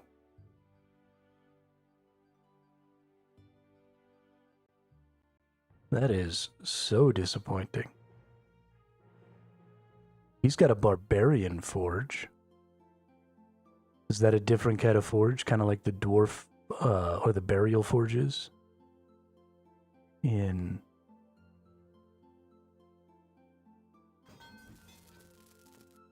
I make anything unique here? Doesn't seem like it. Good day, you seem a hardy warrior. Maybe even some barbarian blood in that body of yours. You think so? Who can tell? My forefathers weren't averse to traveling, so it is possible. They tended to cause too much trouble in your so-called civilized lands. However, so most returned to their ancestral lands. In any case, I think you are ready to learn our more secret tribal feats for yourself. Well, that sounds interesting. What sort of skills would these be? To begin with, I can supply knowledge in the ways of fire making, our special rod fishing tricks, and a selection of spear skills. There are more advanced stages, though, to judge by your description. Your perception is creditable. I can eventually teach you of more advanced fire-making techniques, and the rod fishing skills are but a preliminary to our special potions and brews. These secrets must, however, wait until you have learned of more basic skills.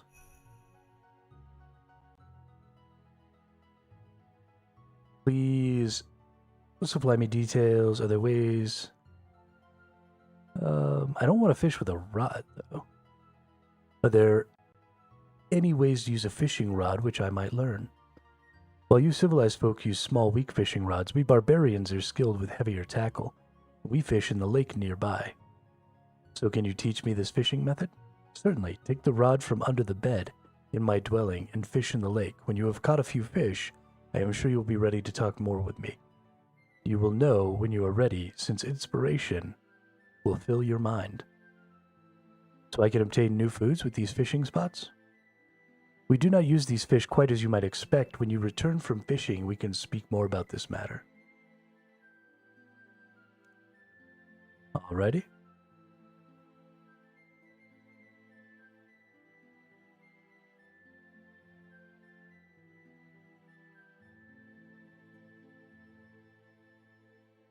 Ah, so I already have a barbarian fishing rod.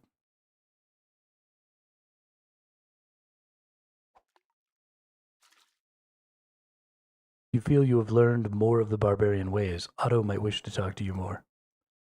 Did I get a leaping trout? I did get a leaping trout.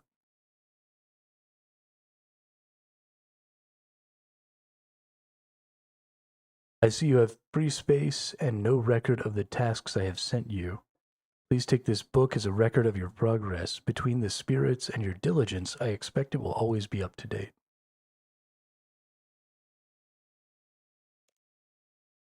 Are there any ways to use a fishing rod which I might learn? Your mind is as clear as the waters you have fished. This is good.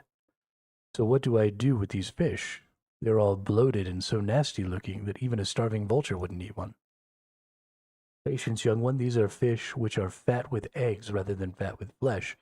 This is what we will make use of. We can speak of this in a few moments.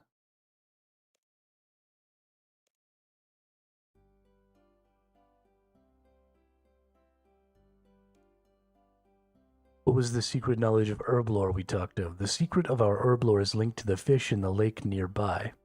I fished some of these fish from the lake. What do I do with them, though? If you use your knife upon them, several new fishy items will be produced. Fish parts can be used as bait. The roe or the caviar is more useful for us. Do I cook it? Certainly not. Mixing these items with 2-dose potions is what should be performed. This results in a nutritious slop, perfect for healing as well as imparting the effect of the potion. Ooh, that's cool. Roe can only be used for some of the more easily combined mixes, while caviar may be used for any of the mixes of which I am aware. What if I only have 4-dose potions? You will discover that you are able to decant a 4-dose potion into an empty vial, thus giving 2 potions of 2 doses. This will aid you in the process. I guess you just want me to go away and make one of these potions? Am I that predictable? In this case, I in fact require a potion for my own stock. Bring me a lesser attack potion combined with fish roe. Okay, you got the trout. Okay, so we got leaping salmon, leaping trout, and leaping sturgeons. Oh, this gives cooking XP when I cut them. That's dope. Got that bad boy. We got some roe. We could just straight up eat the roe. And we have offcuts that we use for bait. Okay. I want to see if so it looks like the offcut stack. It doesn't look like the roe stacks though, which is too bad.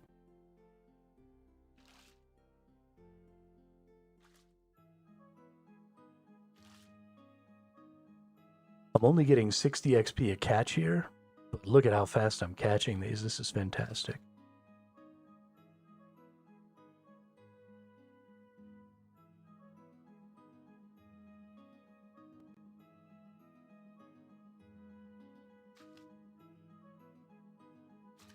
Oh, I'm gaining strength and agility XP as well.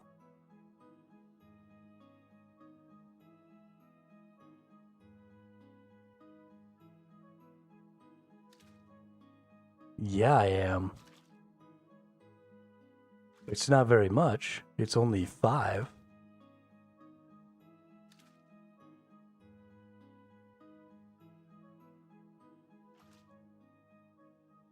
So I'm only gaining 50 fishing HP or XP.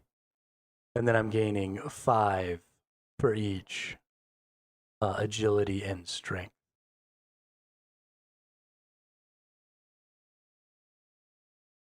That's actually really cool. I like that very, very much. Okay, so let's see what happens. If we got the leaping trouts, I have 12, 13, 14 leaping trouts. So am I going to get the same number of rows? Okay, so it does not look like...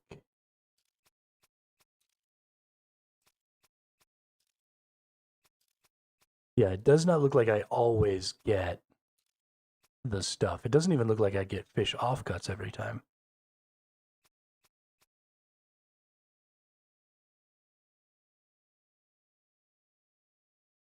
In fact, I've only gotten 1 fish offcut. That's crazy.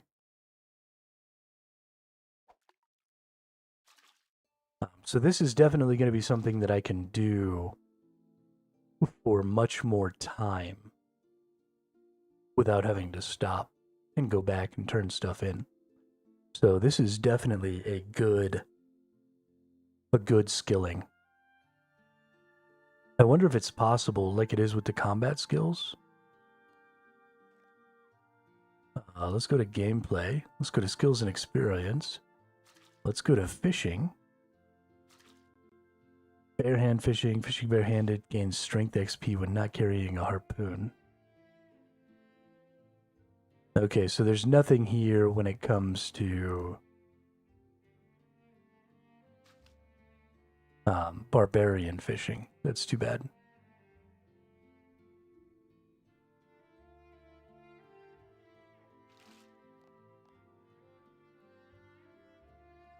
Because I would have loved to have been able to do like we do with combat and like turn these two off so I got more fishing XP, or turn off the fishing XP and get more of these. Like, that'd be super dope.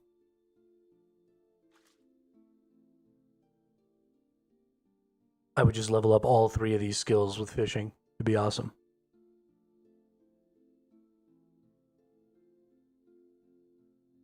Ba-dum, ba-dum, bum. Ba-dum, ba-dum. The other thing is, I don't think I'm using a barbarian fishing rod. I think I'm using my regular fishing rod.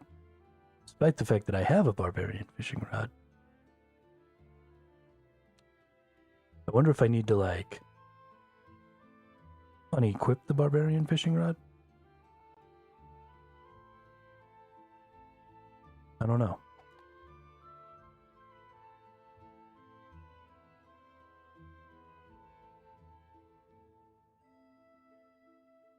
I definitely don't need that. Let's read this. Potion enhancement. Okay. This is just for me to keep for information.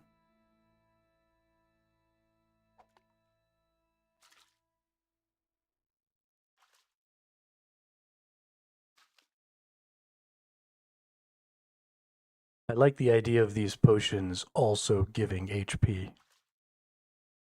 You know, using the attack or defense or whatever potions, and then gaining HP out of them. Seems like a pretty good deal. Wonder if I could do it with the antidote potions too. Take an antidote and then boom, get some healing out of it. That'd be pretty cool. Cannot carry any more fish. So we got the leaping trouts. Gain 10 cooking XP each time. I assume that the higher our cooking level is, the more roe we'll get. It's crazy to me. I feel like this roe has some pretty good value. So it's kind of shocking to me that the grand exchange cost appears to be really low.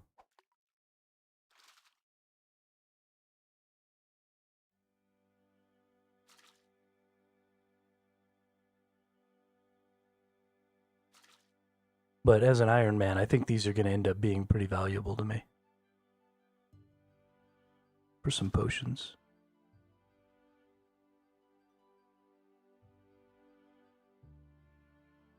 Valuable. Things start to get pretty deep when you first engage with this game. Everything feels pretty shallow. And it's because it's fairly difficult to gain information about what you're able to craft in the future. And I think maybe that's something that they should take a look at with some of their UI and UX changes coming up. Because you want to look forward to things, right? You want to be able to see into the future like, oh, this is a really basic potion, but then later I'm going to be able to use this roe to turn it into something else. And so I understand there's a little bit of an air of mystery, and I've enjoyed discovering this. Like, I didn't know that roe could be added to potions to give them a healing effect at all. Right? That wasn't even in my scope of thought. And so all I saw was that I could now come over here and learn to catch these leaping trout. And when I came over here, just like as a part of that experience, I learned that putting roe in regular potions is going to give me this healing version of that potion, which is so cool. And I really liked learning about it that way. But if you want to engage players for a long-term period, letting them know that those things exist and that their gameplay is going to change and things that they have available is going to change. And over time, they're going to learn about all these different ways to interact with the crafting systems and the skilling systems. There needs to be maybe some stuff that happens earlier on in some of the skills that people are more likely to use that will, kind of push them in that direction and give them a glimpse of some of that. The burial equipment was a good one for smithing because I learned pretty early on, like, oh, okay, cool, I can do this with smithing and then I can bury these things and then I get more XP. And that was cool, but also something that would tell me a little bit about some of the things that I can do. Because right now all of my crafting is really basic, right? I'm wearing this mystic gear. This is the kind of stuff I can craft. It's all very basic. It doesn't have any special abilities.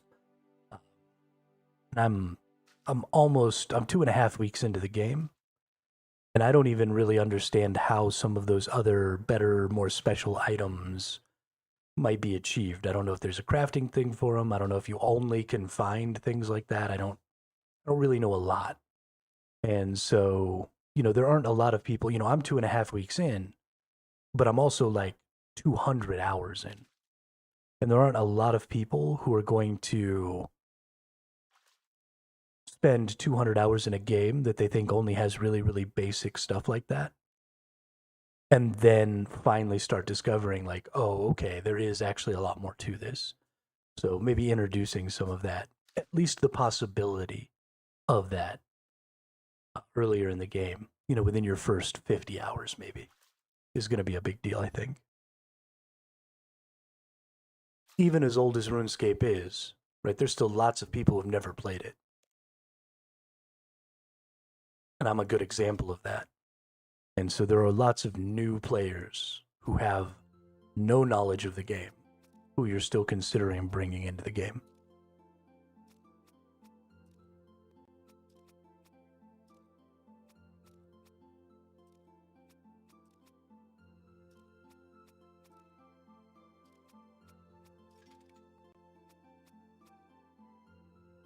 I really like this, though.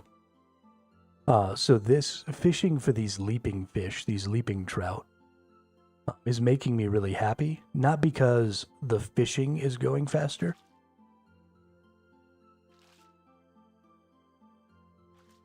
but because there is some very, very good secondary effects from doing the fishing here.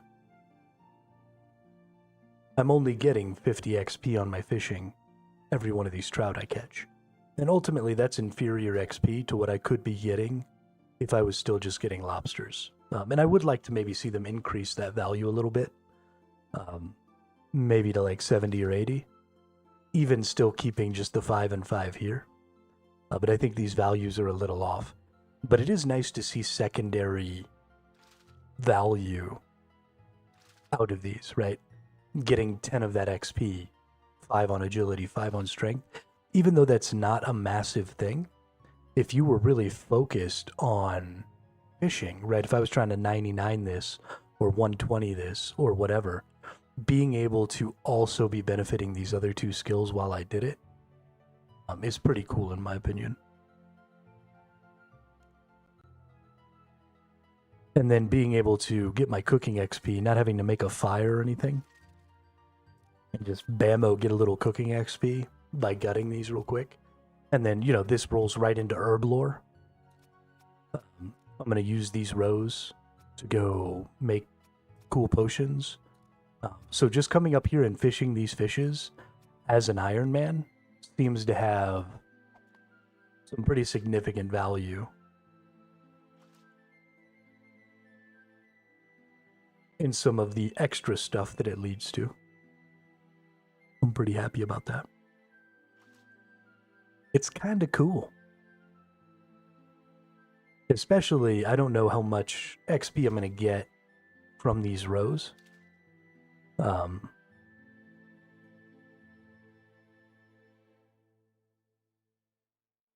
Because I haven't ever done one before. I'm going to fill up my whole inventory here real quick, though, with row. And then I'm actually going to go get some potions. Because I do have some potions. that, that guy wants an attack potion. I have an attack potion in my inventory back at my bank. So I'm definitely going to go get one of those, and I'm going to go ahead and, bring that back to this guy and just kind of see what's up. Do some other potions as well. Just use all these up, see how much XP I get. It's cool that I can just straight up eat these for 300 HP. That's kind of nice. It's cool that I get a little bait here. And it seems like this auto guy is going to be really important. Fishing, fire making, strength abilities, all kinds of cool stuff to learn from him. So I like that.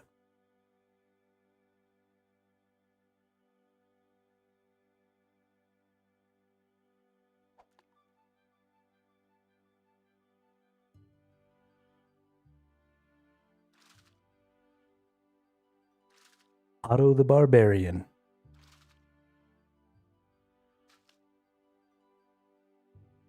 I like that some of your trainers in this game aren't really trainers, right? Like he's just some random dude who's going to teach me some barbarian things.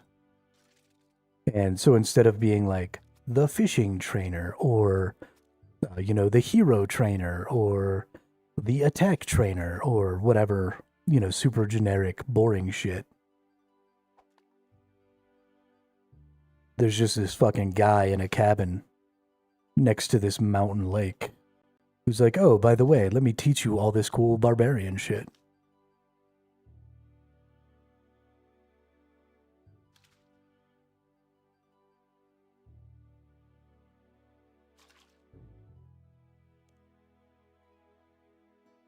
I'm very excited about it, in case you can't tell.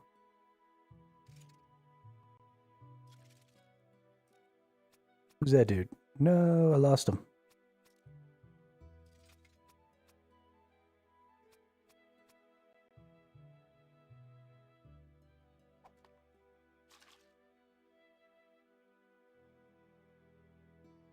It is super out of the way to come fishing up here, but I imagine that that's going to mean that some of this stuff up here has some value. These fish and these roe don't have any value, but I'm going to go look real quick. Let's see if we can find caviar. Meats, drinks, other food burning. Let's see. Let's do other. Does it ever say roe?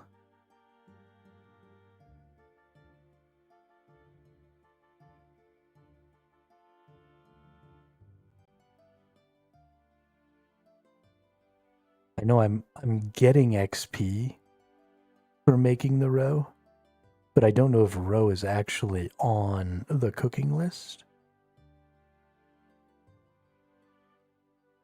So it makes me wonder, do I have a higher chance of getting roe? Oh, you know what? I probably need to be getting leaping salmon to get the caviar.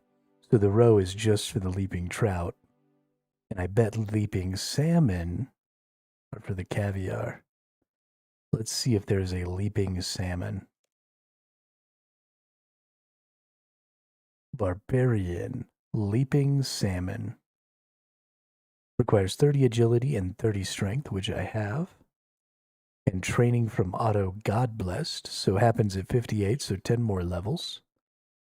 And then leaping sturgeon requires 45 agility and 45 strength, also training from Auto God Blessed. Dope. Okay, so these are the salmon and the sturgeon. Probably the salmon is going to also give me roe, and then the sturgeon might give me caviar, or maybe the salmon will give me caviar at a lower rate. Yeah, I don't know. But I imagine the caviar will probably be pretty useful. Probably be pretty valuable.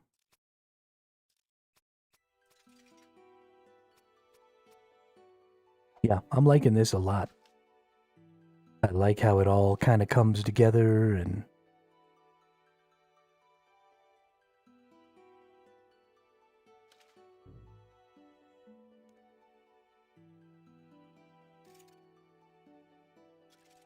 I like how long I could stay up here and do this. If I had some note things, I could note these rows and stay up here for almost ever. Without even using very many notes, probably. I don't know if that would be worth it because, the row isn't very valuable, but... Let's go ahead and go back to a town. Ooh, there's a bank right up here. I wonder if I can use that bank. I haven't done any quests or anything with the barbarians, so it's possible that they won't be friendly. But if there's even a bank right here that I could use, that would be choice. What about this fish right here? Can I fish for leaping things here? No, net fishing spot, net fishing spot, net fishing spot. Okay. Let's right click these actually and see if they have multiple. Okay, so they do have net and bait.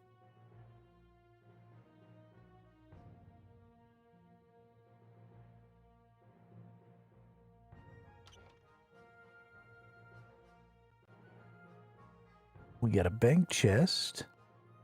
Hey, and we can go ahead and bank these. That's really nice. Let's put that right there. So let's go over here. Let's find an attack potion.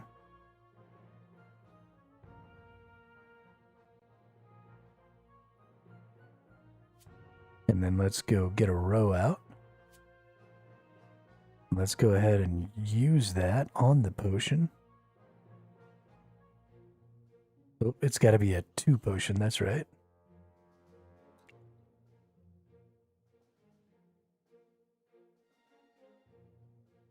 Restores 300 health. 300 health. Doesn't drain adrenaline. Stat changes are diminished by 1 point per minute. Okay. Yeah, that's really cool. I didn't see how many... Can I do that also to my poison potions? Oh, there's a poison potion with 2. And I have withdraw regular vials. Okay. So something I want to see if I can do here is I can use this on this one. And turn that into a 2 and that into a 4. And then I can use this on this one. Now I have 3 2s. So I need more empty vials. And then this is also a 2.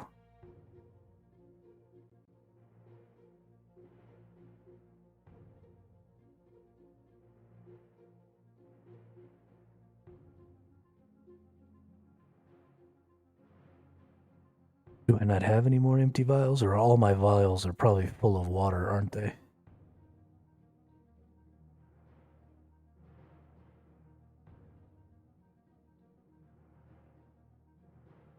Yes. Okay, can I... Empty? Empty? Empty? D. And then I use this one to put in there. And then I use this one to put in there. So we have 2 2 2. And then I drink one of those. So now those are all 2s. That's a 2. Can we just use this one to go in there? Now that's a 1 and that's a 2. So I've got 1, 2, 3, 4, 5, 6, 7, 8, 9. So let's pull 9 rows out. And then let's use those on the attack. So we can make 7 attack potions that also give health. We gain 8 Herblore XP for doing this.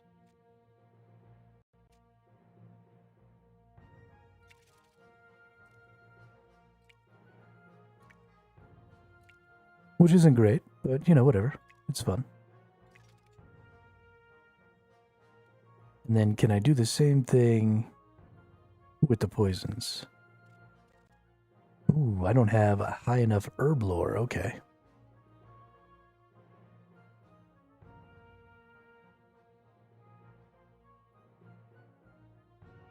Where is my herb lore? My herb lore is pretty close, but we're not there yet. Ooh. We'll go put all these away. Put away, put away, put away. Take one of those out. Put away, put away. Put away. Dope.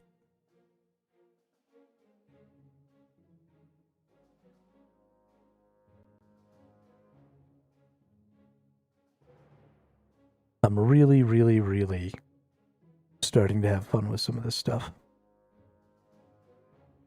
It also really shows how much power you can gain out of preparation in this game.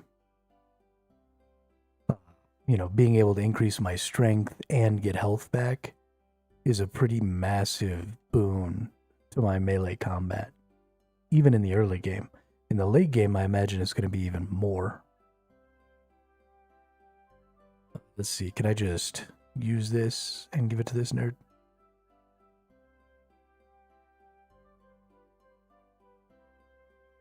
Doesn't look like it. Let's examine this, actually. Only worth 63 coins. That's interesting. Talk about the herb lore knowledge we talked about. You have my potion. I will say no more than that I am eternally grateful. I feel I am missing some vital information about your need for this potion, though I often have this suspicion. I will not reveal all of my private matters to you. Some secrets are best kept rather than revealed. I seek more answers. Details of your cunning with harpoons, and my mind is ready for your fire-making wisdom. Please supply me with details of your cunning with harpoons. First, you must know more of harpoons through special study of fish that are usually caught with such a device. What do I need to know? You must catch fish which are usually harpooned without a harpoon. You will be using your skill and strength. How do you expect me to do that? Use your arm as bait, wriggle your fingers as if they are tasty snack, and hungry tuna and swordfish will throng to be caught by you. That sounds rather insanely dangerous. I'm glad you didn't mention shark too. Oh, my mind slipped for a moment. This method does indeed work on sharks, though in this case the action must be more of a frenzied thrashing of the arm than a wriggle. And I thought fishing was a safe way to pass the time. I seek more answers. Okay, so I'll have to actually go do the thing. I wish to change my fishing style. We'll need to learn much more about fishing before I can do that.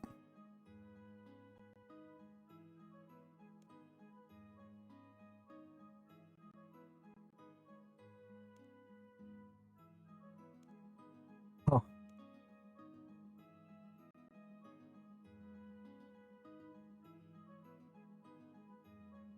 Yeah, that's pretty cool.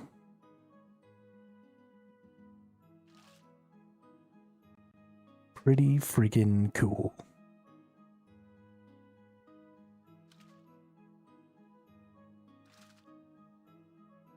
You really do catch these super quick, too. I imagine as it levels up, a lot of these dead spots will cut out.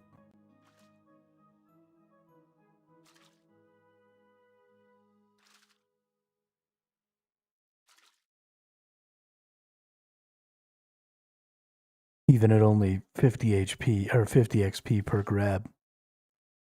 I don't think I'm quite getting them twice as fast as lobsters, but because I don't have to go to the bank very often, it's probably worth.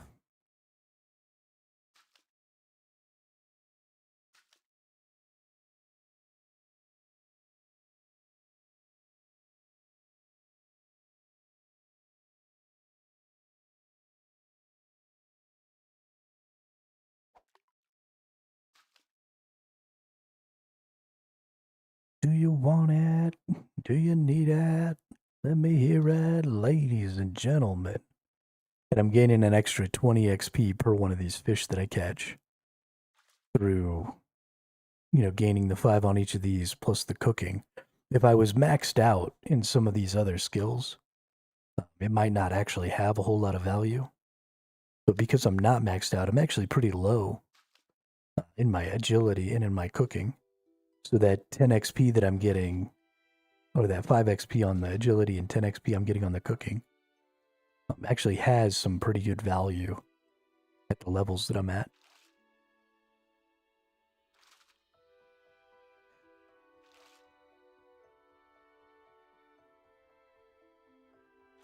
So I'm not achieving the primary goal as fast, but I think I am achieving more XP per time.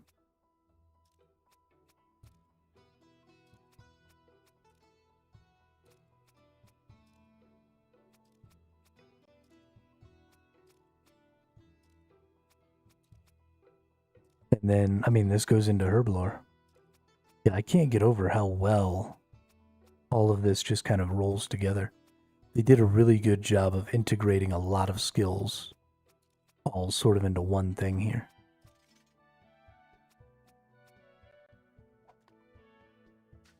I really like that.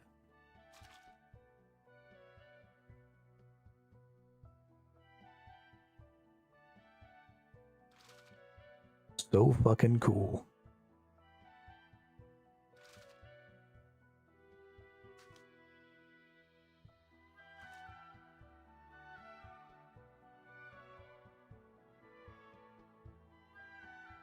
The music here is nice too.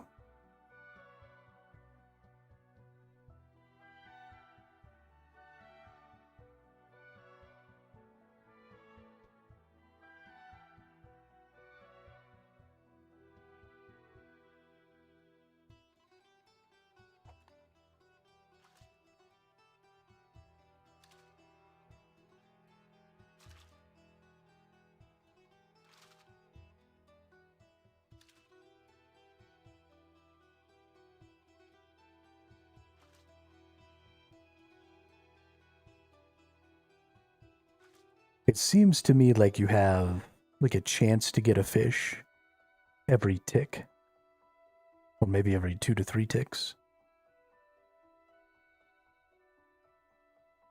Sometimes you hit these really bad dry spots where you don't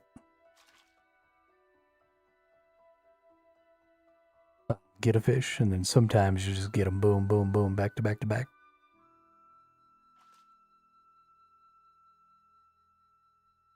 But I feel like specifically bait fishing has a higher chance percentage or something, because every time I bait fish, I feel like I get more fish per time.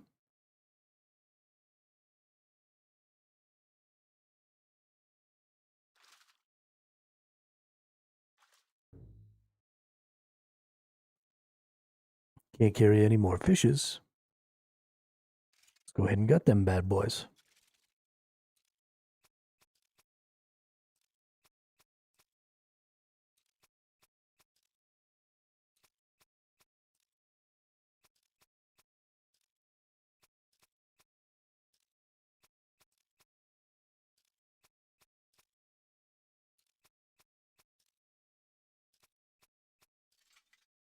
Well, I got almost nothing out of that set of fish.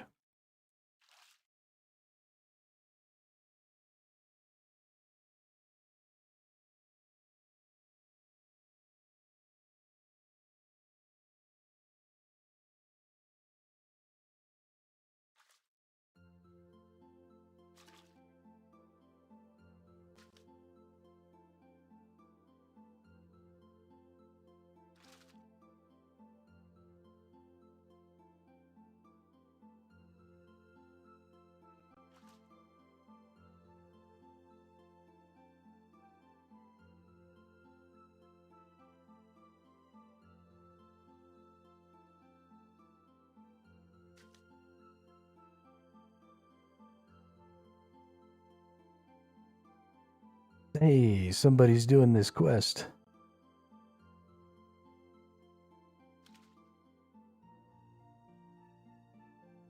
Another new dude. What's up, new dude?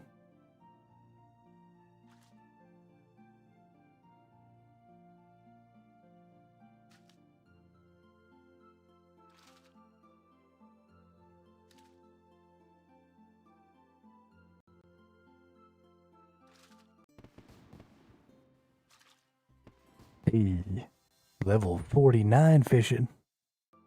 Who's the baddest? I'm the baddest. What do we need? Another 10,000 XP, and then we'll be level 50. And then we can harpoon fish the swordfish. Can't carry any more. Let's get these bad boys. Oh yeah, here we go. Getting a bunch of fish fragments in row here. Yeah, see, we're having some great luck this time. Last time we didn't get shit for luck.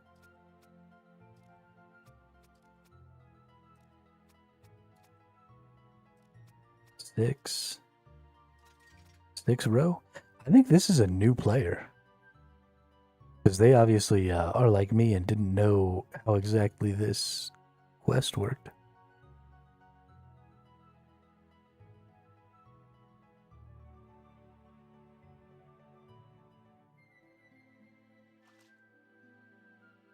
They're doing kind of all the same stuff I do.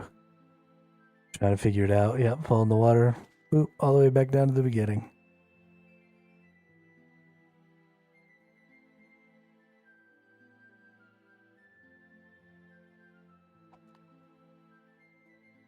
That's cool.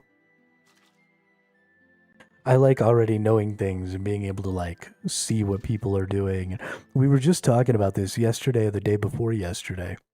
But it's so cool to see people going through and learning a quest that you've already done and that you know the solution to, and knowing sort of the process that's going on in their mind as they make the same mistakes you did, and kind of learn what they're doing. Gluteus Max. That's a funny ass name.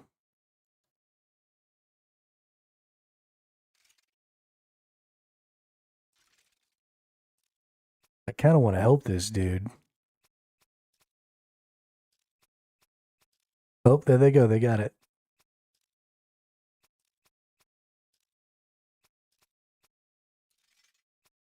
They roped it.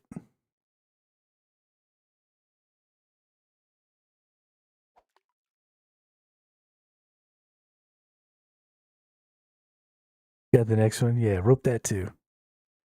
Now we're going to find out. I don't think they roped it. I think they just clicked it. So we're going to find out if they did like I did, where they just clicked it and they end up falling down. Because if they did, then they'll come back up again.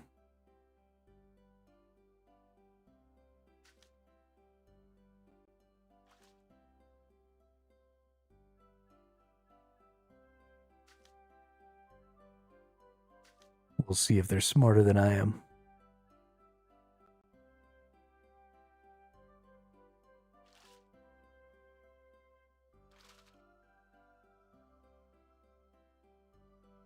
Are you smarter than a survival hermit? I think they might be smarter than me. They haven't come back up yet.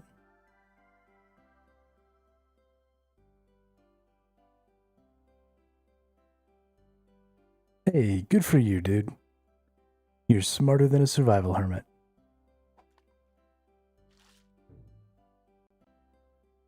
Can't carry no more fishes. Let's get them bad boys in. Got 'em. Get 'em gutted. Get 'em gutted good.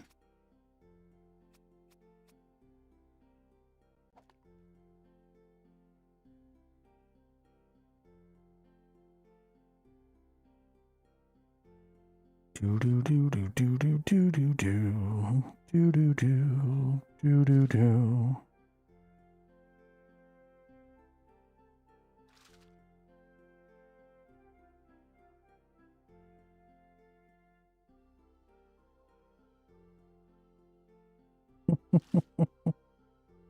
It's so weird because this game is so simple. the controls and stuff like that are fairly simple. A lot of the mechanics are fairly simple, but it's the most alive feeling game that I've played in a really long time when it comes to MMOs. Because you see people running around and you see people actually thinking in this game, not just running from NPC to NPC going through the motions. But you can really see the wheels turning in their head. And the game just feels super duper alive because of it.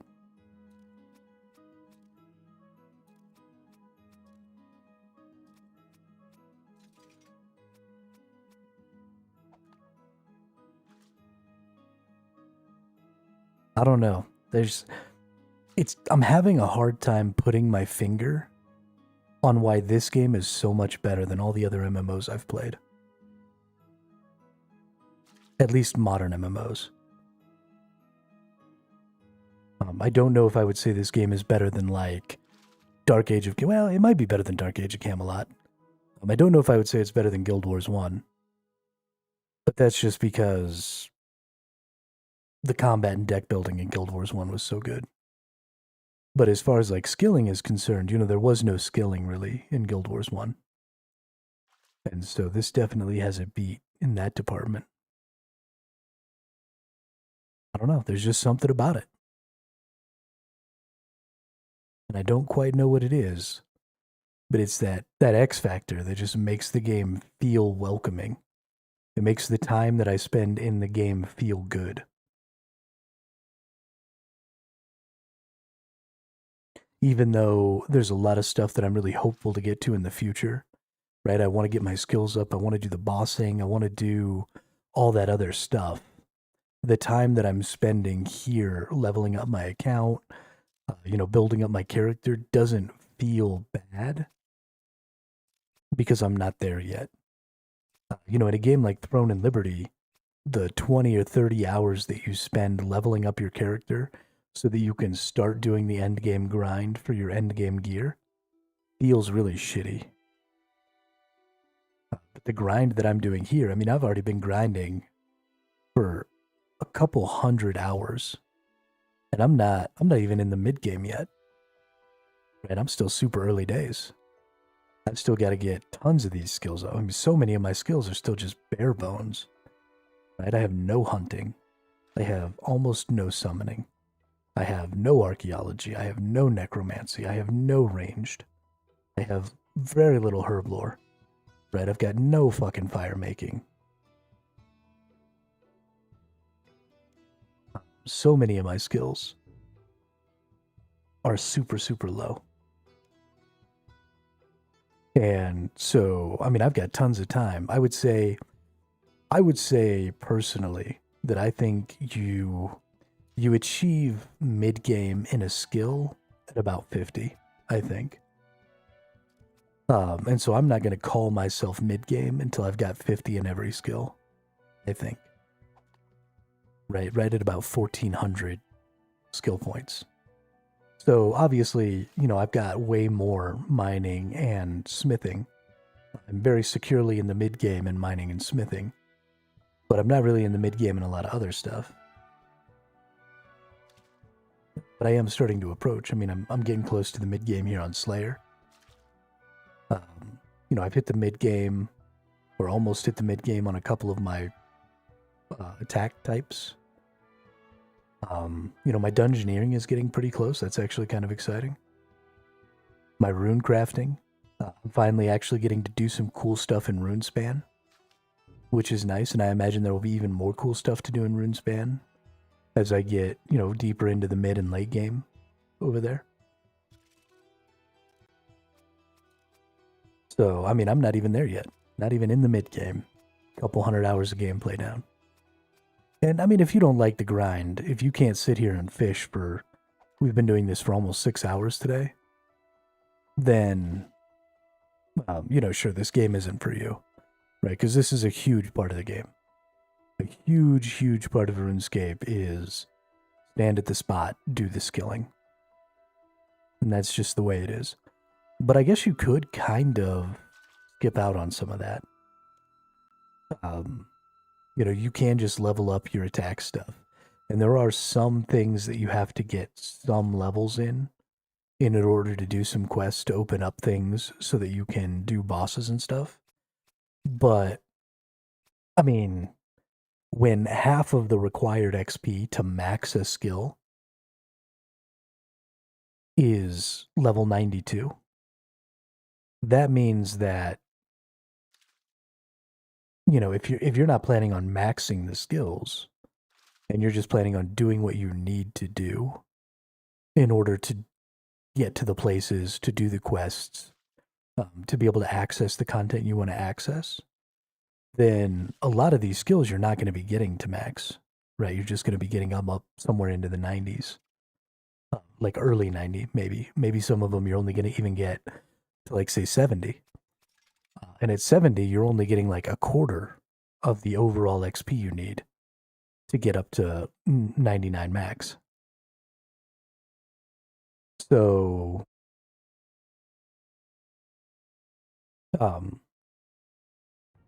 you're really potentially saving yourself a lot of time.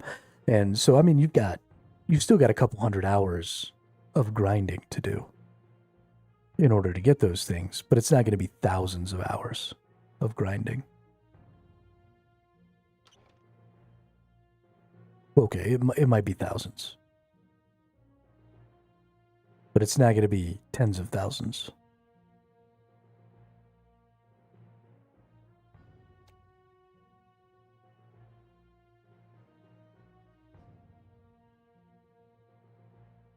I don't know. It all just feels so good, man. It all just feels so good, and it keeps pushing me in all these different directions, which I also really, really like. The way they've got it set up, where there's a lot of dependencies, where you've got to have a lot of other skills, and it feels good to already have a dependency done. So something that I just noticed, because it hasn't really happened to me a lot, because I'm just getting started, is that being able to come up here once I got to level 48 fishing and just start catching these leaping trout and just instantly get to talk to this guy and learn this stuff actually felt really good, because it felt like I had been doing the right stuff with my character, because I already had strength and agility up to a level where this person would just teach me about the leaping trout and teach me about the herb lore use. And so I got to come and, like, it was sort of the culmination of some of the work that I had done previously for some other purposes, all coming together to sort of create this new purpose that I didn't even know I was trying to achieve.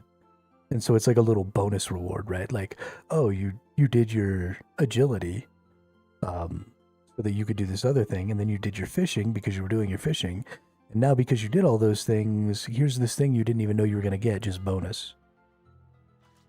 And it feels really, really good to get that. Because I honestly probably wouldn't have come up here and done the leaping fish if I didn't already have those. Because that would have been, a departure again from what I was trying to accomplish. And I'm already a few departures deep from what my actual goal is right now. So, that would have been something that got saved for later. But since it was just there, since I just had it, like, fuck it, why not check it out? Dude, the people in my neighborhood need to learn to turn off their fucking car alarms when they go off.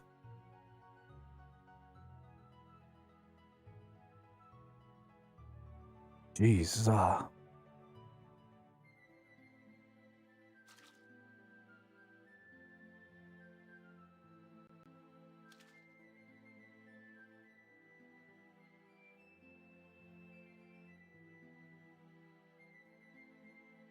We're going to be getting to 50 here real soon.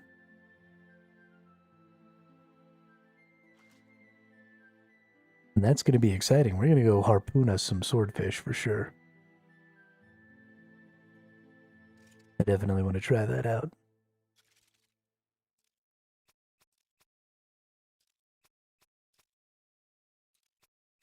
Because them swordfish give 1200 HP when you cook them. Obviously, I got to get my cooking up. We are going to pass another level cooking here. So I get 10 for each one of these fish I cut open. Oh, do I only get 10x? Oh, I only get 10 XP when I actually get a row. Oh, that's interesting. So that's way less valuable. I didn't realize that. You have to actually get the row to get the XP.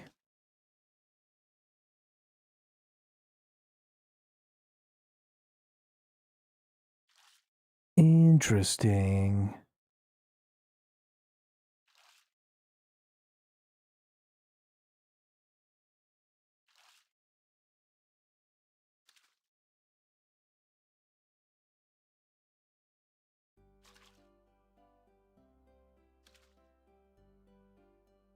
What is this up here? Is this... Okay, this is to the ocean as well.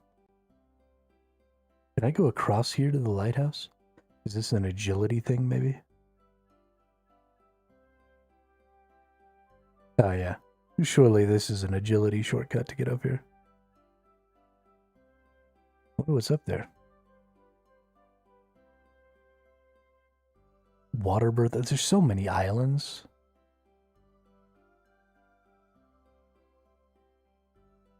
Oh, we're going to go see the Fremennik Isles before we go to Lunar Isle. That'll be cool. Why am I running around? Go do the fishing.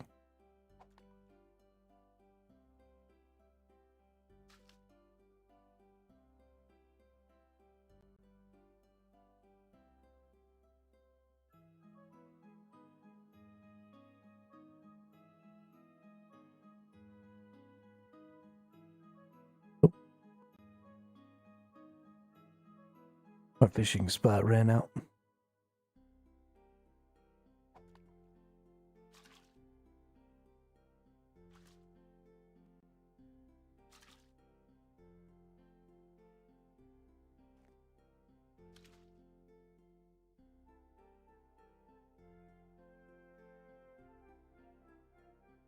I do like that this agility gives you the chance to catch too. That's a really cool little ad there. I wish that I had 50 agility. Honestly, it makes me want to go level up my agility right now so that I can catch 2 swordfish.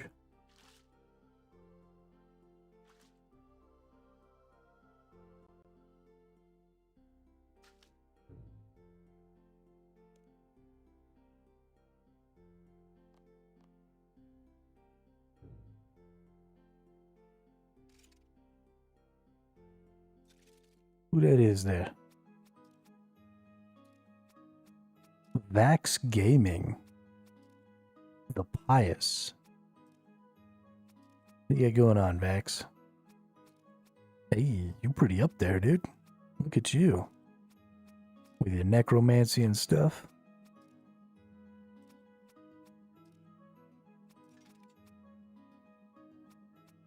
I know. I am so distracted. But I'm kind of happy about the fact that I'm getting distracted, William. I'm happy.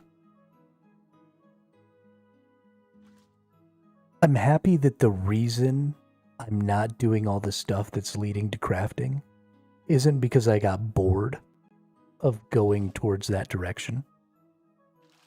It's because other things have captured my attention, and I'm just like moving from shiny object to shiny object. But those other shiny objects haven't lost their luster for me. So when I inevitably end up back at those shiny objects, I'm still going to feel good and I'm still going to be enjoying that. And it's going to be another positive experience.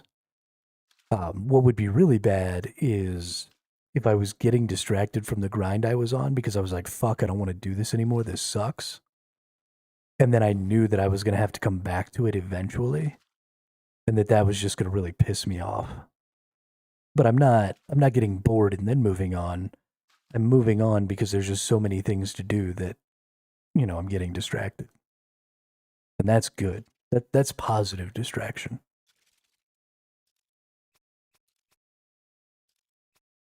At least I think it is. Maybe not. Who knows? And there's no timer on these things. That's definitely something that would be a bigger problem in a lot of other modern MMOs, where if I was getting distracted from like doing my daily and then I never got back to it, so I never completed my daily, then I would lose out. But not spending my time skilling crafting isn't hurting me if I'm over here spending my time fishing. Right? There's not like I can only get so much XP in crafting a day. So every day that I don't get my, 100,000 XP or whatever, then I'm technically losing time and it's going to take me longer. Like I'm still getting XP, I'm still leveling up, I'm still having fun. I just don't feel bad about it, Don't feel bad about it at all.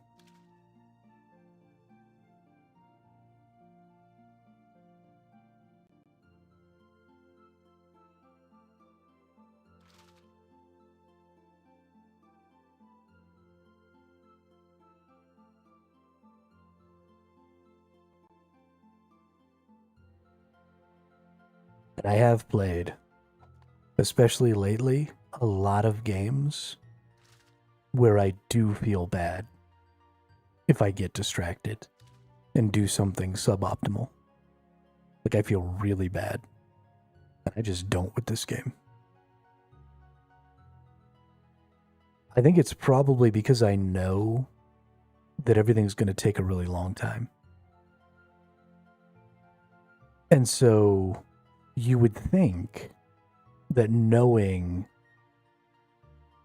that getting to the true end game of this game was potentially going to take me like a year,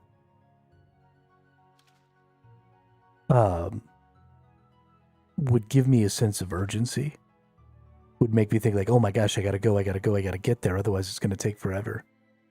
But honestly, because of how long the grind is, it almost takes all the pressure for optimization and speed off. Like, I know it's going to take a long time. So who cares if it takes a long time?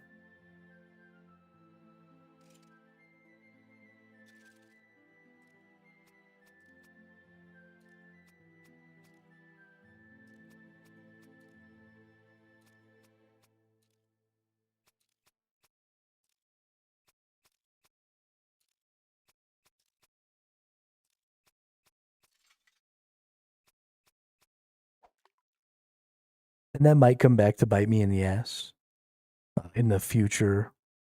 The grind is still pretty fresh and new for me. And there may come a time in the future where I'm just like, holy fucking shit. I wish that I had, saved myself 2 hours 3 months ago so that I had 2 hours less of grinding to do right now. Because, it'll just, the exponential growth of the XP needed is going to definitely put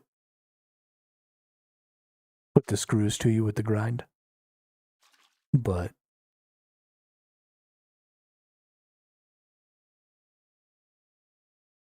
for now, that luster hasn't worn off.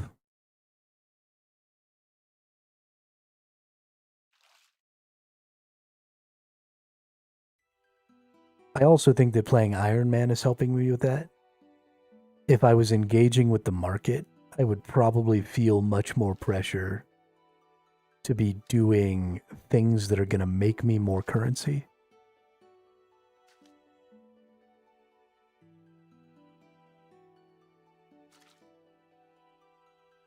And that would probably take away from some of my enjoyment.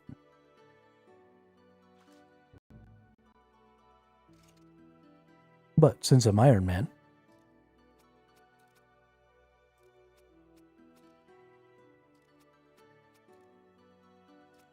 I don't give a fuck. I don't fuck with you. Little pussy ass bitch, I ain't fucking with you.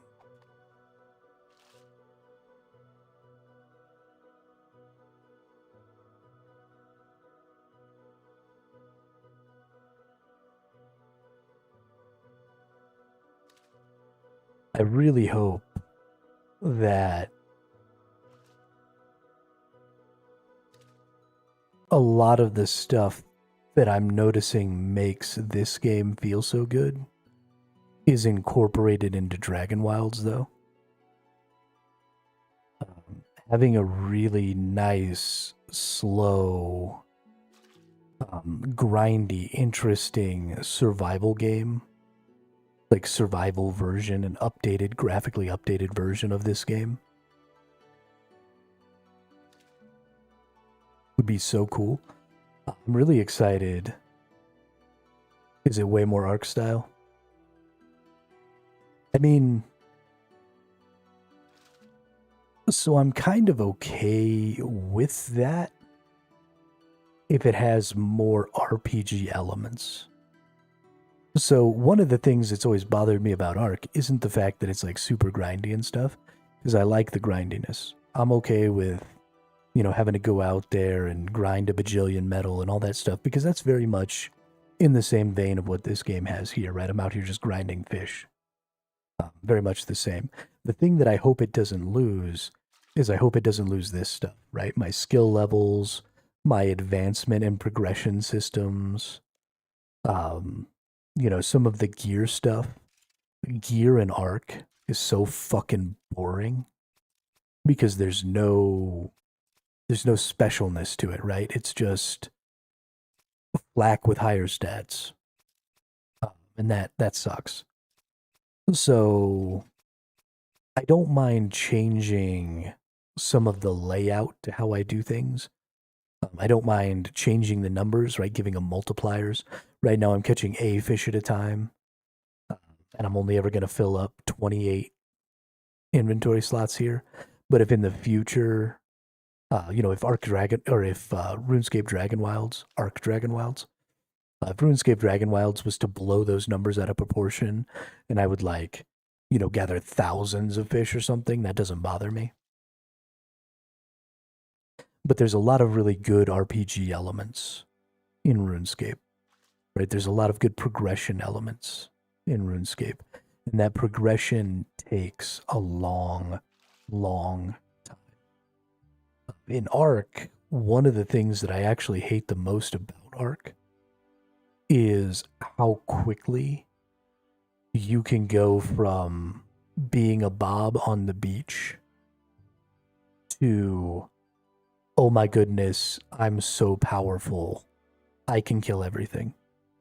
The minute you get an Argentavis in Ark, and you can make the Argentavis saddle in 3 hours of gameplay. But the minute you can get an Argentavis in Ark, you just basically become this unstoppable force. And so that's like a day of gameplay. Especially when you're playing PvE. Now in the PvP, it's significantly different. And being on an Argentavis doesn't necessarily make you all that powerful. But on the PvE side of things, the progression in Ark is just way too fast.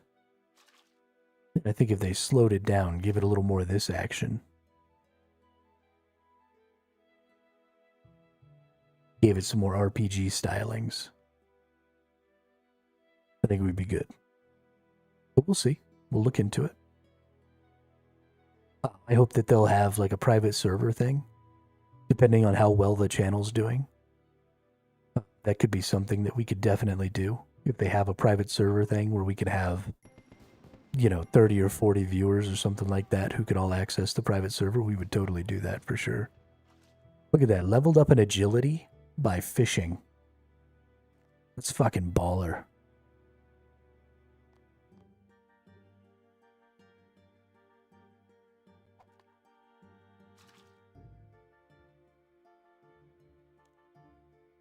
Leveled up in agility by fishing.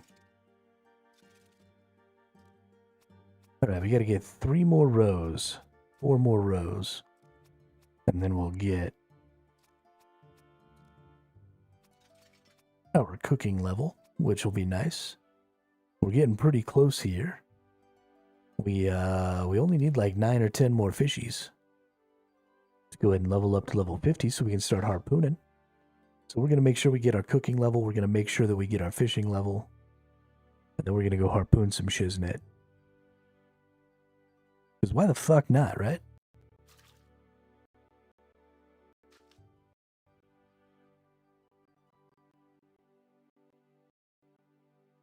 Because I love harpooning shiznit. Love harpooning shiznit.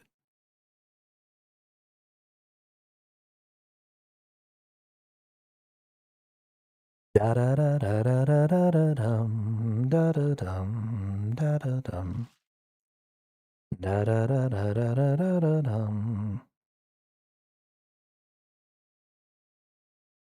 You know what I was just thinking would be one of the best things that any streaming platform could do for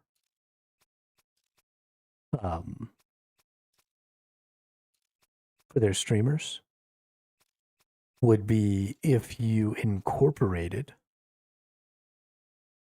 the viewer counts from multiple platforms into your discoverability algorithm. So right now I'm streaming on both YouTube and on Twitch, and we've had as many as 12 people watching across those two platforms, which has been phenomenal today for me, right? That's fantastic. But those are two different discoverabilities. And so on any given platform, it's showing that I have, you know, somewhere between 4 and 6 viewers during those times, depending on what the distribution is. And so if you had a streaming platform that you could attach your other accounts for, different streaming platforms too, and that could take in those numbers. Hey, we got our cooking. Nice. But they could take in those numbers from those other platforms and add them to your live viewer count, especially if they had some sort of integrated way to do the cross chat instead of this really messy way that I have the cross chat going. Then we could really improve the quality of discoverability and stuff across all platforms for streaming. And that'd be really dope.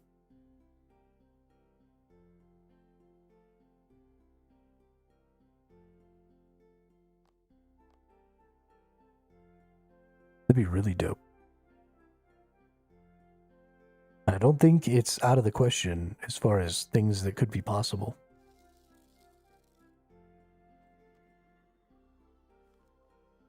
And then something like that could also be used for co-streaming. You know, like right now you've got Twitch, and they have a great co-streaming system. But if I was maybe simultaneously streaming with somebody over on YouTube, being able to mix all that stuff together would just be so good. But let's put that stuff away. Let's go ahead and put our baits away because we don't need any baits for harpoon fishing, I don't think. Let's go harpoon some swordfish. Let's see how long that takes. So we're going to be harpooning. So we should get swordfish and tuna. So the tuna, I think, give 80.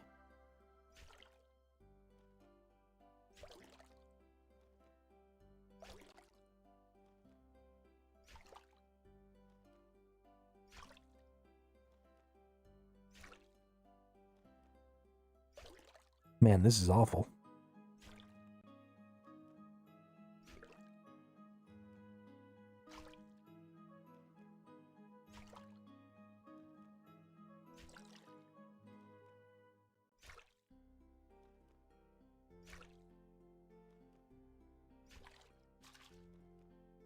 Okay, swordfish gives 100.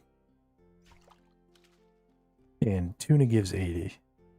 So that's really good, just raw XP numbers. But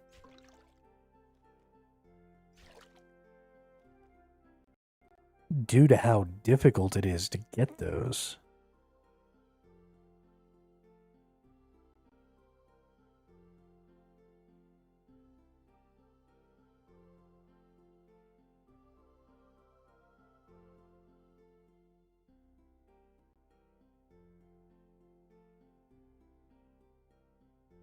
need level 76 fishing to fish there?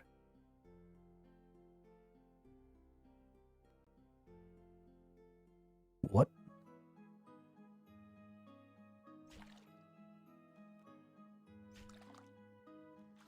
Yeah, I'm not really sure I like sort of how slow this is. I guess it's much more AFK. I mean, it's going to take quite a while to fill this up.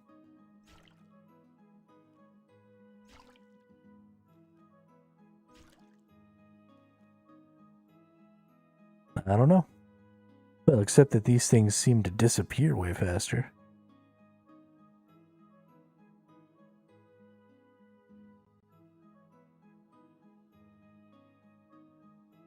Need to be level 76.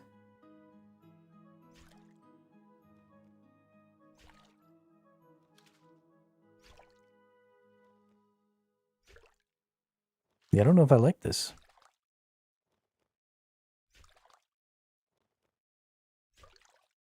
Definitely slower.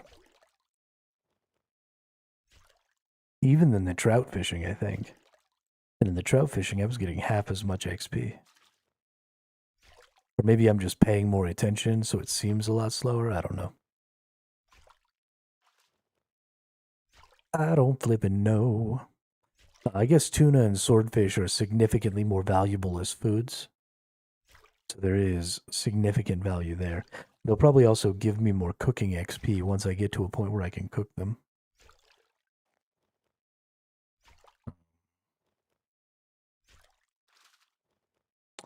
Level 30 to cook tuna, that's not far away. Can I already cook? We can cook salmon. Can we cook lobsters?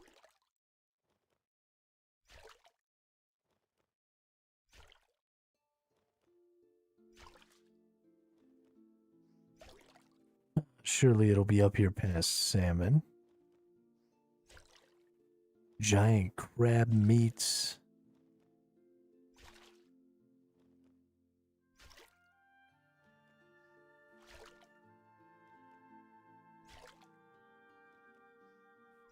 Oh no, lobster comes after tuna, that's right. Dum dum.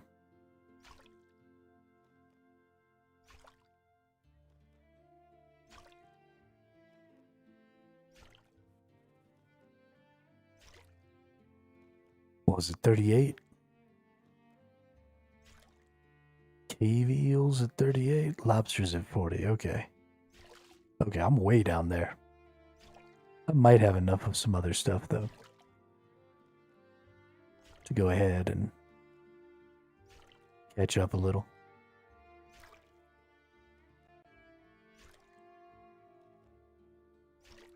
And once I get to 38 on the cooking, I've got 500 lobsters, so...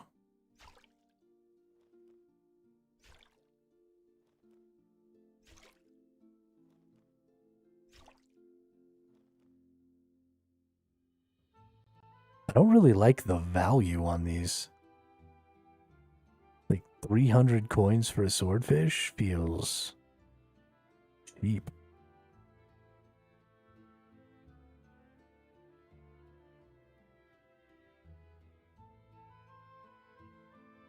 Never played Zesty KSO.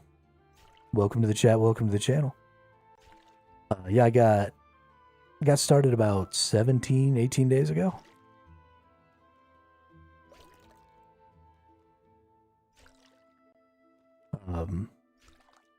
I've been playing MMOs. I mean, I'm 39. So I've been playing MMOs pretty much my whole life. Started with Dark Age of Camelot and Guild Wars 1, kind of in the same era of when RuneScape came out. So I was just so busy playing those, I never played RuneScape. And then, you know, I've been moving from one shiny object to another, playing a lot of the newer games, and just never took the time out to come play the RuneScape. And boy, howdy, was I fucking missing out. Holy crap, this game is fun. Playing RS since I was 7. Yeah, there you go. There you go. There's so many people in this chat. It's crazy how many people I talk to who come to watch the stream who've been playing this game for like 20 fucking years. It's crazy, crazy.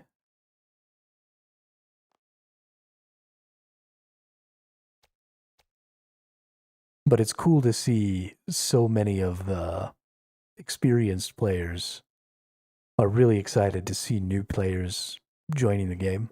And we've actually seen quite a few running around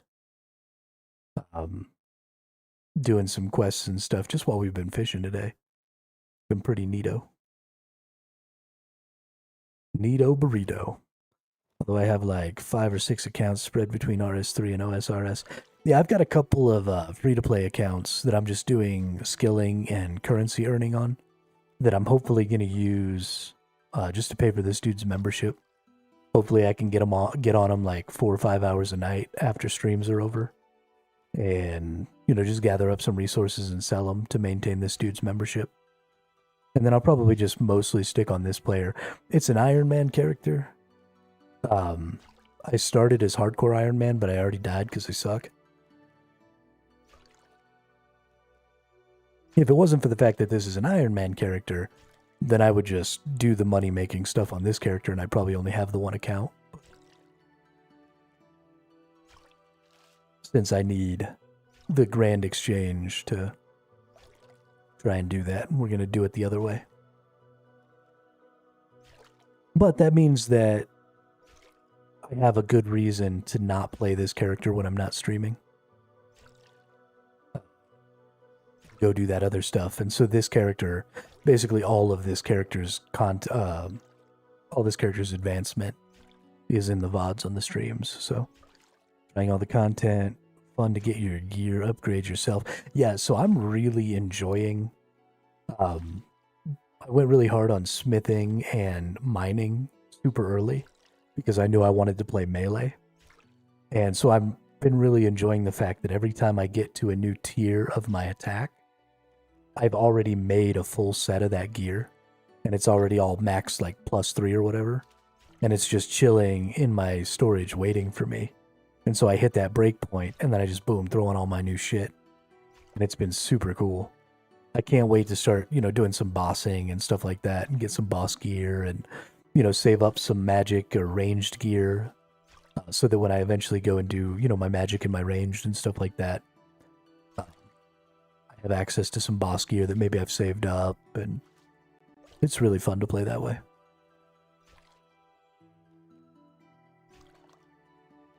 Really, really fun.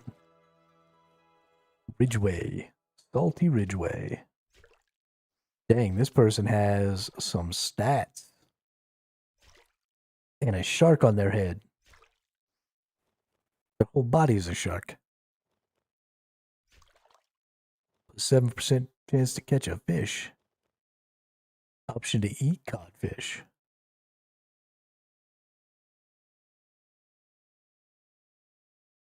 Dang. That's some good shit right there. Heck yeah, new early mid-game boss is coming to the game on December 8th. Supposed to be a boss that allows newer players to kind of learn the mechanics, practice ability usage. Nice. So I'm kind of doing something that everybody is advising me not to do.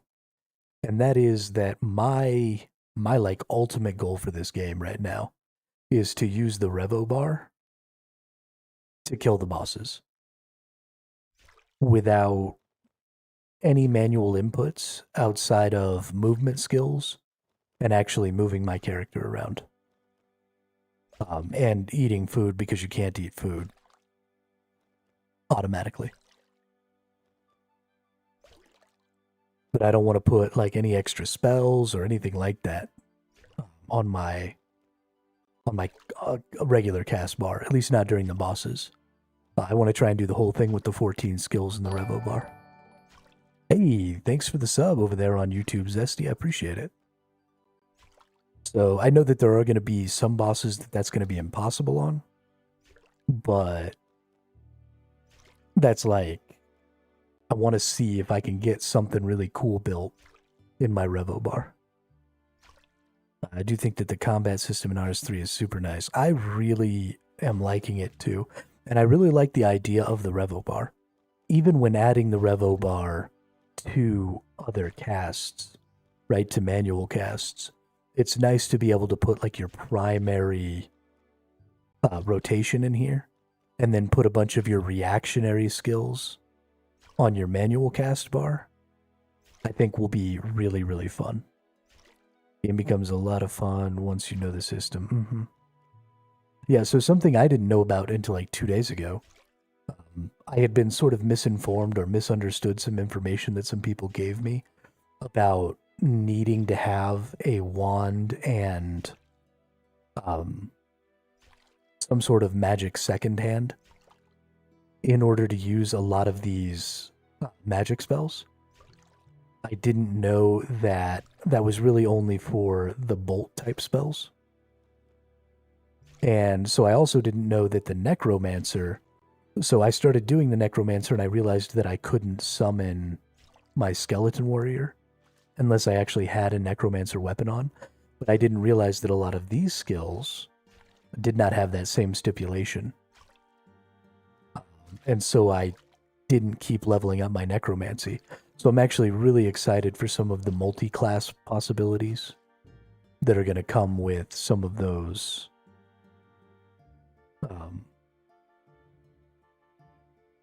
spell books and stuff. I didn't know that there were more spell books. Like I just found out about the ancient spell book and the lunar spell book. So I don't even have those. I didn't even know those existed until like 2 days ago. So I'm really excited for what the combat system is going to look like once I start getting some of that stuff. For the most part, do a lot of the basics in Revo bar, then manual cast my ultimates, thresholds, defensives. Yeah, I think that's probably the best way to go. You get your primary DPS, you know, fast cooldown DPS stuff, adrenaline building on your Revo bar, and then you do the rest of it. And honestly, I think that that's a great way to go about combat in general.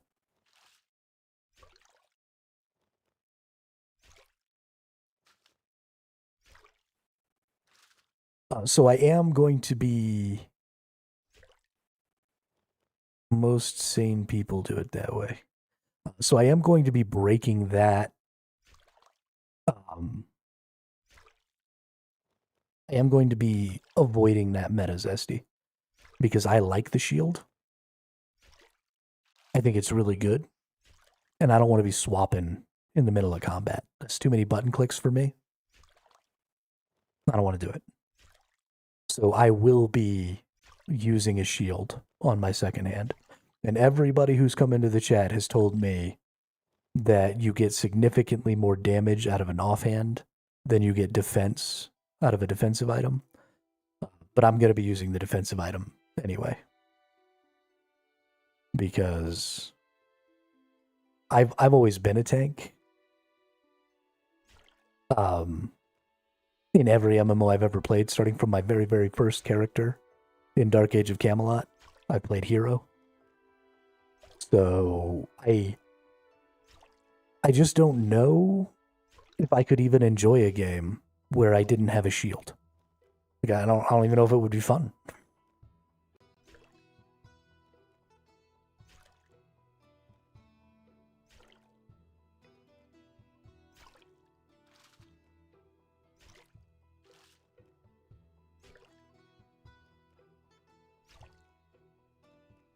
And also, like I know that in combat and stuff you can change your gear and use your other skills. You know, you could use your shield skills just by swapping and then clicking the button or whatever. But I think people pretty drastically underestimate the value of like the blocks and stuff. Um, and so while it is the prevailing wisdom that shield isn't very valuable, I think that prevailing wisdom may very well be wrong. So I'm excited to try and put the test to that and at least prove that it's possible to just roll the shield, even if it's not 100% optimal. Because people are like, I've had some people come in here and like get kind of crazy about it. Like, oh, you'll never be able to beat any of the content if you use a shield. Using a shield is stupid. You're never going to succeed. Why are you so bad at video games? Like, some people have gotten crazy in the chat because I want to use a shield. Like I am breaking some cardinal law of physics. And it's just impossible. And so, I don't know, it feels a little dogmatic to me. Like there's a streamer or a content creator or a really good player out there somewhere who personally doesn't like shields. And everybody just kind of like jumped on that bandwagon, and now nobody even knows why that's the wisdom. And they just say it for the sake of saying it. I don't know. That's what it feels like. Kind of the same thing with like OSRS is better than RS3. I've had a lot of people come in here and, why are you playing RS3? Just play OSRS. Like I'm breaking some sort of rule by enjoying RS3. And so there's just, and that happens, right? When you have really old communities and you have people who've been doing things for a lot of times, you know, things get a little dogmatic. People get set in their ways, but I'm new, so I'm going to break out of that a little bit.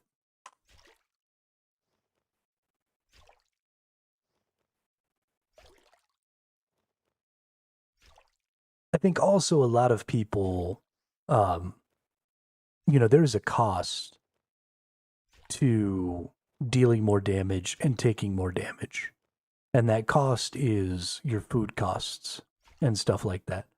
And so in Maine, where, you know, there are a lot of people with just a lot of currency, and maybe food just isn't that big of an expense,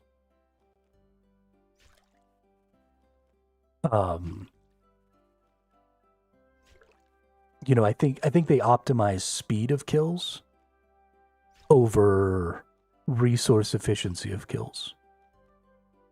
Because I think using a shield and prioritizing extending the fight is ultimately going to make me use fewer food resources. Is because I'm going to be doing melee, I'll probably use fewer rune resources. And so I think I can probably end up reducing my resource use per skill, even if I increase my time. Sorry, resource use per kill, even if I increase my time per kill. But as an Iron Man, I think that will probably all end up sort of evening out, because I won't have to spend as much time, say, fishing and cooking if I'm using less food for each of my kills. And so if I was playing main, that maybe wouldn't be the case, because more kills would equal more currency, and then more currency equals a much easier ability to just go buy more food. This is far in your future, but eventually you unlike another prayer book called Ancient Curses. One of those curses is called Soul Split, which heals you for a percentage of the damage you do. Okay. That makes some sense. Yeah, Life Leech is such an insanely powerful defensive stat. But Life Leech is also stronger if you have higher defenses, because each one of your hit points is worth more. if you're taking less damage. And so, things like this resonance, I think it's resonance, or is it this one? This one that reduces all damage taken by 10%, makes every hit point you have 10% more effective.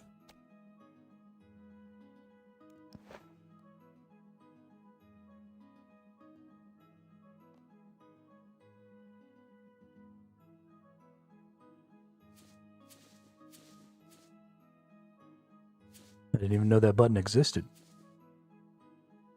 Of course, more kills per hour is more chances for rare drops. Don't care about the higher resource cost. That's also true. Absolutely. More kills per hour, more rare drops. 100%. 100%. And so maybe that's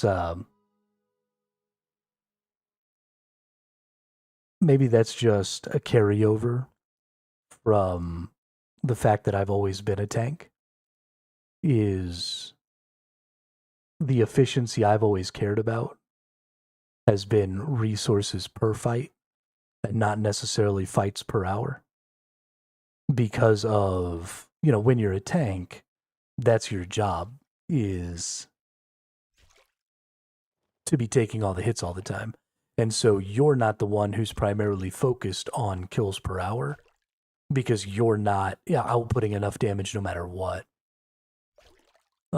For that to happen. And so maybe that's just because I've played a tank for so long, I just don't have that same focus on kills per hour. For Soul Spirit, it evens out since it heals based on your damage due also. That's true, William. That's true.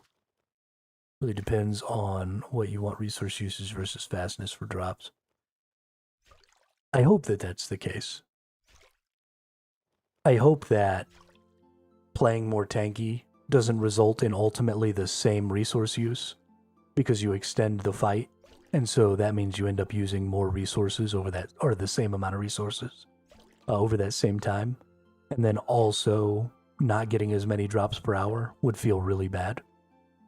And in that situation, I probably would just switch to a dual wield or something like that. Because there wouldn't be any point, right? If I wasn't saving resources and saving myself time, grinding out food or whatever, then it really does kind of remove the point of extending those fights. But if I can extend the fight and use less resources, or maybe even use none resources, that would be the ultimate, right? If I could get away with not having to use any food and just go in there and beat the bosses on my own merit would be cool. But we'll see. I fear that in this game that will be the case, but like I said, you play the game how you want, and what you think will be fun.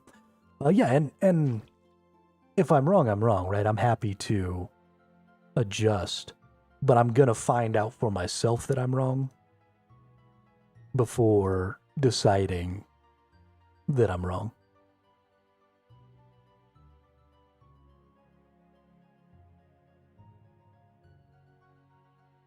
Because that's part of the fun too, is the journey, right? The learning, the new knowledge.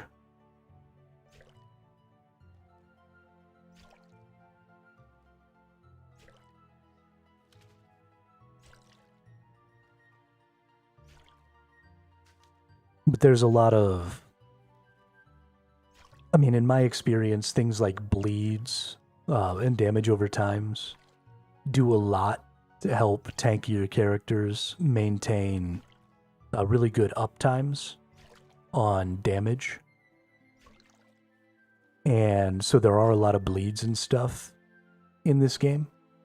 And so just based off of my experience with bleeds and damage over time builds with tanks in the past, and how many of those skills I've already seen in this game now, I feel pretty confident that there's a solution somewhere that will help make for really good kill times, even on a tankier build.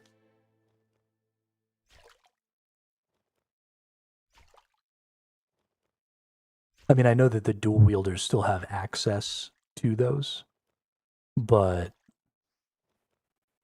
maybe if I can not have to dodge some mechanics or not have to dodge some attacks, and I can just eat those attacks, maybe we can get a little increase kill speed that way.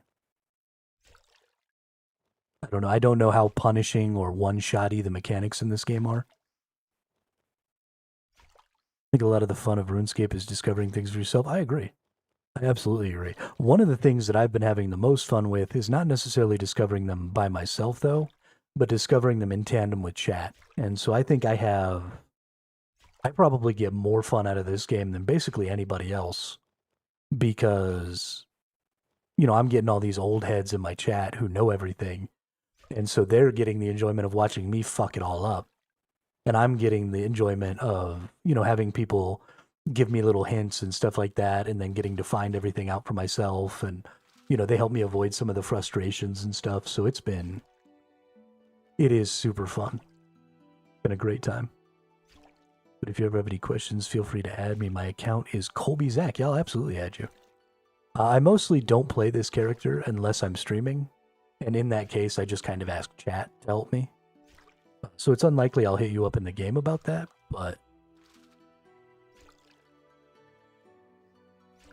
I've been adding away everybody. It's been fun. I like seeing as people get online and offline and stuff. See how much of a degenerate each of you are.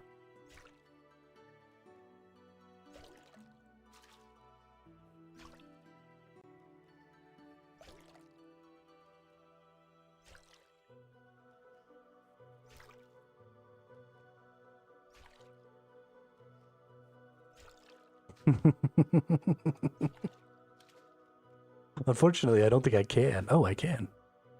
Nope. Can't look at your stats unless you're near me. It's down at this count last October. Okay, so a little over a year.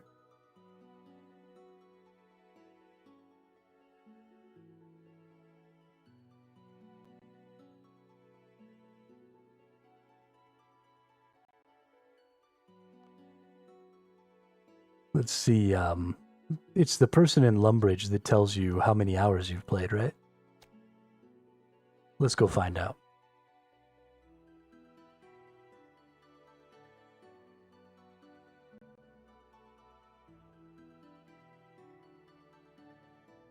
Oh, there's Lumbridge.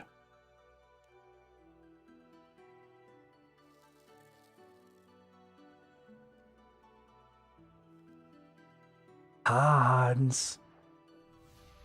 Hans.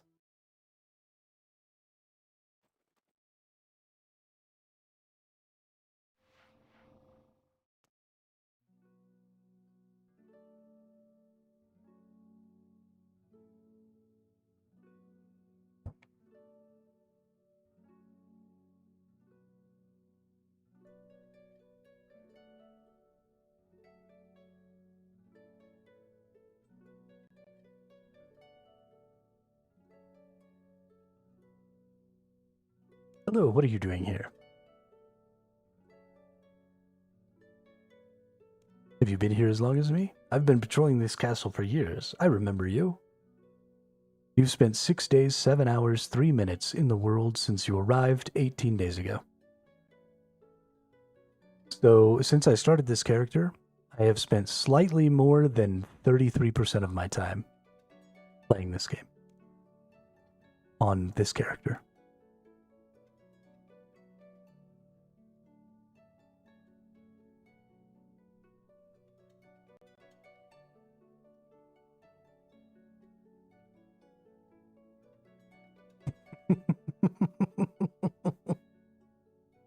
That's a little bit fucking ridiculous.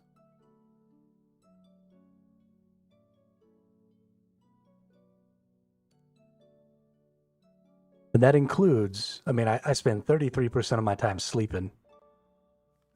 33% of my time playing this game.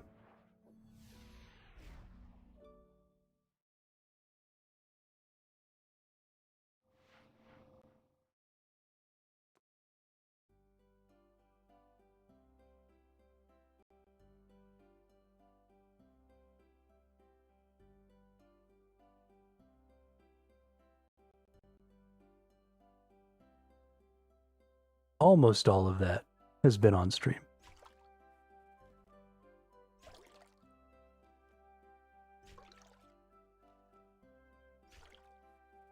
almost all of that.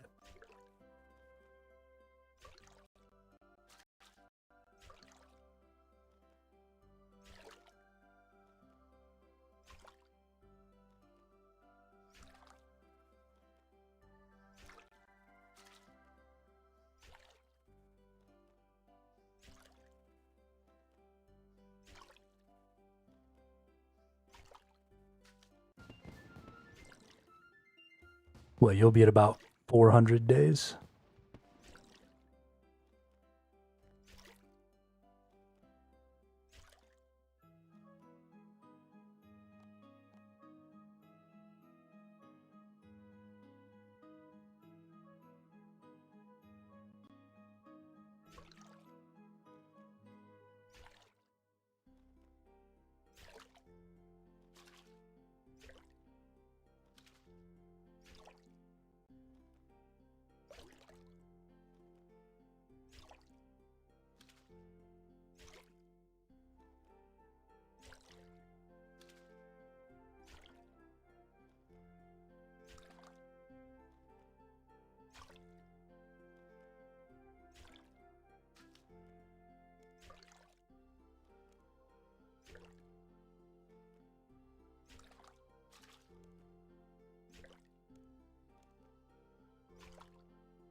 So you've basically been playing the same percentage as me for like an entire year. You are a fucking madman. That gives me a lot of hope though, because that means that I'll be able to get like super far in a year. This is great. This is what I can look forward to next year.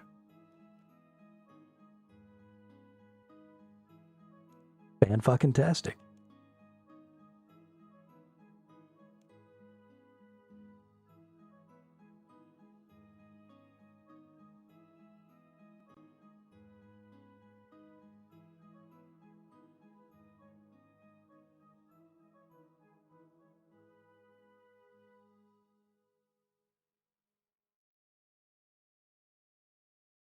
Oh, that one requires level 76.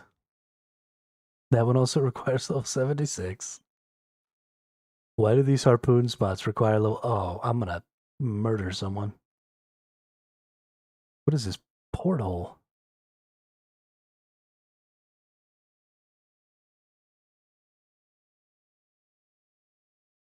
I have a lot of efficient hours, though, and as a player of 20 years, they are truly efficient. That's fair. That's fair. My hours are very, very not efficient. I spend way more time talking than I do paying attention, for sure.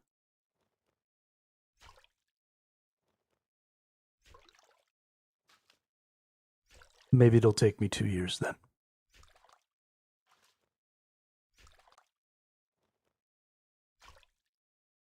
I would like to 100% the game. I would like to fill up the logbook, do all of that stuff as well, beat every quest, get all the achievements. I understand that they put out new achievements and new bosses and new logbook stuff often enough that that might not work, but net and harpoon spots are the ones that require 76. Hey, that's good information. Thank you, Zesty. That's good information. I hadn't picked up on that.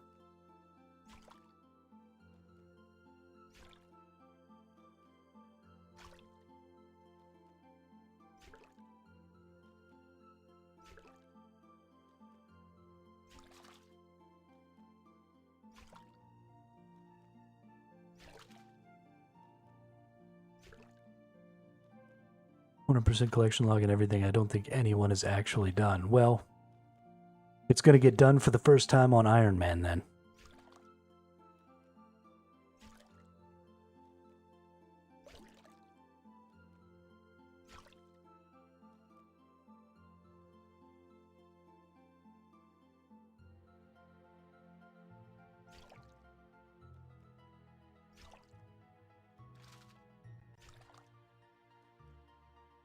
Game has a lot of good achievements to work toward. Yeah, I've been enjoying the fact that main goal for this account is the completion escape. Nice. Is that every quest? Or is that the full logbook?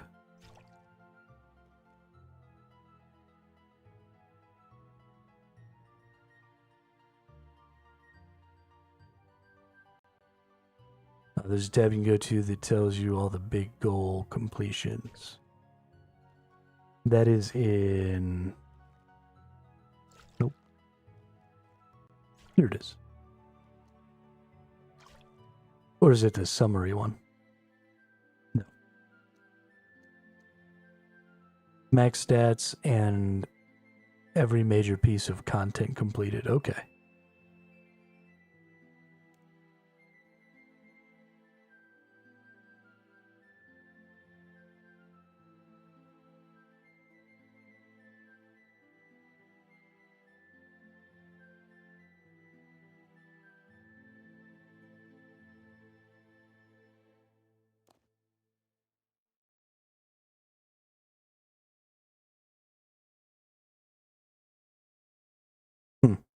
Wow, there's a lot of stuff. Ah, here we are. Wait a minute. No, never mind. See, I got this tiny little green thing down here.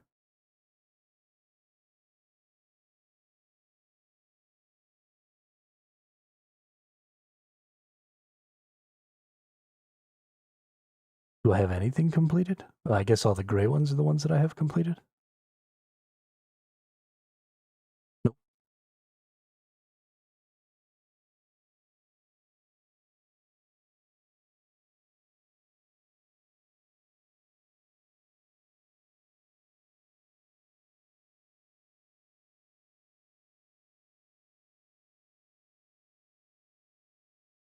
Zero of 100. Oh, I am 0 of 100. But I have 10 of 290 for my Master Quest cape. And I have 40 of 267 for my Quest cape. So booyah.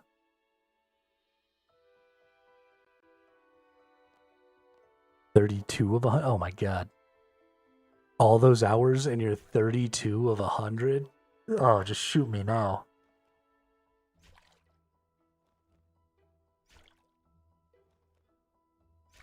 Just shoot me now.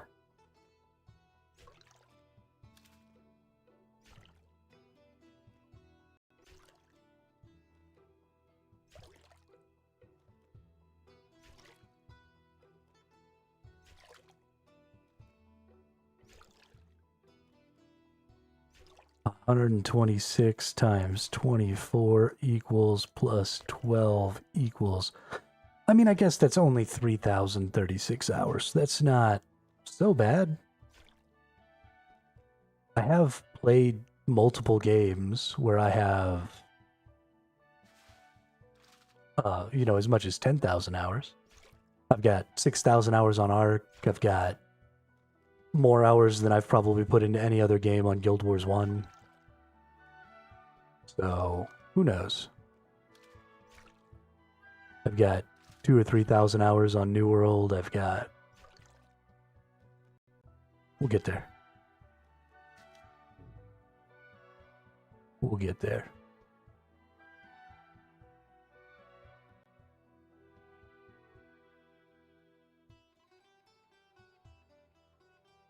It won't shock me if I end up putting 10,000 hours into this game, so...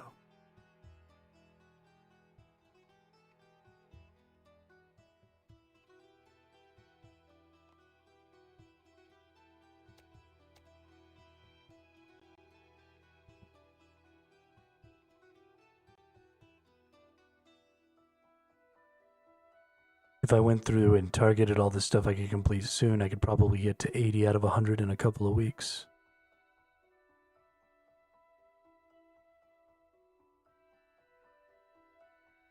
Well, I appreciate that. Thank you.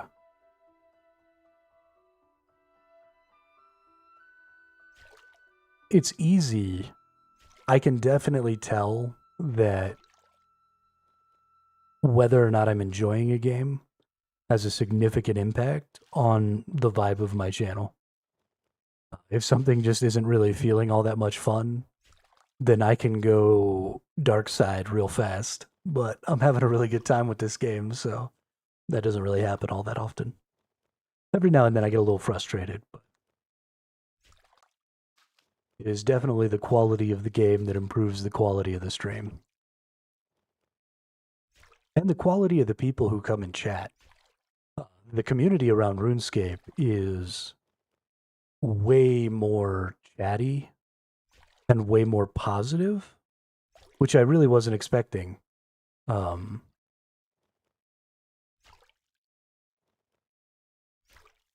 I've only had a couple of encounters with people who are like super negative about stuff. But people just in general are like in a good mood in this community, and it's weird. It's kind of freaking me out. I've played like a lot of Ark and stuff, and a lot of PvP and like competitive MMOs, and it's just a toxic wasteland all the time. And that has just not been my experience with this game.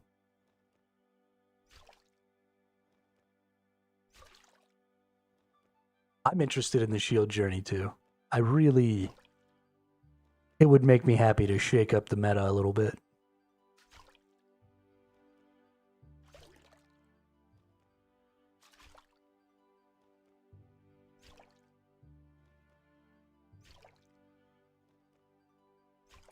%70 of people in RuneScape are like full AFKing fishing while they're at work. Which is great for me. So something I've noticed is I pull in more viewers, and I always have, during the workday. And it's exactly for that same reason, right? People need something to do, something to listen to, something to just give them some background noise and some slight distraction while they're working. You know, if you've got a white collar in the office, you know, pounding away on a keyboard 8 hours a day job, like you've just got to have something going on that distracts you. And so a lot of my viewers are usually just popping in and out as they complete work tasks and stuff. It's pretty funny.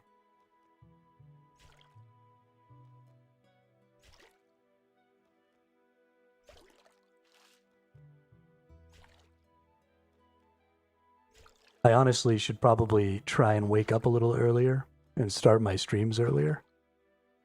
Instead of, because I mean, this time of day is kind of the slowest for the stream. And if I got up and, you know, started my stream maybe at like 11 o'clock my time instead of 2, it would probably be a better idea, but we'll see. We shall see. I don't like being awake during the day, so this is a lot different from the other skills because it's very grindy and based on leveling all your skills, so I refer to it as an attention-based MMO. The more focused you want to put in, the faster. Yeah, so that is something I noticed almost immediately, Zesty, with mining, was you get those opportunities and stuff. And so if you're clicking the opportunities and you're keeping your stamina up, right, you're gaining XP, you're picking up lots of rocks, you're doing all this stuff. But there's nothing that says that you can't just walk away for an hour and come back to a full inventory of rocks and then click the button again and then walk away for an hour and come back to a full thing of rocks. So I think that was actually really clever and a really, really good idea. The one thing I don't like about it is I don't quite understand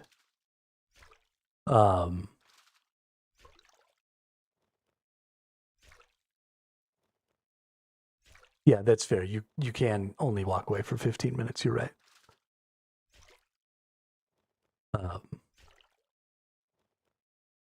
But that's the thing that I kind of don't understand is I don't feel like it when I'm smithing, I don't feel like it kicks me out every 15 minutes. Because I make a lot of arrowheads on my other accounts to sell. And I don't feel like it kicks me out when I'm smithing arrowheads. I don't know. Or at least not on both of my accounts. I don't know. Whoops. Wrong button. We're getting way more swordfish now. We've only passed that one level, but for some reason that had a pretty significant impact on how many swordfish we were getting. But you have to like click a button or something, right? You can't just move the mouse. You have to actually click on something. Oh, moving the camera, that's a good idea. I should do that. But I'm always, so what I do is I watch TV and I listen. So I'll be watching a TV show and I'll just listen to the tings of the hammer. And then when the tings stop, I go and I reset. I guess I do alt-tab back into the game sometimes. And maybe I do stuff and I don't even notice. Because I'm a real fidgety person. So...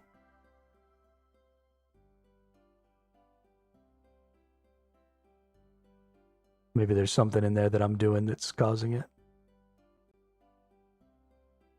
But knowing that I can just move the camera is nice. That's real nice. Should be able to do a full inventory of arrowheads within the 15 minutes. Okay, well maybe that's why it's not happening then. Because I thought it was taking longer than it actually was.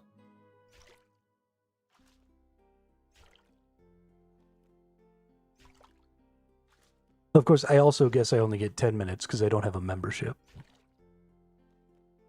Oh, and I'm not hardcore, so I should only be getting 5 minutes, right? Because you get 5 always. You get 5 for not hardcore, Iron Man. And then you get 5 for membership. Right now, I'm rewatching Killjoys. Mostly, I rewatch stuff while I play games because I can be in the game if I need to be and just listen in the background. And I kind of know what's happening. So I like a lot of the sci-fi shows, Dark Matter, Killjoys, Firefly. I think it's base 10 then plus 5 if I remember. Okay. But I like a lot of those sci-fi shows about like a small crew on a spaceship doing the things. And then I like a lot of those like procedural detective things. Like The Mentalist and stuff like that.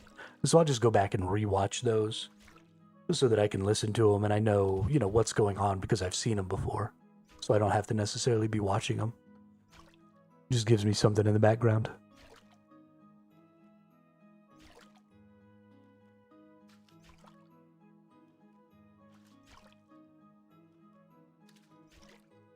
What about you? What do you watch?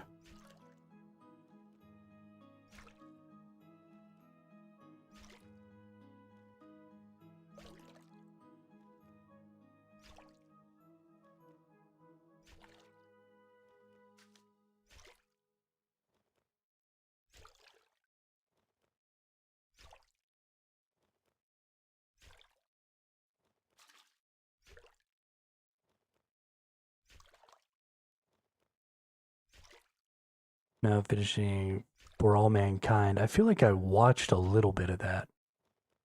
That's one of those space race, right? There's that one and First, I think. I think it's called First. But they were kind of the same premise, came out around the same time.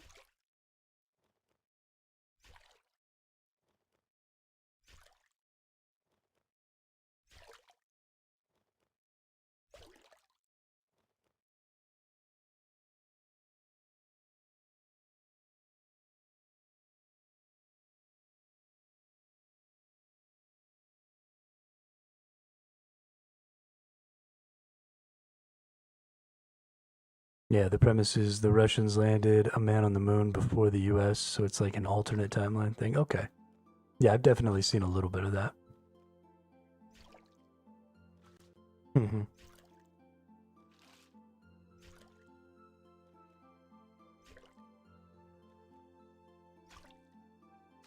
Did you ever watch Salvation? I kind of wish that it had gotten a third season because I didn't feel like it wrapped up very well. But I kind of liked it.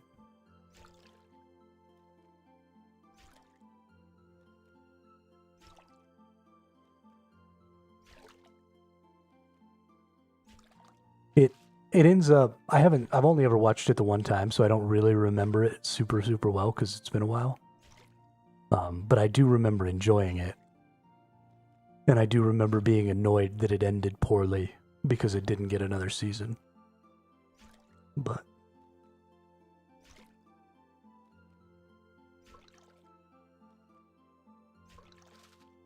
it's one of those like apocalypse, world-ending asteroid coming to Earth. How do we try and save the world kind of a things.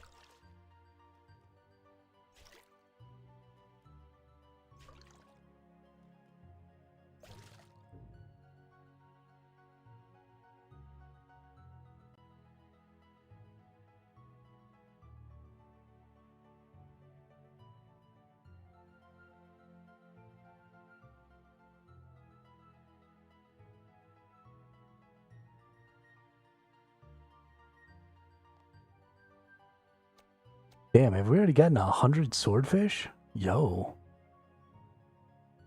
Balling out of control over here.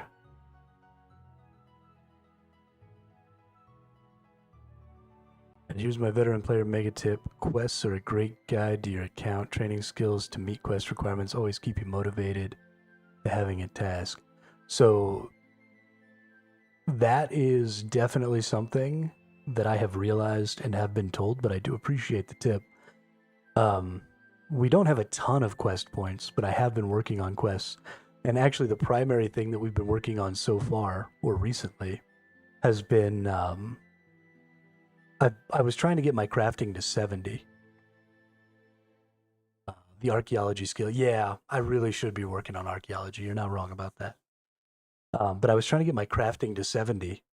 And in an effort to get my crafting to 70, I ended up, exactly like you said, having to follow some quest lines. So I needed to get Shiloh. And so in order to get Shiloh, wherever the fuck Shiloh's at. Here we go. In order to get to Shiloh Village, I had to go get my agility up or whatever. So then I went and I did some agility stuff, and then we get to Shiloh Village, and then I gathered up these precious rocks, and then I got to a point where I needed to be able to get rare rocks, and so we started working on our magic. That's why our magic is so high, and some other stuff. I just decided today that I wanted to take a break from that and just sit and fish all day. But we have definitely been doing exactly what you were just saying is, we set a goal for ourselves, what skill do we want to work on? And then we try and find the best way to do that and the best places to do that. And then anytime a quest or anything comes up that says, hey, if you want to get here, you have to have all these things. Then we go and we accomplish those quests and get up those secondary stats and stuff like that so that we can then go do that. And it's been really great for getting me some sort of secondary and tertiary skills up. So you are 100% right about that. It's been real fun. Real fun.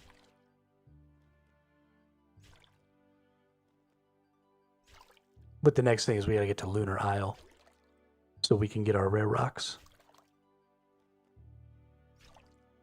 We're getting an authentic Iron Man experience. I want to do this. Pulls out to-do list with 16 items to accomplish. Yeah, that's exactly what's been happening. I've been trying to get to 70 crafting for like a week now. And I just keep getting waylaid to have to go do other stuff so that I can keep doing the crafting. I haven't even touched my crafting skill in like 4 days because getting magic to 65 has been taking so long.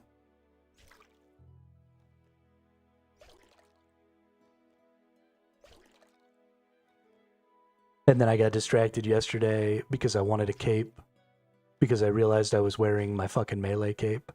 And so I went and I looked on the wiki and I saw the Jared's cape and I was like, oh, I'll go get the Jared's cape. And I didn't know any of the quest line, but the Jared's cape comes at the end of like a massive major quest line with a couple of like 3 or 4 hour quests in it. So I spent like 2 days fucking questing for the Jaredscape. And then I got to the end of one of the quests, and I can't even do it. Like, I'm too bad at the game. So I can't do the part where you're supposed to avoid the people. And this is something I've always been really bad at in like every game. I can't avoid traps and I can't avoid guards. I don't know why. I just have a mental block. And as soon as you put traps in my way, I forget that there are buttons and I just die. And so I spent like an hour down there yesterday and I couldn't get through it. And so I gave up. And so I still don't have a fucking cape.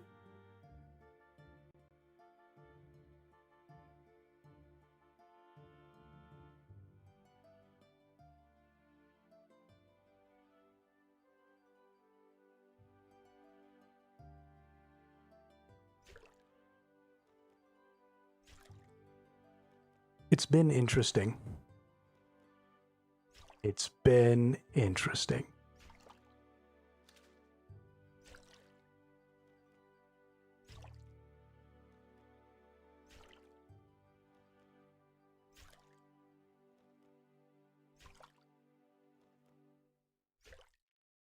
But now I can always go back to that quest.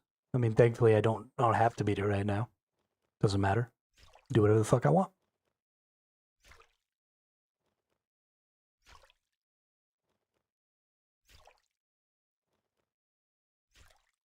If that quest is going to be a poopy head, then I'll do something else. Normally I can't stand questing in games, but RS3 does quests like no one else. The quests in this game are a banger. Oh, so that's another one of the things that I've been saying pretty much every day since I started playing this game and started doing the quests. Normally, I skip all of the quest dialogue.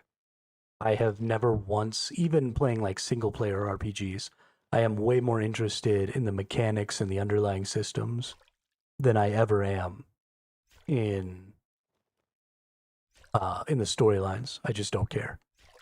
But I have been like doing voices and reading all the text and everything in this game because they're just so good. Just so good.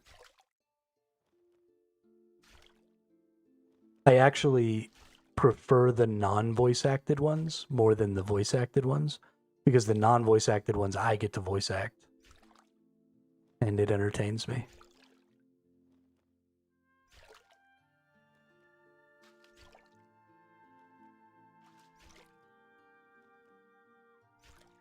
But you're not wrong. The quests in this game are so good because none of them are really pointless. There's lots of cool puzzles. There's lots of cool little things that are going on. The storylines seem to have a purpose. It's I don't think I've run into a quest yet where they were like, "Hey, go kill 10 wolves." And even if I did have a quest like that, it would be so that I could get the resource from the wolves, so that they could teach me how to do, the summoning system or something. And so there would be like a purpose to it, right? It would be about this training thing. So yeah, no, I've been really impressed with the quests in this game. And the fact that they don't have to rely on repeatable quests. A lot of games, in order to make you feel like you're getting rewarded for your regular daily activities, they rely really heavily on repeatable quests so that you can compound your rewards or whatever. And in this game, the reward is the advancement, right? I'm making progress on my character. And the progress takes so long that you don't need repeatable quests to give me the reward because I'm getting the reward by doing the thing.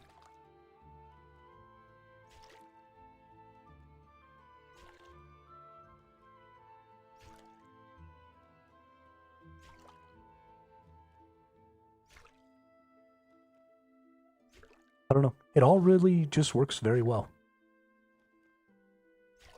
It's hard to even identify why I like the systems in this game as much as I do.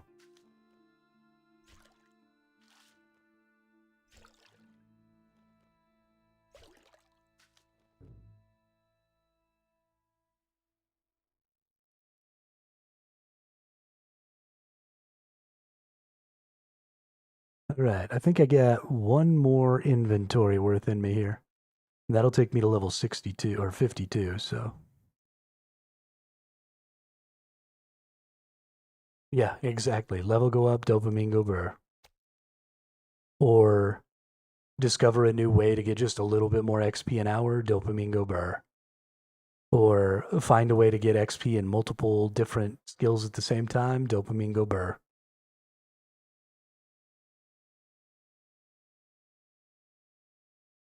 There's just a lot of variety, a lot of different ways to get that little dopamine hit.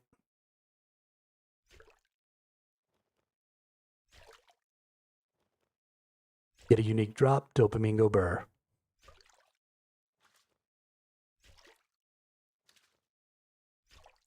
Get to another breakpoint in one of your combat abilities. So now you can wear all your new gear. Big dopamine.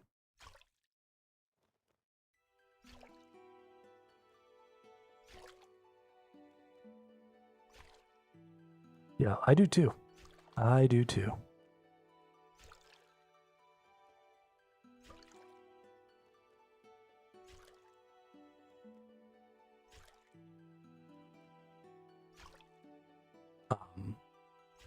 And they've done a good job of attempting to make some of the grindiness dynamics. So we talked about this earlier, but now we're kind of coming full circle again. Is that because they have, you know, very active, semi-active, almost fully AFK versions of skilling up most of the skills, there's just such a good variety of how to go about doing those things. And so it doesn't feel, you know, there's a lot of games out there, like, for example, a lot of the new MMOs. I hate gathering in some of the new MMOs like New World or Albion Online or a lot of those because it's not very dynamic. It's, you know, identify a path, run in a circle, gather up the resources. And it's kind of ridiculous to me that there's more of an active, like, attention-grabbing system in this 25-year-old game for mining than there is in, you know, like New World, a 4-year-old game, where it's literally just walk up to the rock, press the button. Walk up to the rock, press the button. Walk up to the rock, press the button. Walk up to the rock, press the button. You know, at least here I'm getting audio cues, I'm hitting, I'm watching stamina bars, like there's stuff. There's a thing going on. I can do it better the more I pay attention. And that's just not true in like any other game I've ever played, which is crazy because this game's old as shit.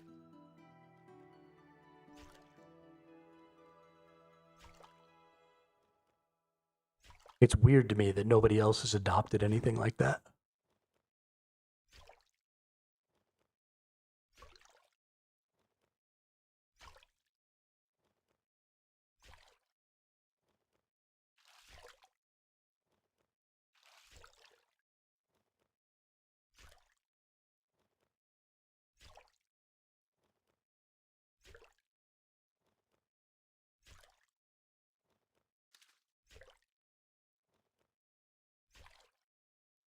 Who's this dude? Sadrana of Death.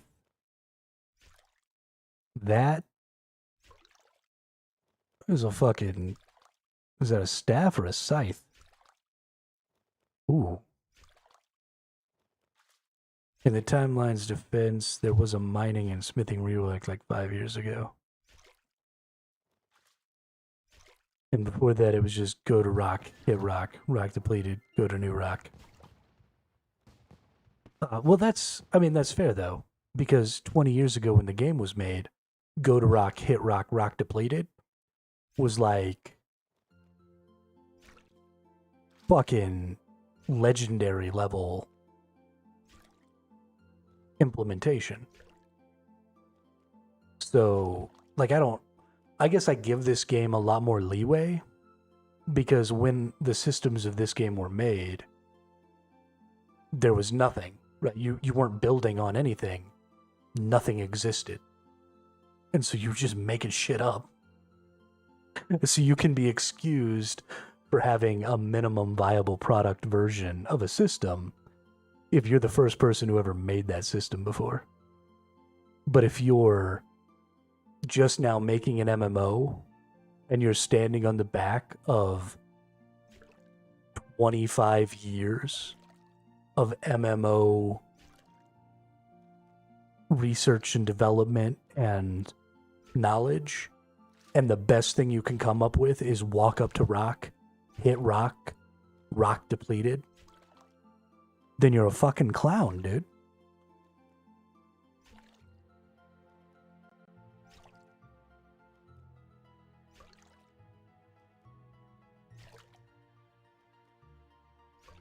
You're an absolute clown.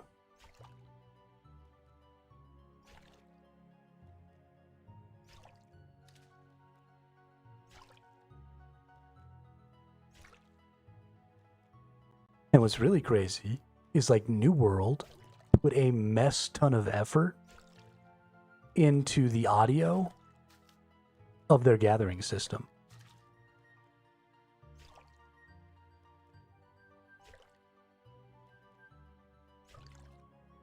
I'll just say you started playing at a good time. I think you're right on the edge of one of the best ages of RuneScape. A lot of great updates coming. Yeah, so I did look into that. So I was kind of on the edge. I was either going to play Warframe, because I've also never played Warframe, or I was going to play RuneScape. And I was deciding between like old school RuneScape, and Warframe after I quit playing Throne. And RuneScape won out because of the changes to the monetization. Because I hate predatory monetization, and I think loot boxes are like the worst fucking thing on earth. And so as soon as I found out they were taking out a bunch of that stuff, I was like, oh, okay, yeah.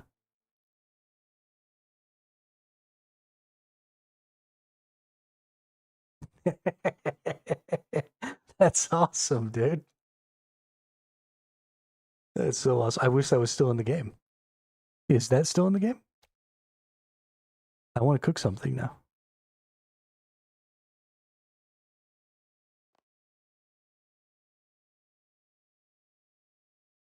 We've legit been begging for them to remove that crap since it came into the game.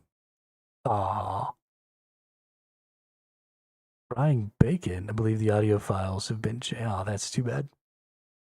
That's too bad. Ooh. I can get Desert Soul now. Sea bait fishing. Gotta be Jack of Spades. Okay.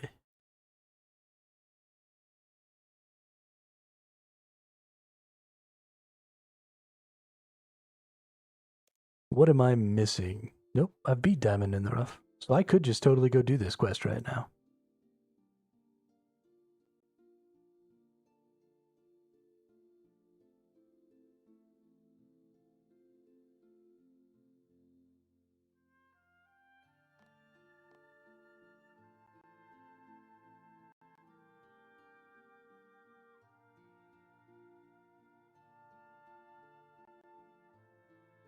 Yeah, that's what pretty much everybody's saying is those souls, the desert souls, are super, super good. For sure, for sure. Very good food, and the catch rates on all of it, for whatever reason, is so much better than all this old fish. Interesting. I didn't realize that there was better catch rates and stuff. Now, at some point, I will be looking to make more advanced foods. I know people rely on fish and stuff a lot in this game, but something I did notice, I was stealing from a bakery cart and getting these cakes.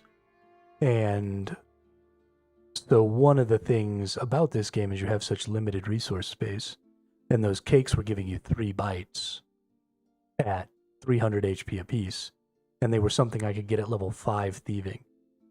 So it was something I could have had access to like right from the start of the game, and 330 HP, in level 1 is huge. And then 3 bites at that means I could bring so much more food with me. And all the fish are just 1 bite. So they're great, they're easy, they're fast, good to go. But I will probably be looking to find some stuff down this way where I can make, some pies, some cakes, some really good end game. Like, so here we go, sailfish soup. I bet you that has more than one bite in it.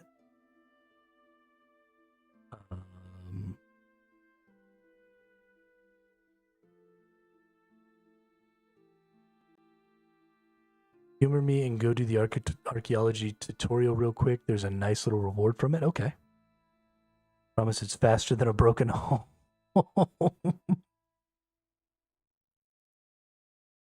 Let's see. What do I have to do? Archaeology. Show me the way, game. Speak to acting guildmaster Reiniger. Really? Really, game? At the Archaeology Guild to begin. Alright.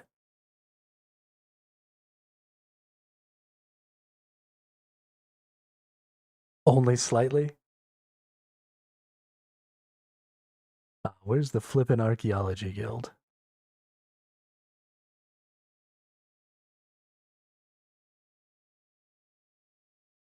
Breaking the seal.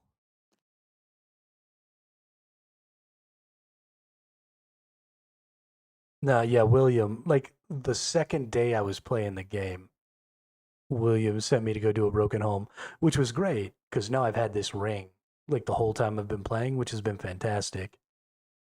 But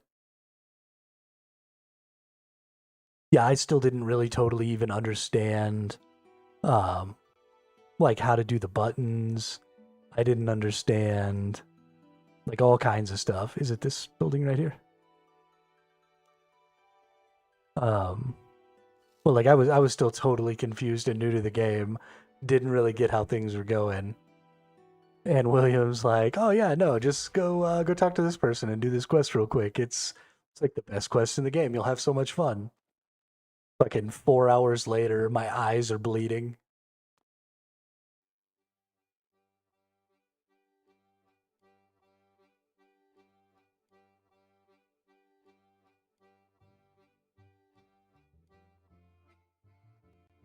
But we did it.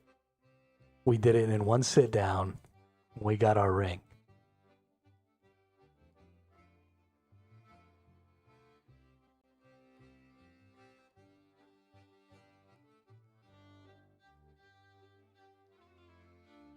No, not the museum.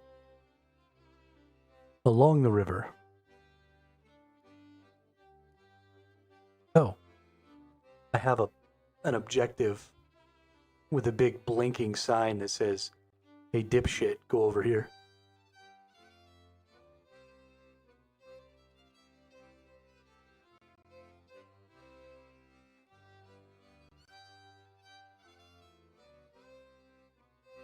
That's it's great stuff. One of these days, I'm gonna know how to play this game. I'm gonna stop looking like a total scrub. But it is not this day.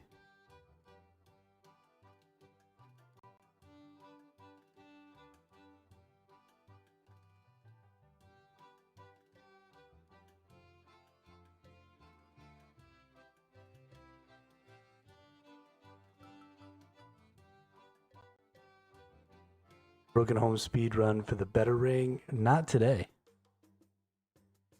That ring you can't wear until you're like level 80, right?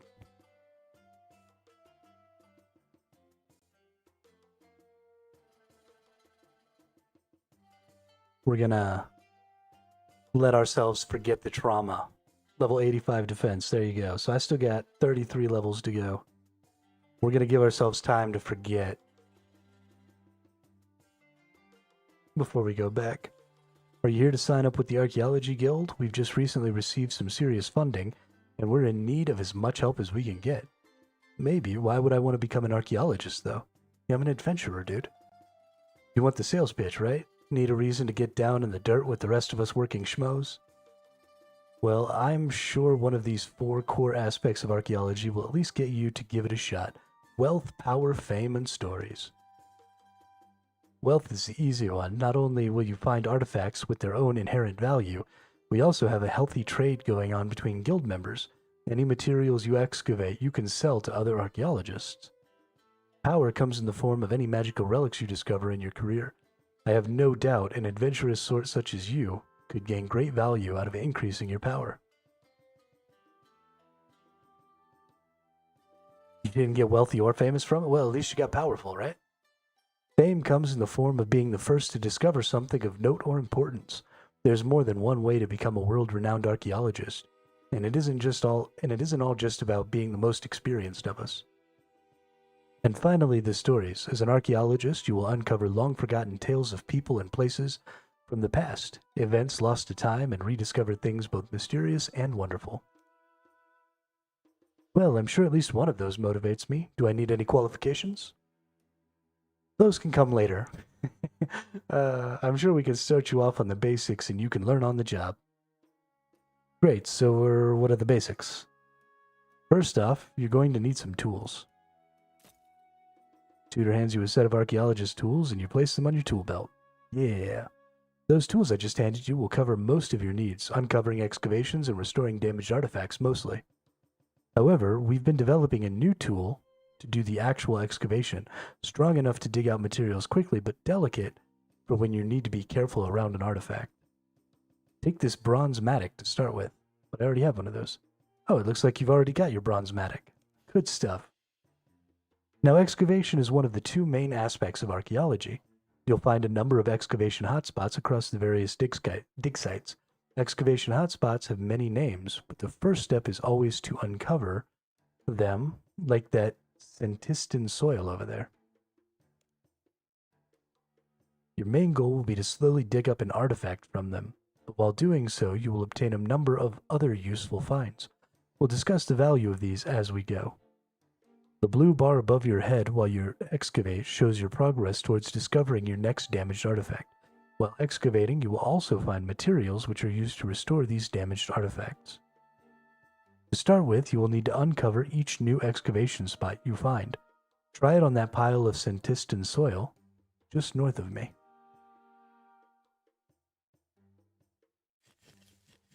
Where's my blue bar? Neat, I've uncovered an excavation. Now to start excavating it. Hey, there's my blue bar. Yes, I've found some soil. Alright, so I've got some Sentistan soil. Ah, a material. I've gotten an imperial iron and a purple heartwood.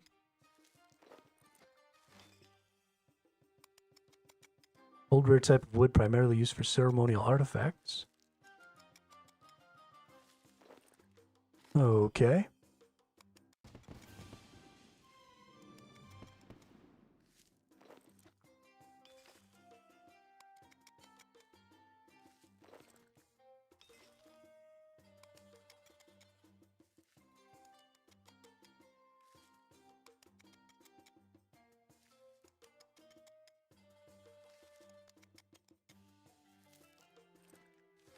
You find Centurion's dress sword damaged. When excavating, you can make discoveries. These damaged artifacts you discover can be restored. They require various minerals. Left click to see artifact information. Left click. The materials required to restore an artifact are shown here. When you are ready, talk to Acting Guildmaster Renegar about the next step.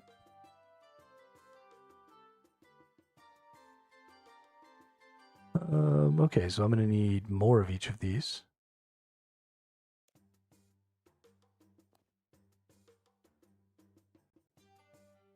So I found some soil, materials, and a damaged artifact. Upon inspection, it looks like I will need some more materials before I can restore the artifact. Well, one way to find more materials is to screen any soil you found while excavating. Acting Guildmaster Renegar hands you some more Sentistan soil. Head over to the screening station and screen that soil. Alright. Screening station. screen my 10 soils. Ah. Hey, there's another one of those. Come on now. Hey, there we go. Now I just need 2 more of these woods. Give me that. I know you're going to. Probably predestined. Right, that should be enough screening. What did you find? Screening is a good way to find any materials you might have missed, among other things. The screening station will help you separate the soil from any useful items still hidden within it. So now for the other main aspect of archaeology, restoration. Damaged artifacts require a lot of materials to restore them back to a pristine condition. To help, we have a material storage container that you can use to store any materials you discover. Nice. All damaged artifacts you discover while excavating can be inspected in order to see which materials you will need in order to restore that artifact and in what quantity. See if you can restore that damaged artifact you dug up. First, check out the material storage container, then make use of the nearby archaeologist's workbench to restore that damaged artifact. Okay, material storage container.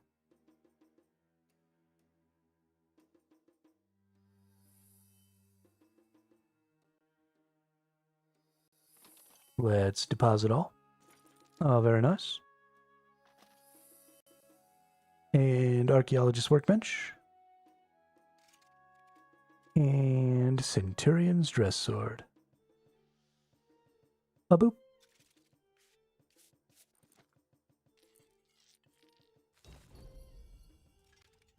Ooh, 250 XP. What is up, dude? Yeah, boy.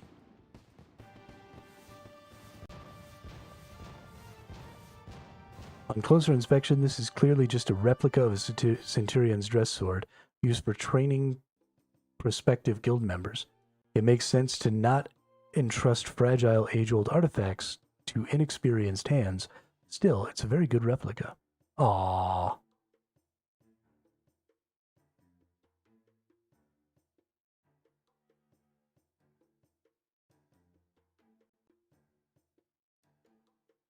That's hogwash.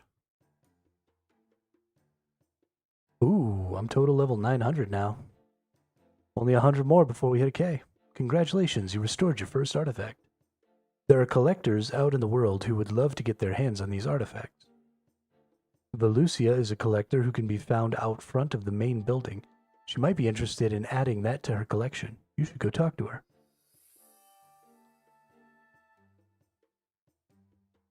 Contribute to an artifact collector. Oh, are they kind of like a logbook where they want a whole bunch of different artifacts and you're trying to like fill their entire order?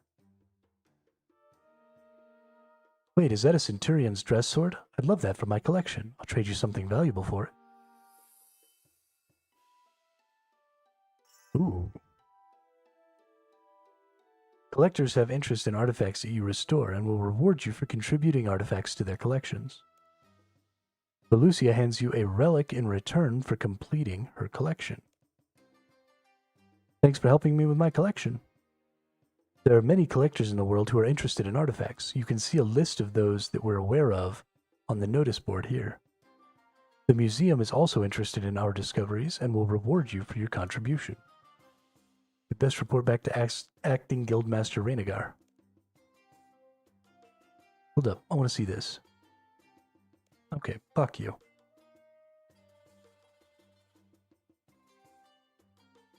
What is a chronote? Representation of time used by members of the Archaeology Guild. Velusia handed me the relic in return for the artifact I gave her. It feels like it's drawing me towards the monolith. Really? Now that is unusual. We've been researching that mysterious monolith ever since Guildmaster Tony's disappearance. He was messing with it when he disappeared. Everyone has been too wary to get close to it, though. But if that relic is pulling you towards it, we should see if your connection with the mysterious monolith is any different. Be careful, though. Relics are objects of immense power, most of which have been lost to time. The power that is contained within these relics can be harnessed by offering them to the monolith. Okay.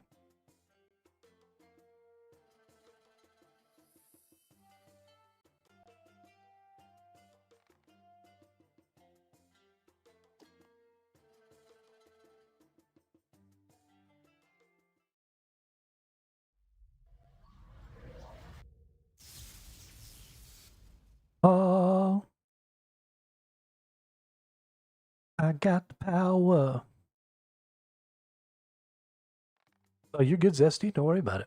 I've been too busy reading this shit anyway. I am happy for any and all engagement. Amazing you weren't pulled inside the monolith. Wait, that was a possibility? Well, that's how Guildmaster Tony vanished. I probably should have been clearer about that part. We've made it off limits to the rest of the guild's members, but there was something about how that relic drew you to it and how confident you were. I just had a feeling things would work out this time, and look, I wasn't wrong. This bitch. Wow, how many interns have you been through? I'm sorry, okay, don't judge me. We've been accident-free since Tony's disappearance. Anyway, let's see if you can tap into the monolith and access the power of that relic contained. You now have access to the relic power Font of Life. Increase maximum health by 500. Yes, please.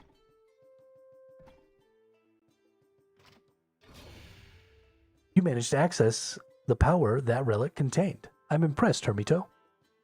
Here I was thinking I was recruiting just another intern today. I wasn't expecting you to go one better than our very own guildmaster. Yeah, no, that's super dope. I've only assumed the position of acting guildmaster because I believe Tony can and will return to us. That said, I feel like you have the potential to climb up our ranks very quickly. You've a natural affinity for this stuff. Speaking of which, come and meet me in the main campus building just west of here to claim your first qualification. We need to get you working at a dig site pronto.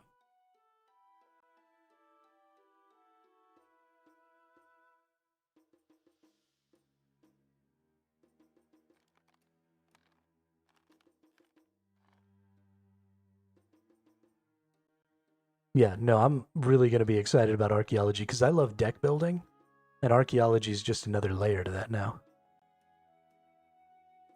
I believe you have the potential to become a world-renowned archaeologist, Hermito. You're a natural. More than that, you have a connection with that monolith out there, something nobody else has. I bet there are many powerful relics you could sacrifice to it. Feel free to make use of the Guildmaster's office upstairs. We're all making use of it for now until Tony returns. Before you go, let me give you a quick tour of what's on offer here at the office. Great. This table contains a map of all the archaeological dig sites. You may use it as a method of fast travel. Dope. Matty Ox sells all of your basic matics to get you well on your way on your journey. When you get new qualifications, there will be more available to you to purchase at Ezreal's shop. And you'll need to get your hands on a bunch of crow notes should you wish to purchase anything around here, though. For now, they are stockpiling. For now, they are stocking soil for free. I'd suggest picking one up as it will save you lots of space when out in the field. Oh, a soil box. Got it. Got it. Go and grab yourself a soil box from Ezreal and then come back to me.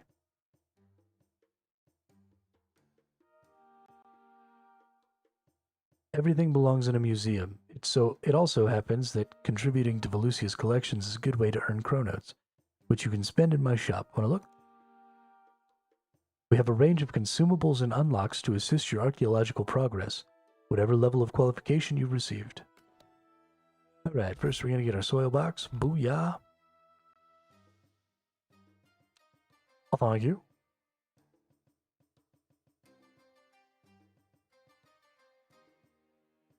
Excellent. You can upgrade your soil box capacity as you advance through qualifications. Now you have nearly everything you need to get out there and start excavating. The final thing is to give you this journal. Acting Guildmaster Raynagar hands you a journal. All archaeologists should have a journal to make notes on their travels, but it also has some other handy features. Checking in on your overall progress, what's in your material storage container, and getting you back to the guild quickly are just a couple of things it can do. Feel free to stick it in your pocket whilst you're out and about. You never know when it might come in handy. And without further ado, I'm pleased to welcome you as a new intern to the Archaeology Guild. Please accept this certificate of qualification. Yahoo! You now have access to the following: Archaeology Journal, Soil Box, access to the Guildmaster's office, access to intern rewards in the Archaeology Guild shop, and unlock the Archaeology intern title. Dude. Right, now that you're an official guild guild member, you should get out there and start excavating. We've got a team over at Karid-et that could do with another pair of hands. I'll get someone to take you there now.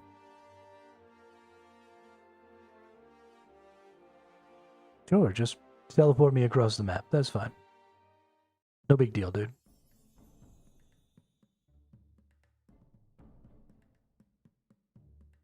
Dr. Nabanik. Hello, old friend. Welcome to the Karid-et dig site. We need your help, Hermito, to explore this fort to help answer some of Gilnor's oldest mysteries. Let me take you on a quick tour of what we have around here. If you find any artifacts, feel free to use the workbench to fix them up. The material storage is free for you to use as well.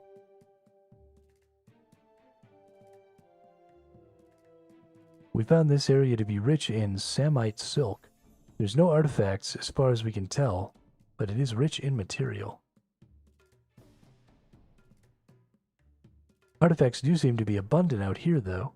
You should be able to find plenty. We need to break down this debris to gain access to the fort entrance. Then a key can be used to get inside. But first, you should read Tony's notes. The Thesourusian Empire's very existence was once the greatest of archaeological mysteries for us to uncover. And we achieved that here at Sentistan. And although the Empire was supposedly sprawling, it was so utterly destroyed that finding a near-intact fort buried beneath the sands is cause for celebration. Ooh. The monolith has a strong connection with something buried deep beneath this fort, however. Was the monolith itself Thesourusian? No, surely not. It's beyond ancient. There is only one way to find out what the connection is. We must dig deep at Karid-et and discover what lies beneath. I feel like this guy never watched Lord of the Rings. You dig deep enough, you find a Balrog.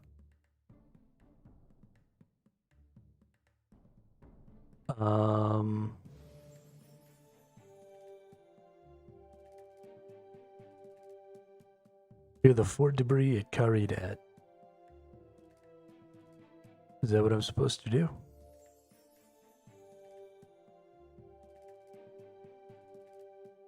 Or Warhammer 40k, yeah. Or just anything, ever.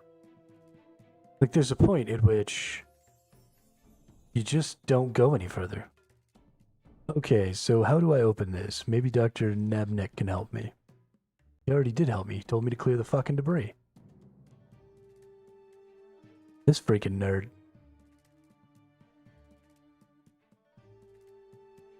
Hello, old friend. Welcome to the Karid-et dig site. You've joined us at quite a remarkable time. We are trying to gain access to the fort, but it is proving to be quite troublesome. I believe this seal is the key to breaking through. However, it's going to need restoring first. It's a little damaged. You're handed a Centurion seal. Damaged. Bye. I'll be here should you need me. I figured you would appreciate the permanent 500 life point bonus. I do appreciate the permanent 500 life point bonus. Fucking baller. Now I need some 3rd age iron. Zerosia Insignias. And level 12 archaeology.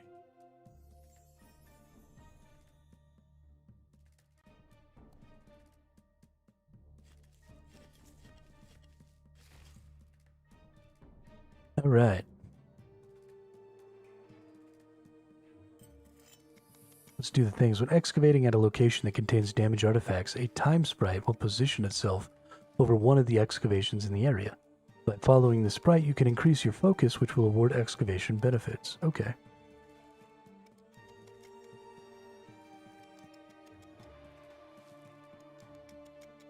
So another one of those semi-active or completely AFK kind of things.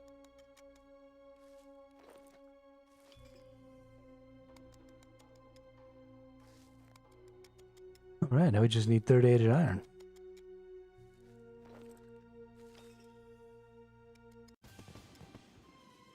And a fudging level. What's up, dude?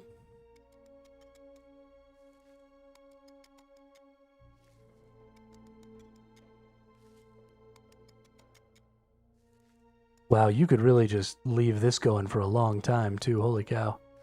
Look at how slow that goes.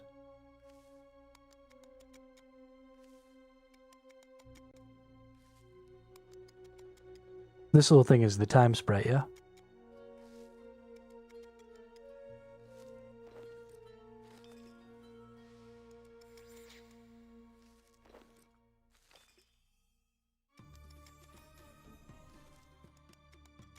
Oh, it moved.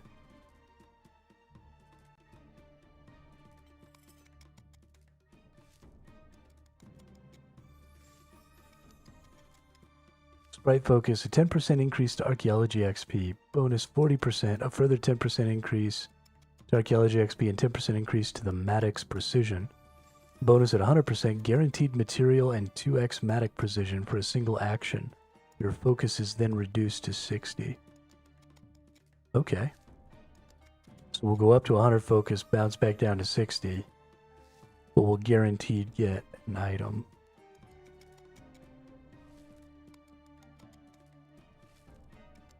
I like this system. I like it a lot. I like that it seems like I could just leave this here for a while. Just go fuck off and be fine. Boom, we hit, and then we got our 2 times precision. Nice. We do have everything we need to... Oh, but we gotta get to level 12, okay. So we're gonna be gathering up a lot of stuff to get to level 12. Is this all part of the same quest? Breaking the seal?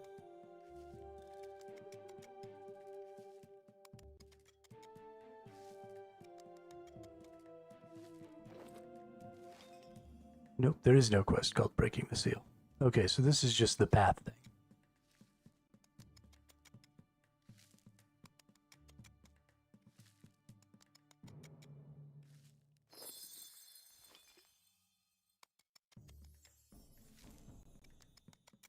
Now that I've started this path thing, I kind of want to get it done.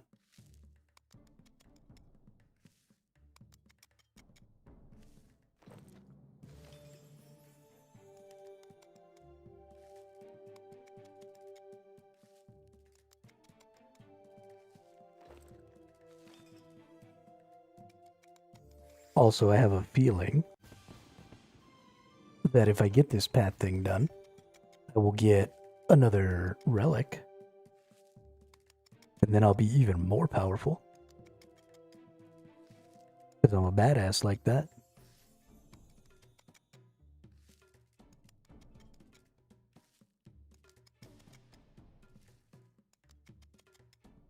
I wonder if this thing has a soil sifter.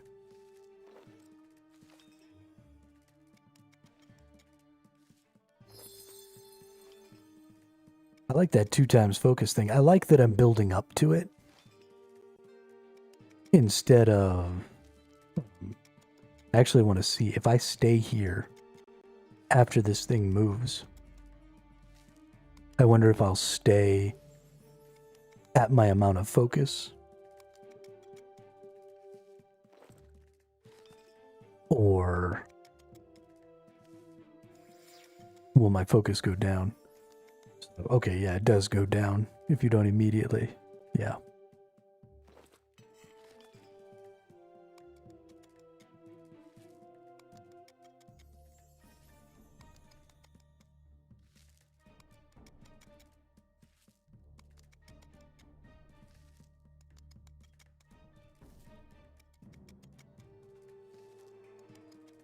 Yeah, no kidding, right? Feels like every time I turn around. Oh, look at the kitty.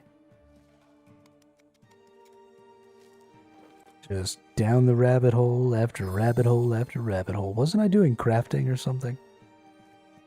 I swear I was crafting. Alright, we need to go put away some of these things.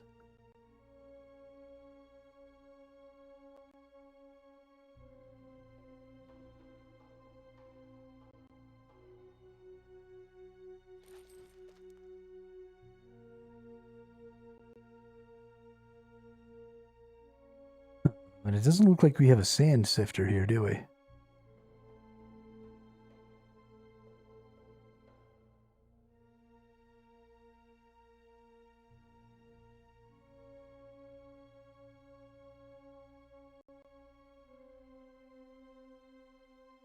I can talk to a crocodile, really?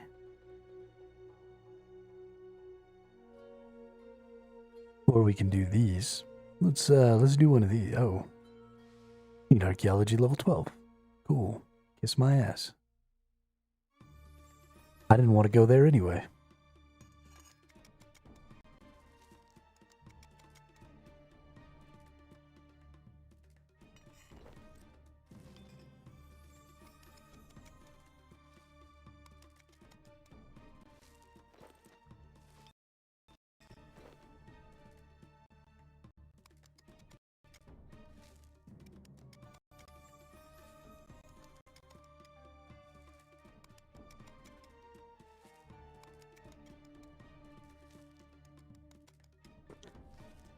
Getting all this dirt and gravel.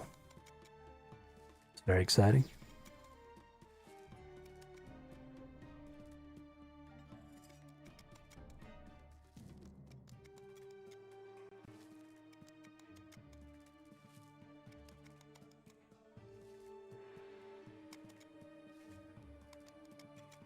Venator remains. Oh, I can get a Venator dagger. But that only happens if I finish this whole blue thing, right? So hopefully I will get a Venator dagger here. We can also get the Mortal Cup.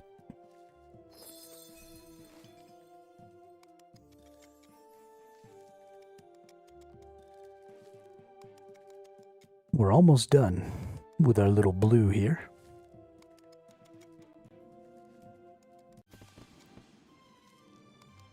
Which should be what gives us access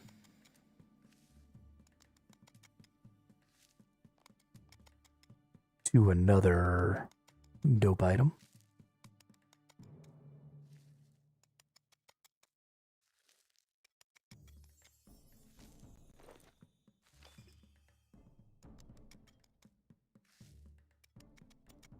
Oh.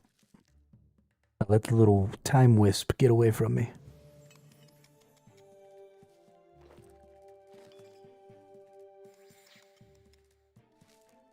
Really, asshole? Really? Did you need to do that?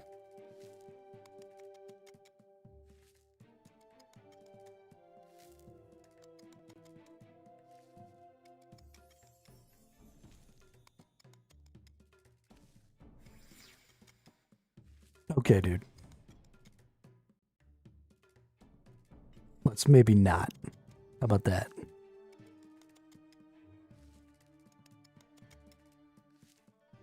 Boom, you find the Venator light crossbow damaged. Oh. Okay. Okay. Now we need 16 Zerosian insignias. I apparently only have 15. We have enough third age iron, though. I don't really care about crossbows, but... Oh no, that's right. These aren't items that I use. They're things that I turn in.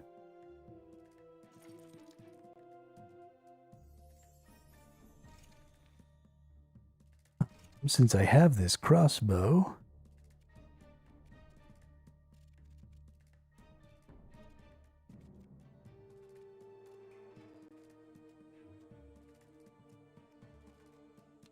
Let's actually go ahead and go back to the archaeology campus. Not going to let us do that.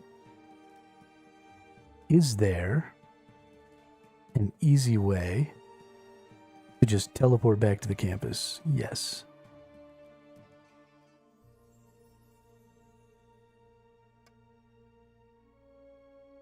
Oh, dope.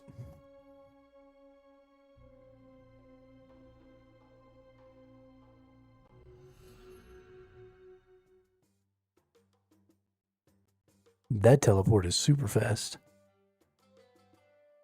And it takes me right here. And so I go use the sifter. And I sift out all my stuff.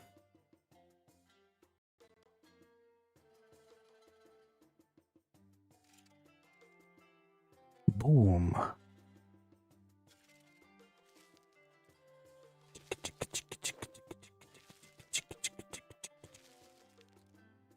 Need one insignia.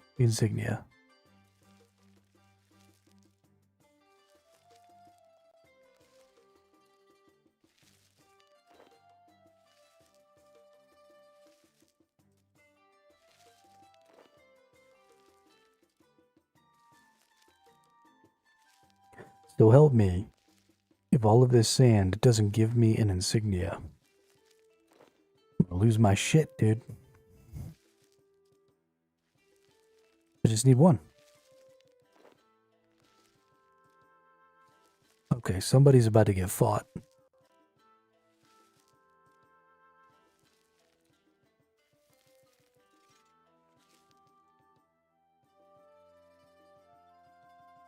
Uh-huh. Uh-huh. I see.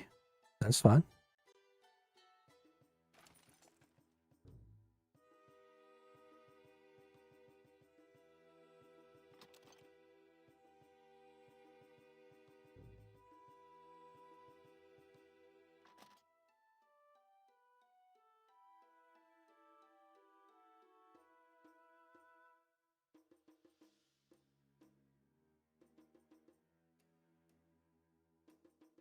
View dig site map.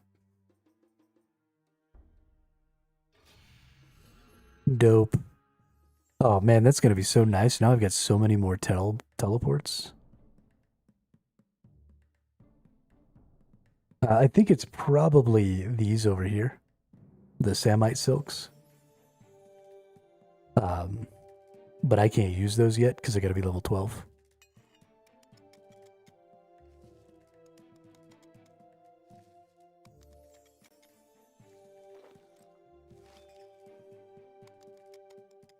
Gotta kill the mole.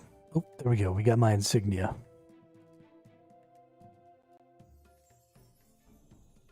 Got my insignia. Put that away. Go right here. Yeah, we got the Venator light crossbow. We got Venator daggers. Let's go ahead and restore that bad boy. Take me up to level 12, dude. Level 10. That is not level 12.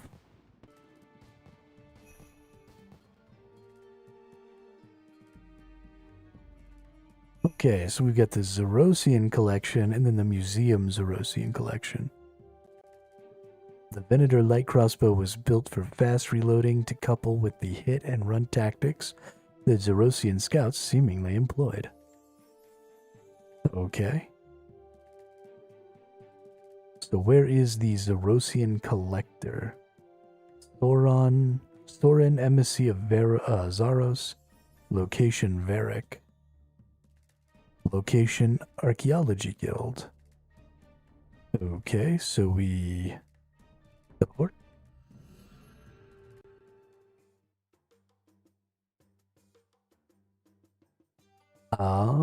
Before we look at this, reward Seal of the Prefectus Praetoric, unexpected diplomacy relic power.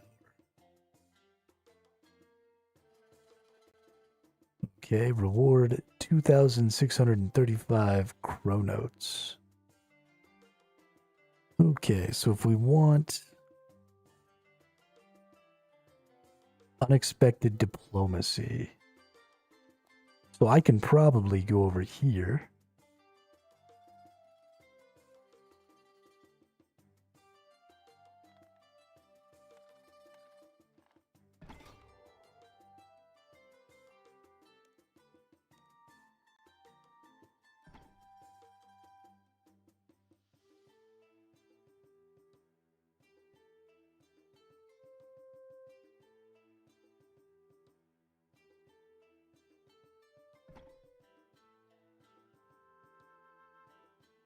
Sticky Fingers, increase the rate of auto pickpocketing by 50%. Spirit Weaver. You'll gain 50% more XP when creating summoning pouches. Ooh.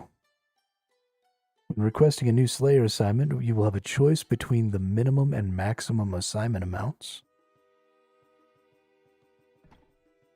Reduces cooldown of Surge, Escape, Bladed Dive, and Barge. Hey, that's a good one. You will always gain the effect of a Tier 2 luck, improving your chances to receive rare rewards from various activities. You will always gain the effect of Tier 1 luck, improving your chances to receive rare rewards from various activities. You will always gain the effect of Tier 3 luck. Pouch Protector. When using rune crafting pouches, they will never degrade. Pharmacology. Your herb and mushroom patches no longer become diseased. Ooh. I need that one. Your adrenaline now generates outside of combat. Oh. Fuck yes. When entering the abyss, you will arrive at the center.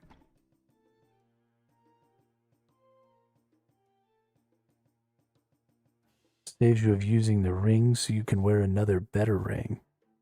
I mean, there are so many good things that you like want to change. Right? I'm not necessarily going to want to be using the same ones all the time. Is there a way to get more loadouts?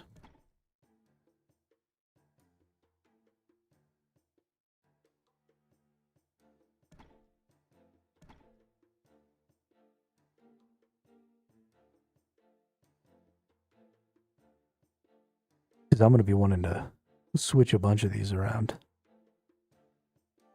Tier 4 luck, Inspire Love. You will gain 2% more XP when training support skills. What is a support skill?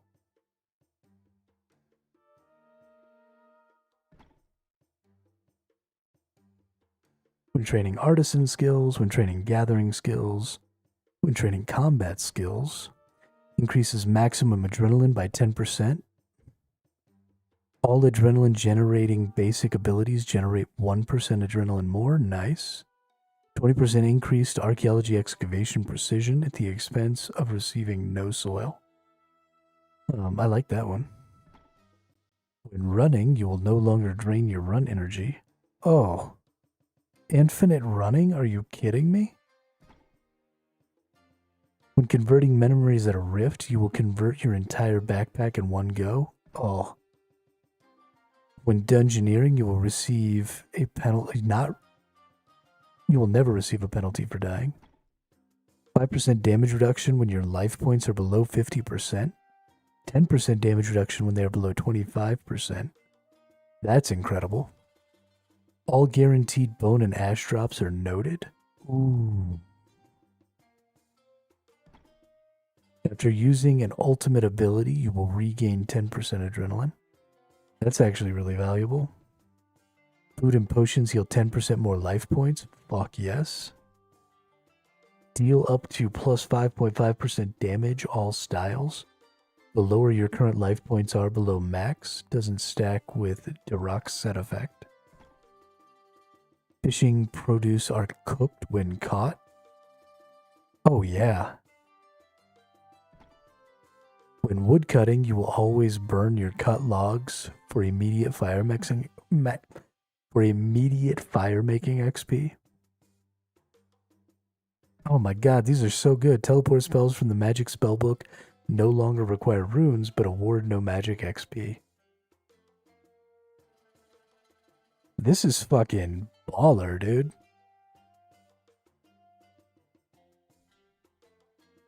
I can't even... And there's so much room for more stuff. Like, they could always do some more with it.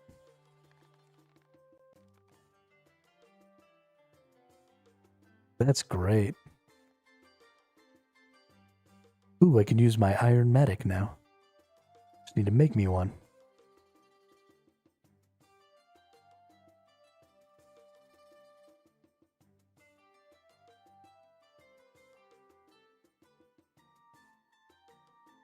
All right. Well, ladies and gentlemen, I think that's probably time just short of an 8-hour stream there today. I think it's best if we call it. I wanted to finish this up real quick, but I don't know exactly how much longer it's going to take. And my voice is starting to get a little hoarse. So, yeah. Thanks everybody for coming out. We had another just phenomenal freaking stream today. So many new people came by to say what's up. Lots of new people chatting in the chat, which is always fun. So, yeah, thank you all very much. I hope everybody has a great rest of their day, and I'll see you all on the next one tomorrow.